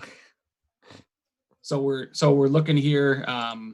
The Cowboys pick is in as well. Neville Gallimore to the Cowboys, defensive tackle out of Oklahoma. So Bills inching closer and closer. You've got Broncos, Rams, Eagles, and then the Bills get in there. So interesting to see how things are shaking out here, and with the Bills pick approaching. Sorry, just get this pulled up here. So it's Broncos, Rams, Colts. Sorry, I said Broncos, Rams, Eagles. It's Broncos, Rams, Colts before the Bills. And to your point, Paul, none of these teams need a running back. So if the Bills are targeting running back, that's good news for them. Mm-hmm. You could make the argument that none of these teams need a wide receiver. So if the Bills are targeting wide receiver, another good situation for them. But Clayton, 3 picks away. What are you thinking here for the Bills? Clayton, you're on mute. My bad. I really have my eyes set on Zach Moss here. I really do. Zach Moss, I touched on it earlier of the lack of drop off in production and the execution of the offense of when he's in relief for Devin Singletary. Back-to-back years with third-round draft picks going to running backs. I think Devin Duvernay could definitely be an option. He's a player who could use some refining to his route running. He could definitely be an option opposite Stephon Diggs, and he would have time to develop behind that trio of wide receivers that they have with Diggs, Brown, and Beasley. I like Duvernay as a prospect. Do I like him more than I like Moss? I don't know. It's really a toss-up like it was in the second round between Epinesa and Dobbins for me, only this time with Moss and Duvernay. I'm curious to see what they view as the best player available for the team. Yeah, Dan, what route do you see the Bills going here in 3 picks? I like what Clayton has to say. Now, keep this in mind too, just for the heck of it, and not because I think this is a good idea, but just something to consider. There's a cornerback on the board still, Amik Robertson. Some think he would be a steal in the third round. He's more of a nickel guy or a slot corner. A lot of people think if he were a little bit taller, he might be the best cornerback in the draft. He's out of Louisiana Tech. The thing is, he misses tackles and he jumps routes, but he's a baller. He's a guy who will mix it up. He's not afraid to hit somebody at the line. So it's just something to keep an eye on if they decide to go corner. I don't know if that they will, though. I just want that if that name comes up, it might just be a little bit of a surprise. That's all. Icy, where do you think they're going here? Yeah, I'm going to go cornerback as well. I mean, it's an area of need, as I've said multiple times. Amik Robertson he's a little short on the short side, but you have Bryce Hall sitting there at 6'1", 202, and also, there's guys like Troy Pride and Cameron Dantzler, both. All the Pro Football Focus actually has Cameron Dantzler a pick the Bills would make. Slow 40 time, but he's got great instincts, quick feet, smooth hips, and that might be somebody that the Bills could use his size and length in the zone defense that they run a lot of. So I think right now with the best available, you're not really seeing a lot for outside linebacker unless you go for running back with Zach Moss, someone that can kind of just spell Singletary with the same kind of skill sets, or if you want to going for wide receiver, but again, you'll be drafting your fourth, fifth wide receiver. So I think the biggest position of need right now is corner. Hey Drew, I like to go to you, but I like to leave you little nuggets of information to kind of soften you on this whole Epinesa thing. You want to take a guess on who Epinesa's first college sack came against? I know the answer. I was waiting for this. No, why don't you enlighten me? Josh Your Allen. mom. No. His first sack in college was Josh Allen. So they're practically the same size. Said he was the toughest guy he ever had to bring down. Of course he did. So is Drew after a bottle. Drew, best player available. Where do you see the Bills going here in the third round? I'm looking at the way the draft board's falling. I don't know. Lloyd Cushenberry just went. Center. Yeah. Cushenberry, center from LSU. He goes to the Broncos. Finally, another interior offensive lineman. I mean, you guys all saw, I went to take a leak. My producer, his hair is incredible, but everything else about him sucks. Other than his ability to produce a podcast. His personality's garbage. He's laughing right now as I'm talking about it. It's true. True statement. What I want to know is, what do they as a football team want to be? Do you want to just be the team that accumulates rotational depth, or are you trying to make 2020's team dynamic? The next pick's going to tell us a lot about that. There's not a lot of dynamic running backs left. There's not a lot of dynamic cornerback talent left, or wide receiver talent left. So you got to figure out what it is you want to be, and I think we're going to learn. If they take another depth pick the way they did with Epinesa, because I know hashtag Nation's crucifying me in the comments of this thing. If they take another depth pick, rotational guy that they think, if that's the case and they don't take an impact player for 2020, then that tells me that they're not serious about trying to contend next year. Drew, you've got people at hashtag Nation so upset with you that they're actually subscribing to a monthly fee to give you crap on this feed. I know, and that's my point. You are literally so annoying that you're earning Paul and Mario money for their coverage. And that's my point, is that this next pick is going to tell me in 2 picks, we're going to learn. I don't care who the prospects are. We're going to learn everything we need to know about the Buffalo Bills with who they take now. Because if they take another rotational player, a depth guy, a developmental player, all I know is then you're not serious about next year. Next year is kind of a throwaway to you in lieu to a 2021 where you have Josh Allen in a contract year and you're hoping he becomes what he is and you're hoping your defense peaks. I don't know. I don't know what they've done, and watching the way the draft board's fallen, I'm not confident in terms of where our pick ends up. So a lot of rumblings here that the Bills might actually be moving up, potentially with. Yeah, I mean, sounds like not sure where that's coming from. I'm just seeing Terrell Lewis. Oh, what's that? Terrell Lewis, Alabama to the Rams. Terrell Lewis comes off the board to the Rams, edge rusher. That's huge for them. That is huge. Terrell Lewis is one of the better.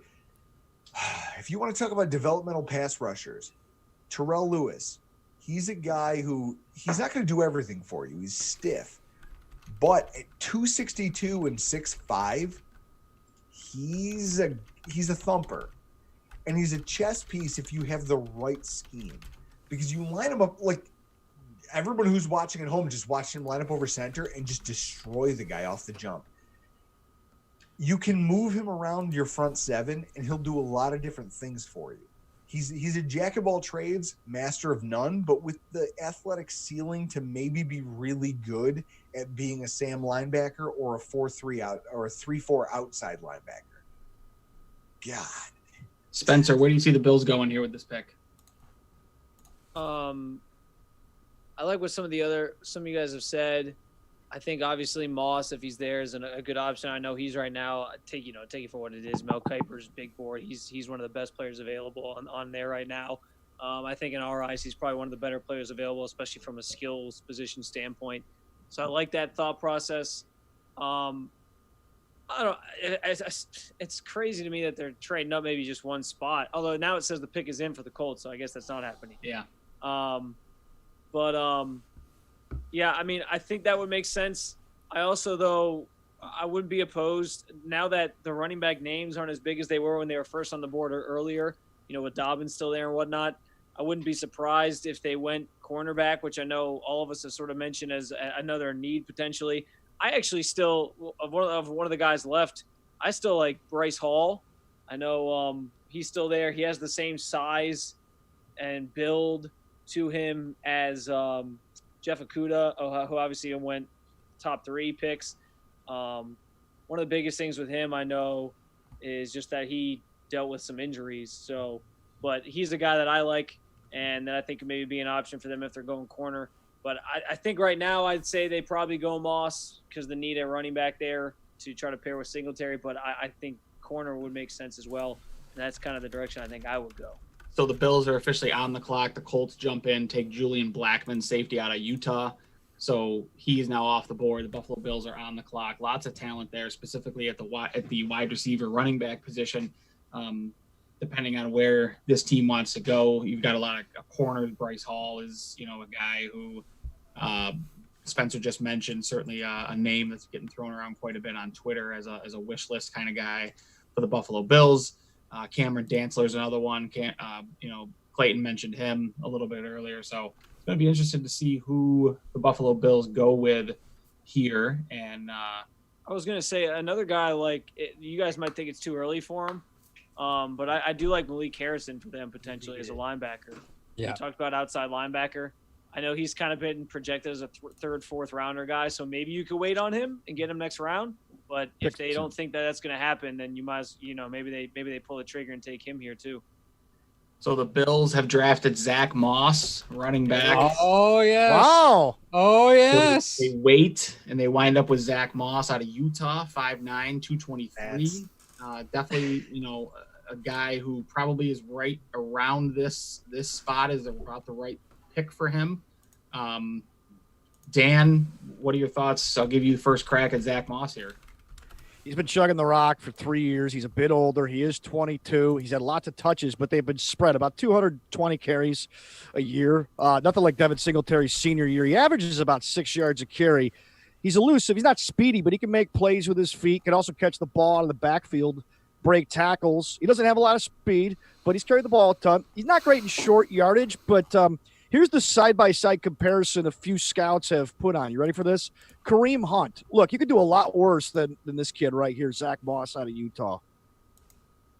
Yeah, absolutely. Clayton, thoughts on Zach Moss? I mean, I think it's a solid pick. You definitely had a need at running back. When Frank Gore came out on the field, it was an obvious it was obvious what they were doing. It was a tell to every defense that they played. It hindered what they were capable of doing when Devin Singletary needed some rest on the bench or what have you. I think they now have a solid 1-2 pair for the next 3 years while Devin Singletary is still under contract. I touched on earlier almost the seamless skill set between the two. There's little to no drop off. Moss brings more as receiver out of the backfield, and I think that benefits the Bills' offense while being a multi-dimensional backfield.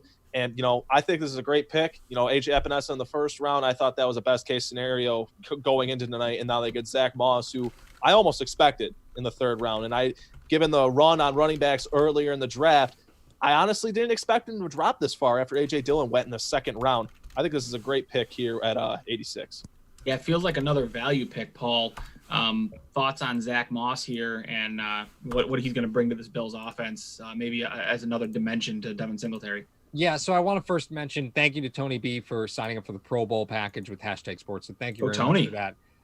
But one thing, I'm glad Clayton said something, because we're looking at a kid that averaged 13.9 yards per reception last season, right? Now, granted, it was only 28 receptions, but that's game breaker type ability. When you're averaging almost 14 yards a reception, that's a crazy number.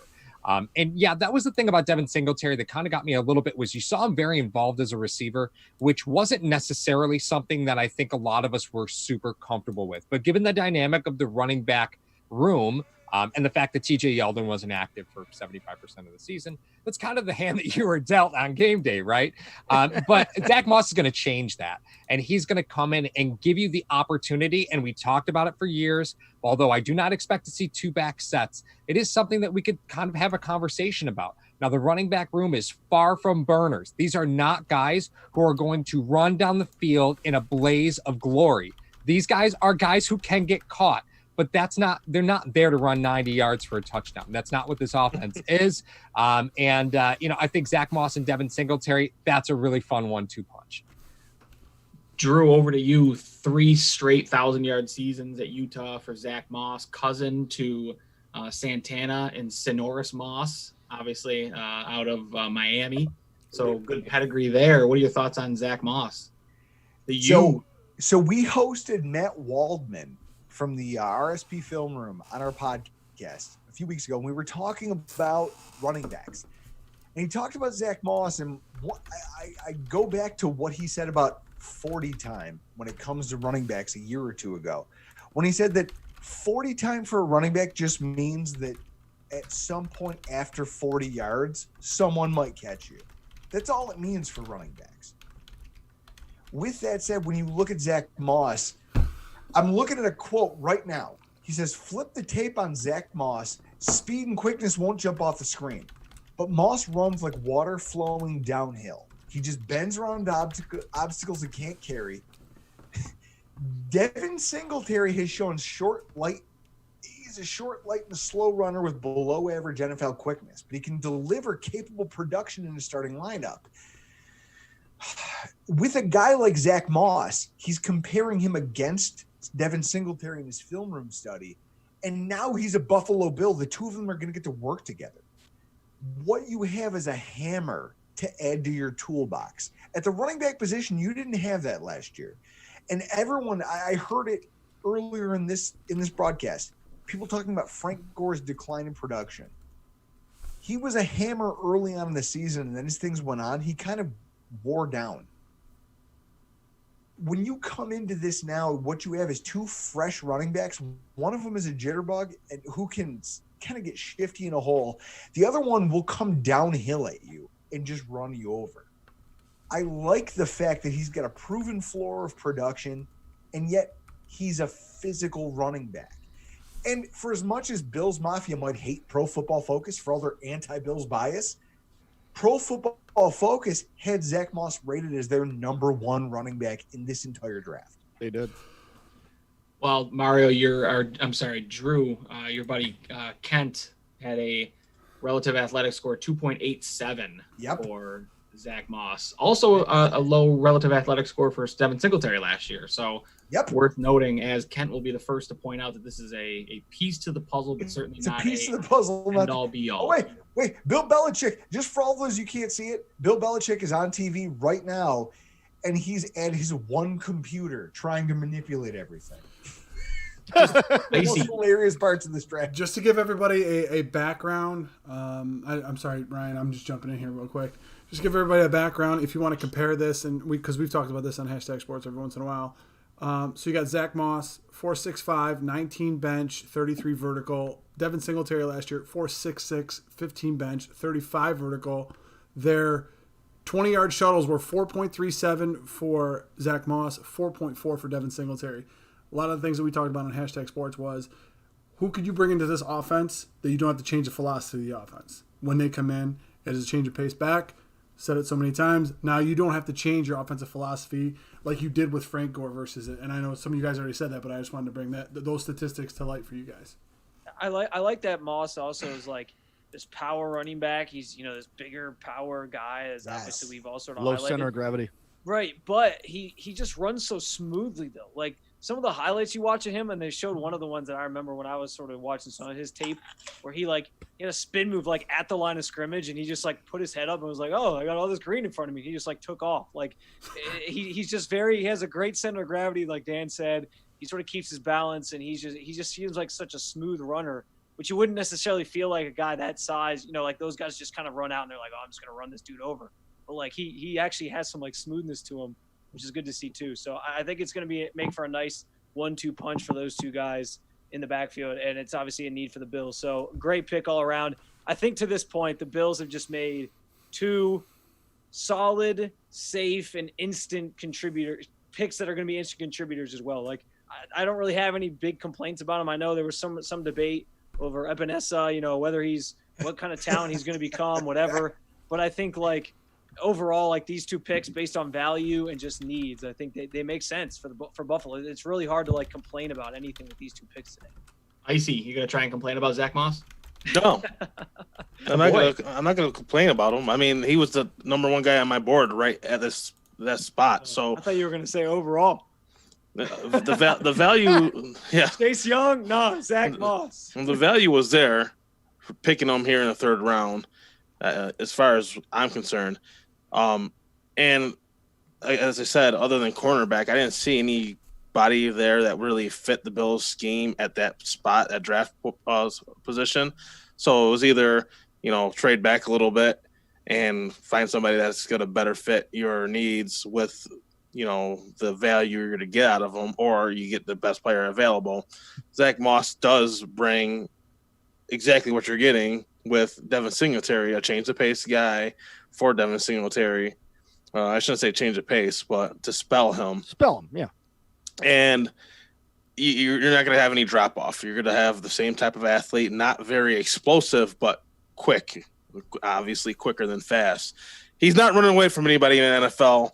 And even though he's kind of a heavier guy for a 5'9" frame at 223 pounds, I don't think he's going to be running over people, but he has the elusiveness. His elusiveness, like Devin Singletary, real is special. Quick, Dan, because I see you want to.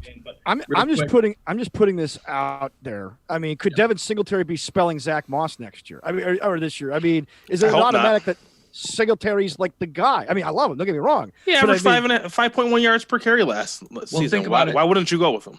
No, I'm just saying. I'm not saying that that's the case. It's guaranteed. I'm just saying like we could be talking about it in opposite order. That's all. I mean, so at the camp, who knows what happens? They're both third rounders. You think of Zach Moss and you think of kind of a workhorse type of runner, whereas Singletary, seemed to be successful, really successful last season, in limited touch situation. I think of, and actually Jeremy Sadak brought it up in the Facebook chat, Rock Sports Network. He brought up the comparison to the Saints when they had both Mark Ingram and Alvin Kamara. And I thought that was an interesting comparison between the two because it's a very similar skill set, right? You've got Mark Ingram, who was the downhill guy that could still be successful out of the backfield if he had to be. He was kind of a dual threat guy that really succeeded between the tackles. And then Alvin Kamara, who was a guy who wasn't, not really successful if he had to be the full workhorse, which we saw this year out of him, but tremendously successful if he was able to come in situational roles, limited touches, keep him fresh throughout the entirety of the game, throughout the entirety of the season, and can be extremely successful. So I think that's an interesting comment by Jeremy and wasn't something I thought of until he brought it up to me. So Paul, thoughts on that comparison? I'm sorry. I was in the middle of responding to a lot of different things. So let me jump in. I gotta be honest with you there. I was not paying it. attention to you. Put me in the game, coach. Hey, I hate the comparison. So I just saw a tweet that said, I'm going to go back a bit for a comp for Moss, but I think this is yards per pass on Twitter. Every Bills fan's familiar with him. He says he's a cleaner off the field version of Travis Henry. You could do worse. Hopefully he doesn't have a cocaine issue or kids. I could tell you some Travis Henry stories. I'm going to refrain. I'll tell you a Travis Henry story. My very first season of ever playing fantasy football, I drafted Travis Henry as my number 1 pick, and I didn't know what to name my team. And when I showed it to my friend's father, we were at his house. I showed it to him, and I go, here's the team I drafted. I just don't know what to name it. And he looked at Travis Henry and goes, Travis Henry? That dude's a bastard factory. And that turned into my team name now and forever. So we got a comment in the YouTube chat. I think it's a very fair comparison. So the question was, is drafting Zach Moss like D'Angelo Williams and Jonathan Stewart back long time ago with the Panthers? Carolina. Is that what we're going to see? And to counter that, it seems like this offense is not really concerned about height of its skill position players. Like apparently size is irrelevant, but the fact of the matter is, Jonathan Stewart and D'Angelo Williams didn't have as similar skill sets as Devin Singletary and Zach Moss do. Like, I think there's a finer line to draw between Devin Singletary and Zach Moss than there was between D'Angelo Williams and Jonathan Stewart. But maybe I'm remembering that wrong. I would ask Clayton, but he was like 7 years old. Well, Paul, the thing I'll defer to everybody else. The thing about Williams and Stewart was they were both first-round picks.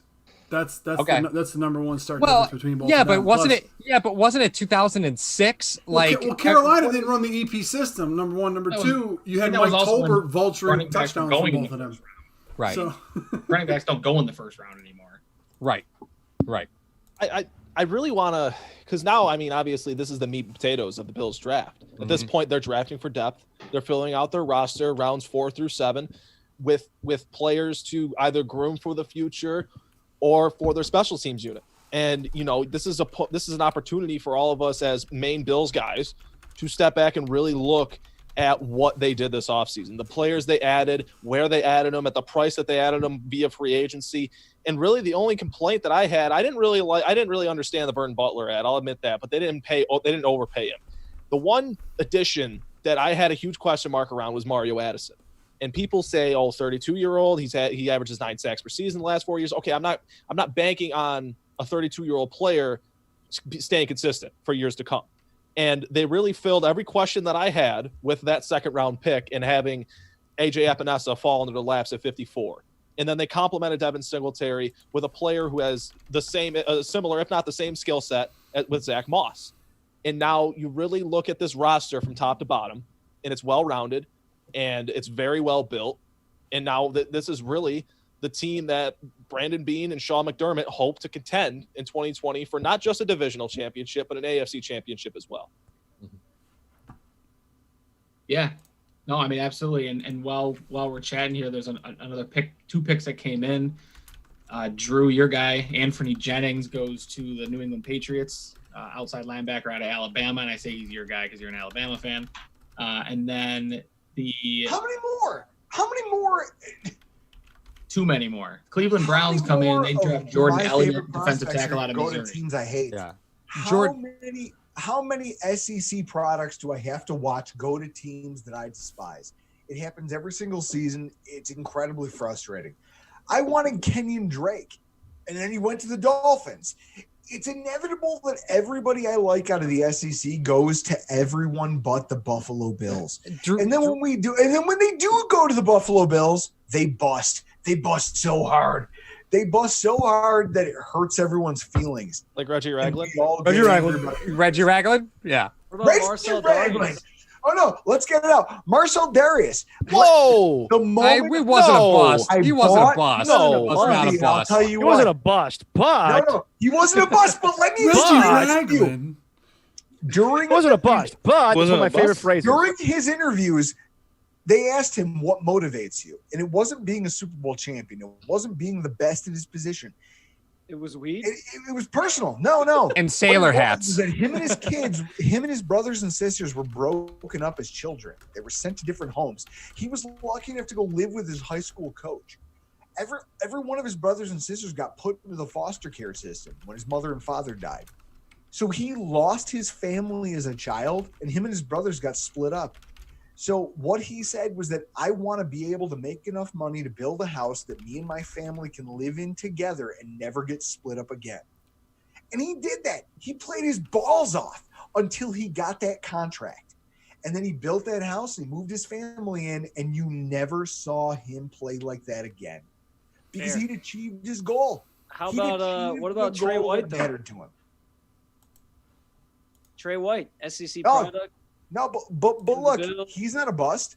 But what I'll say is that Alabama, those guys, oh God, Listen, Drew, you won't know these trials and tribulations if you just start pulling for the Akron Zips. You'll never have to worry about this. Never. It'll never be a I problem. think Drew just subtly, even though he's an Alabama fan, I think he just subtly just said, listen, all right, LSU produces better players than Alabama. Yeah, I think that's what he was getting at. That's it. Was that supposed to be a shot at me, Paul? Because I work at Akron. I forgot about that. No. wow. And I had to be on the sideline for all 12 of those games this year. So No. Well, I take why that back. I was on the sideline for 11 of the 12 games, and the one that I That's why wasn't you're on the wearing the- sideline for was the one that they almost won, and they lost to Miami by 3. That's why you're wearing the John Carroll pullover and not the Akron. I do got Akron You back got the here. good though. football teams. I got pullover. Akron back here though on the hat. Yeah, you got the good football teams on pullover on now. Exactly. Yeah. So a couple more picks have come in since we started chatting again, since Drew starting to come off the rails a little bit. So Cam Why Dantzler. is it was my fault? Well, I mean, because it's always your fault.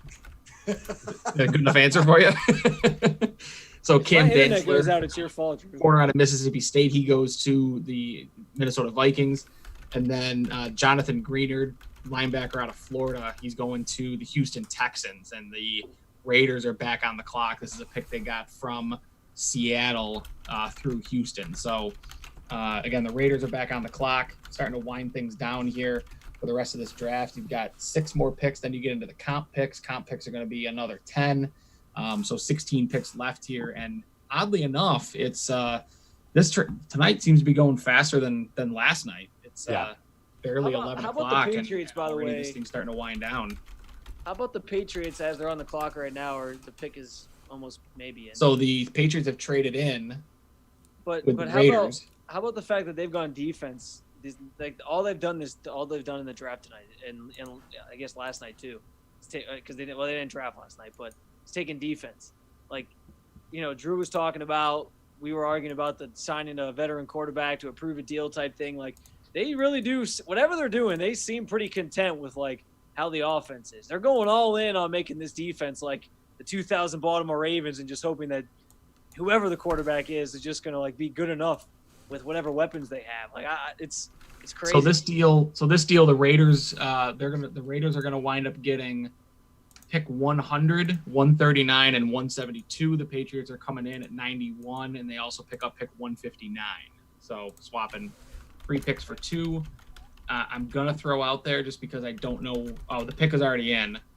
Ooh. Yeah, interesting decision A tight end. for a tight end, Wow. Devin Asiasi, and Okay. out of UCLA, which is interesting because there's tight ends on the board. I mean, Adam Troutman's still there, Hunter Bryant, Bryce Hopkins, they're all still there. It's interesting that they came up to take Asiasi, but overall thoughts on that, Clayton. I'll give you the floor first here. What's your thoughts on the Patriots trading up for a tight end in Asiasi? Asiasi is a player who has a lot of potential as a receiver and could be one of those players like spoken in the same breath as players such as Dawson Knox, who has a ton of potential to develop as a receiver in the National Football League. That being said, we don't know what his potential is like just yet. He's going to take time to develop, and that's telling of a team that isn't necessarily trying to put a quarterback in the best position to succeed right now, rather than develop a player such as Asiasi, as well as N'Keal Harry, who they drafted in the first round last season, while they figure out the situation under center. Yeah, interesting point there. And Asiasi, college stats, 44 catches, 641 yards, 4 touchdowns last year at UCLA. But I think the question, and Drew kind of brought it up earlier, we talked a little bit about it. Dan, who's going to get the ball to these guys? Well, I mean, Jared Stidham. I mean, yes. Jameis Can you Winston? get the ball to him? I gotta be honest with you, Ryan, and I don't know if you guys have probably heard the same thing. You're hearing some reports on New England say, yeah, he's a long way away. And others going, no, man, he's got it. And I got to ask this question. Who the hell knows? Because does Bill Belichick let anybody in on practice to know? It just drives me nuts that people think they have an inside leg on this. Yeah, I have no idea. Like, who's going to be thrown? I would imagine it's be Jared Stidham. Who knows? I mean, that's about it. I mean, like, if it's, Brian Hoyer, okay. But unless, like, they're planning on one of these quarterbacks dropping down to them, or they could sign somebody who's out there, or maybe they arrange a trade with Cincinnati to grab Andy Dalton. Well, like, there's no money. They don't have any money to spend at the cap level. So I don't know, man. That's a great question. Well, and the Patriots, yeah. Oh, I'm sorry. Go ahead. No, go ahead, Paul. No, what I was going to say is, first off, let's not forget the Patriots are 14-6 without Tom Brady starting a game, right? So let's stop playing that the quarterback position really matters here, because the fact of the matter is history tells us that it doesn't. You won 11 games, you won a bunch of games with Matt Castle, and we saw firsthand what the hell that looked like. I don't think any of us are signing up for that again. But the fact still remains that, there's quarterbacks out there that are on the board that the Patriots still could walk away here with. Like Jake Fromm makes a ton of sense because he's a big whiteboard quarterback where he is a really intelligent QB and could walk into a system and maybe give, an incumbent QB a run for their money in a system where he doesn't have to throw the ball more than 10 yards. Like, that's what we're looking at here. And to say that the quarterback position, to look for opportunity there, Belichick has given you no hope in any instance that has ever mattered. He's 14-6 without Brady. So, I mean, come on. Like, why are we still talking about this? Like, come on. Somebody's got to play it. Yeah. I mean, somebody has to play the position. Somebody's got to play the position. It's a 7-yard passing tree. It's not that difficult. No, I think Fromm. I think Fromm does make a lot of sense. But Spencer, back to your point, I mean, we've got an entire third round since because Jalen Hurts was last taken in the second round. When's the quarterback coming off the board here? I mean, is there a quarterback looking at these teams that are left to pick? Are there any teams here that are going to take a quarterback before this round's up?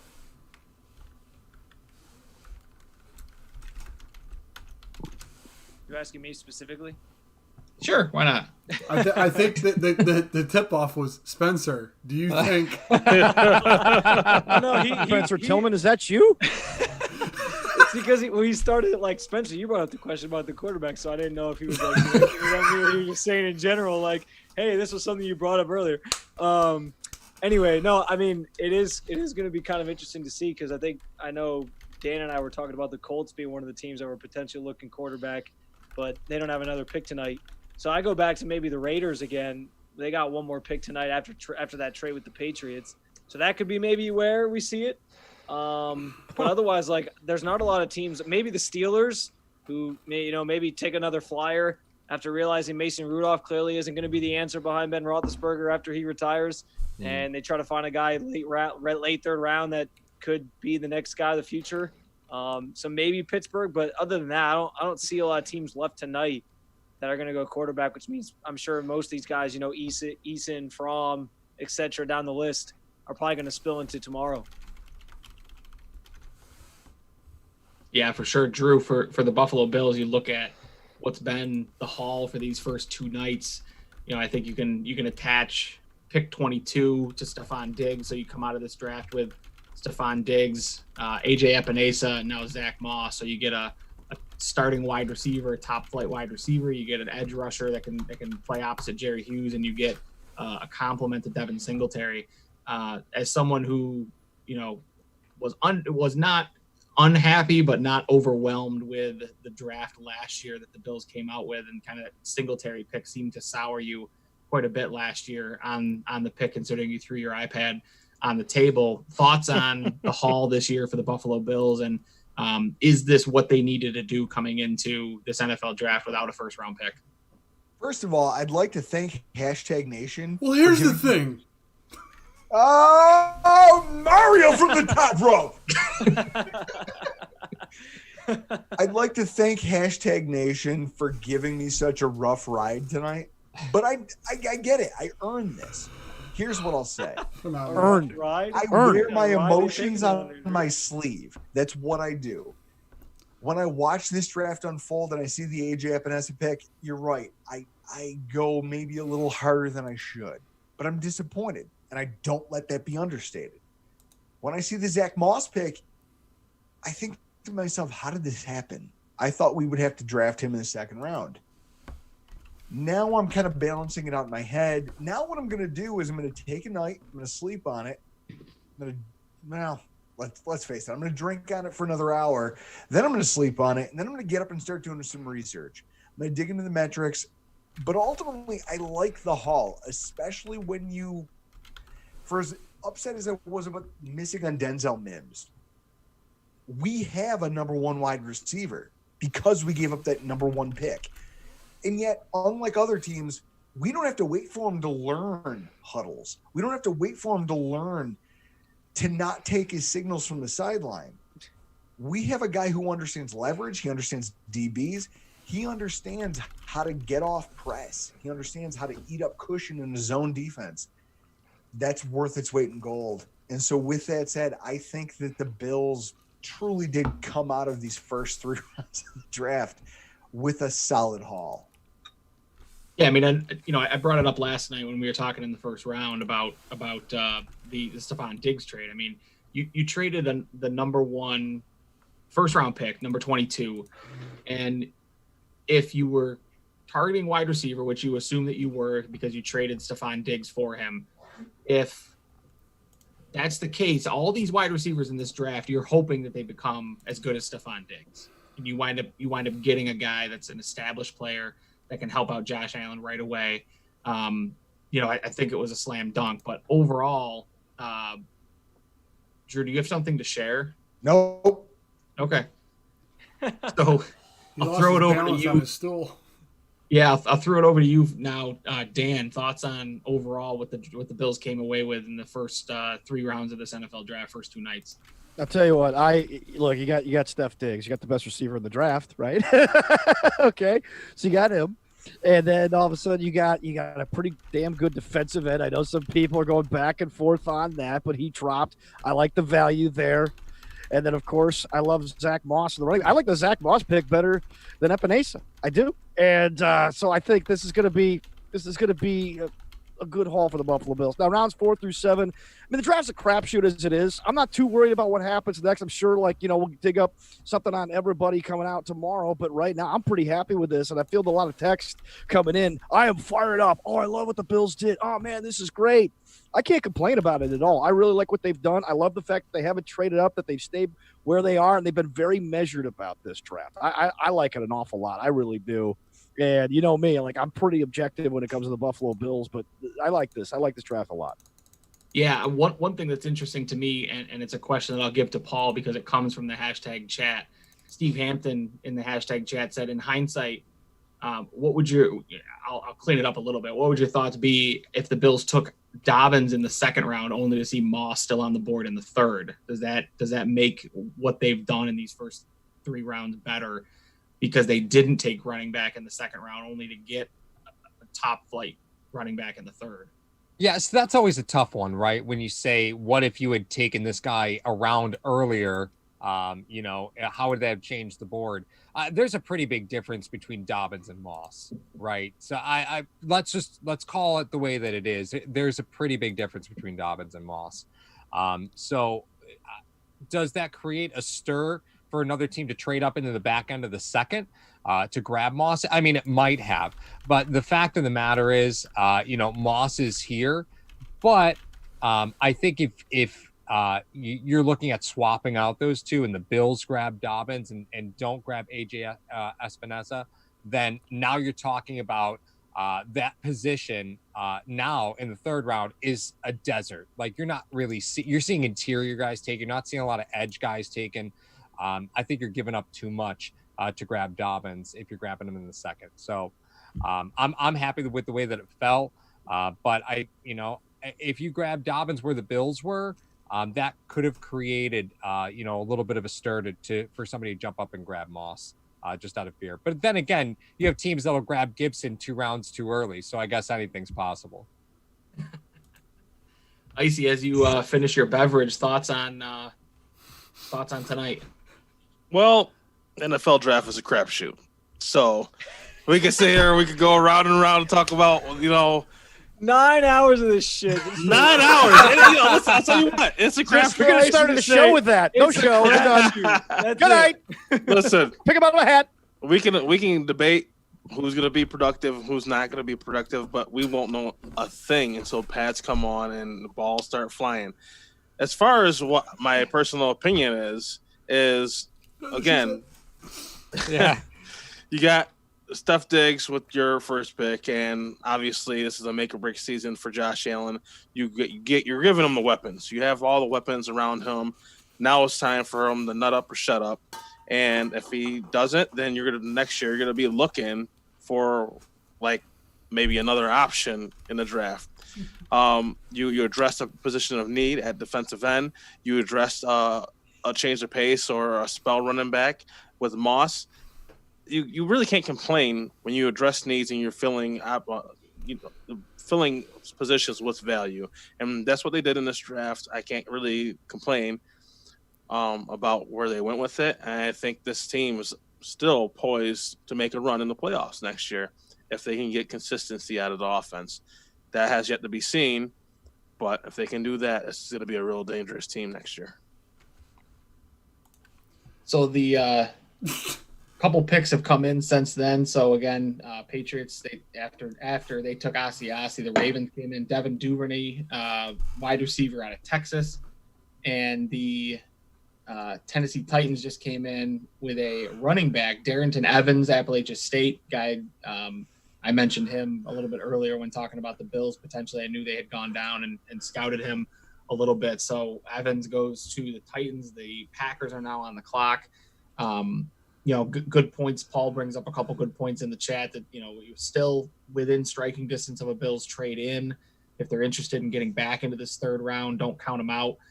We're going to keep the stream going because last year during the draft, we actually stopped after the Singletary pick, only to have the Bills trade back into the third round to Dawson Knox after we had gone off the air. So we're going to we were knee deep in chicken wings at that point. Yeah.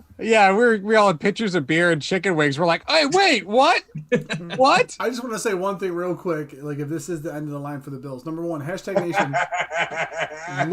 Look at your screen right now. I had all of these guys centered when we started this broadcast. This is how the draft does. It is exhausting. These guys are all like on the side of their cards right now.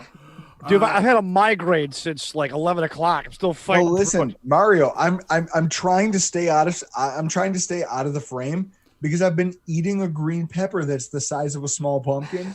It's the size of a child's head. I've been taking shark-like bites out of it. You look at these teeth.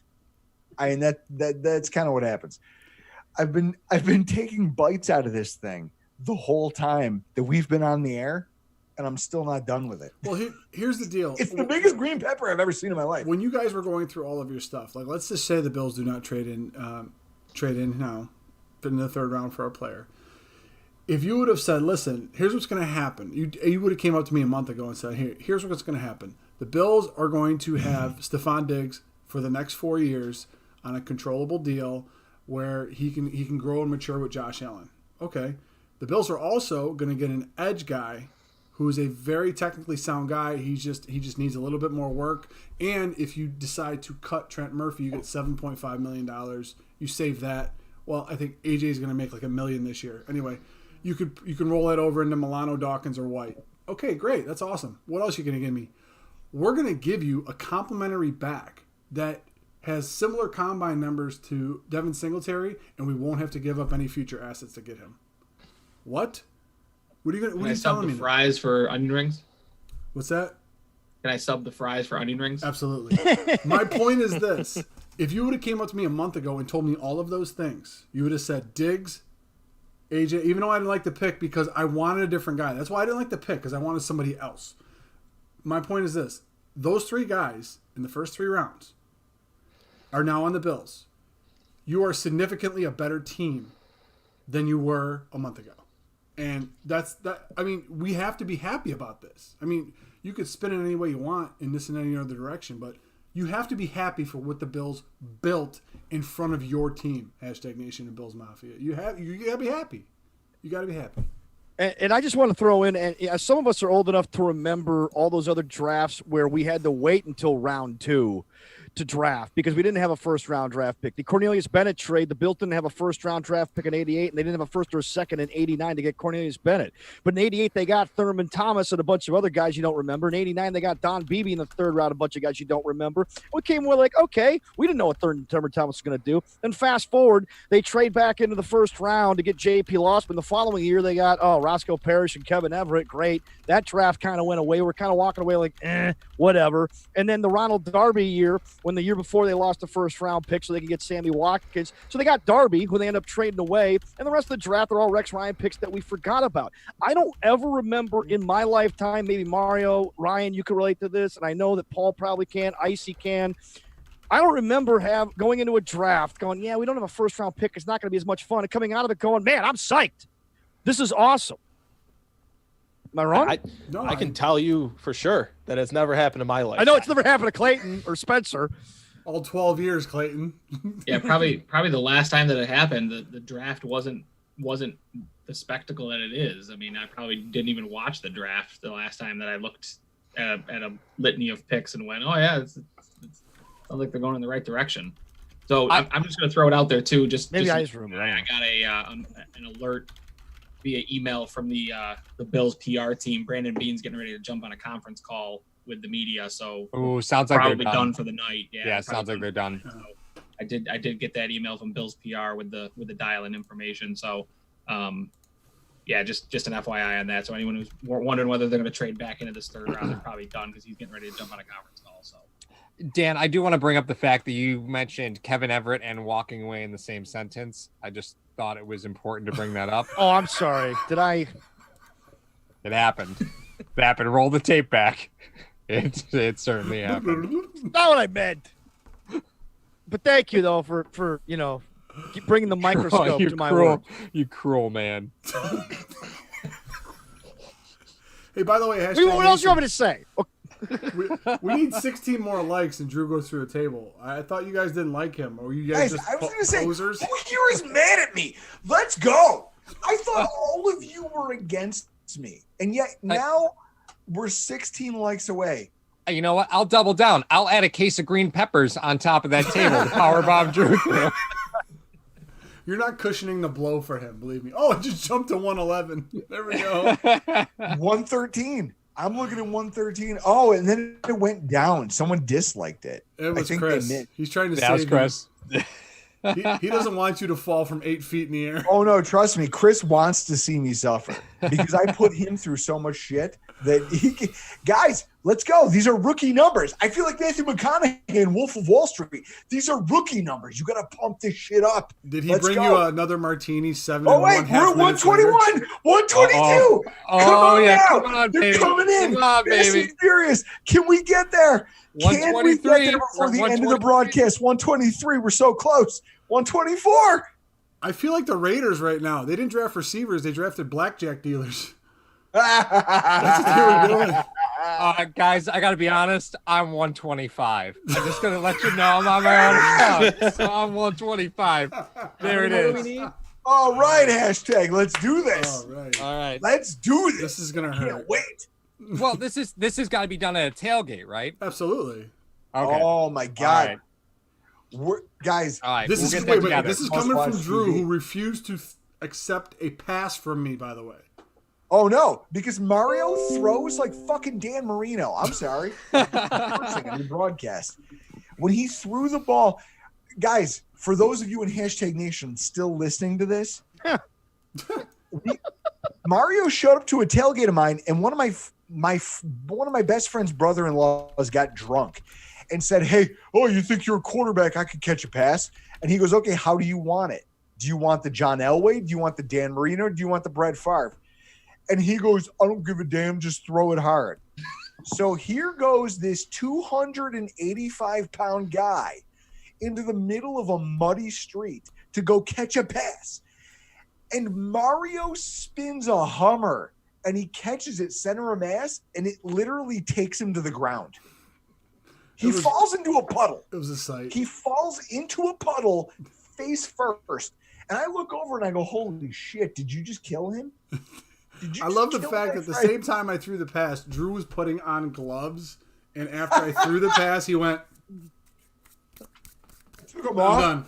I was like, Yeah. all right, Yeah, nope. this is the same dude that refused to play on my fantasy football. My flag football team, Mario. I refused. Needed a quarterback. Sorry, I didn't want to drive It's an like, hour I'm and a not- half I'm not to go play catching a flag ball. football. Not an hour and a half, I'm guy. catching a ball from Mario. Nope. You're I just watched him driving almost 3 kill miles per someone. hour, maybe. I know. That's done. That's done. Mario just killed a guy I know. I'm not catching a pass from him. I Look can't at vouch Donnie for Buck, Mario he driving. says, I got to see this live. So, Rhino, you wanna wrap this bad boy up, because it doesn't seem like the Bills are going to be trading back in. Yeah, I think we're probably good to do that. So hashtag sports. Everyone watching on Facebook, certainly appreciate you guys joining us and hanging out with us for the first first 3 rounds, first 2 nights. You almost make me want to come back tomorrow and do this again, but I'm not gonna. So No. So Some of the kudos to you guys. prospects will Great go. job Living in for this coming room out. for Really 2 appreciate days. that. Everyone on Me and Clayton will be here. Yeah. everyone on Facebook watching on the Rock Sports Network Facebook page. We appreciate you guys as well. Jeremy, Gary, all those guys that have hung out with us throughout the night. Kevin, you've been on all night too, so we definitely appreciate you guys hanging out all night with us. Again, just to give these guys shout outs. These guys are the real talent. Drew's falling asleep, so we're gonna Dude, I just cracked a fresh beer. I'm ready to go. relatively quick. So we'll give the shout out. Let's start with the Rock Sports Network crew. So Dan Borello, first and foremost, the head guy with the Dan Borello podcast, Dan Borello Overtime Show on Rock Sports Network. Again, give him a follow on Twitter. It looks like Mario has been kind enough to put all of our contact information in the body here of the description. Yeah, I got YouTube it. information. So they link to Dan's Twitter page. Make sure you give him a follow. He's got a sports talk show that he does on a daily basis, and then his actual TV show is on Rock Sports Network when we get back and going. The Overtime Show. Also, Icy Vic, co-host of the Huddle Show with me on Rock Sports Network, as well as regular guest on the Overtime Show with Dan Borello. Icy showing off his moves there as only he can. So appreciate Icy and all that he does. Make sure you give him a follow on Twitter and on Instagram. Spencer German, as he mentioned, working Akron football, Akron sports, also John Carroll coverage. And, as much as I give him crap for the John Carroll stuff, much love to Spencer. All the work that he does is a hard worker out there trying to make it in this media biz. So make sure you give him a follow on Cleveland Twitter. fan. Chris, What's that, Icy? Cleveland fan. Cleveland fan, come on, bro. So Cleveland sports as well as Bill sports. Spencer's doing awesome things, so make sure you give him a follow at Spencito_. Still not sure how he got that Twitter tag, but stick with it and give him a follow. Make sure you they think he's Mexican. It was a nickname, if you must know. Clayton Garrett, the young buck from Cold Front Report. Make sure you give him a follow as well. All the things going on over at the Cold Front Report. Those guys are doing awesome things with that, always churning out extra content. He's probably not even going to go to sleep tonight, just going to be cranking out content all throughout the night. So make sure you give him a follow on Facebook as well and Twitter. Nice job, Clayton. Doing awesome things over there. And then, of course, the two Jamokes that pulled his producer onto the screen. So those two guys are the lovely couple that they make of one another, Drew and Chris from the Rock Pile Report. And I've said it last night, and I've said it multiple times on Twitter. I will fight anyone who says that they are not the best Bills podcast out there. So make sure you give them a follow. If you're not already subscribing to them wherever you get your podcast, make sure you do yourself a favor and do that, because they are the best in the business right now.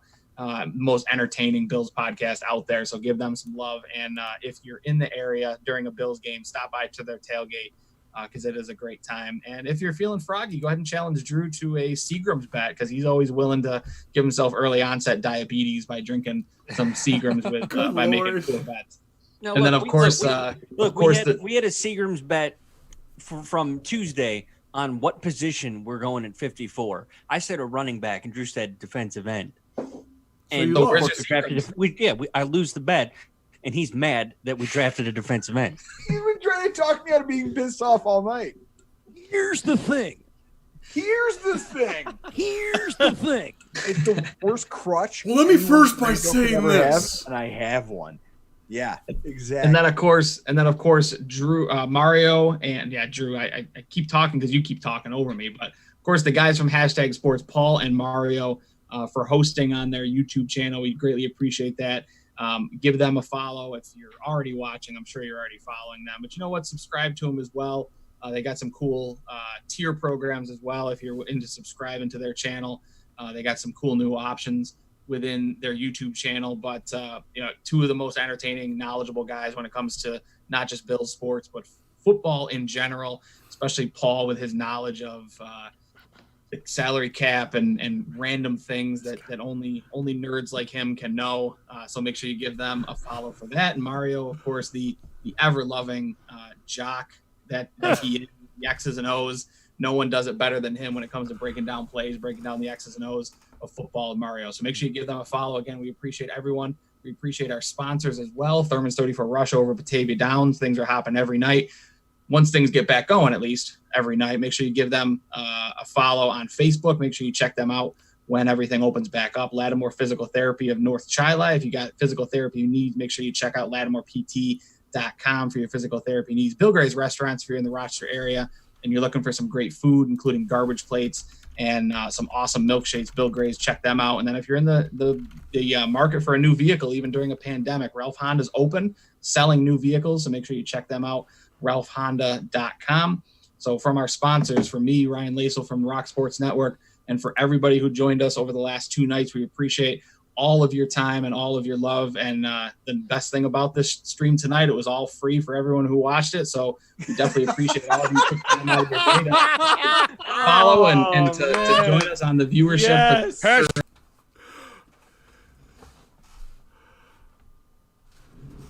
Oh my God, that was awesome.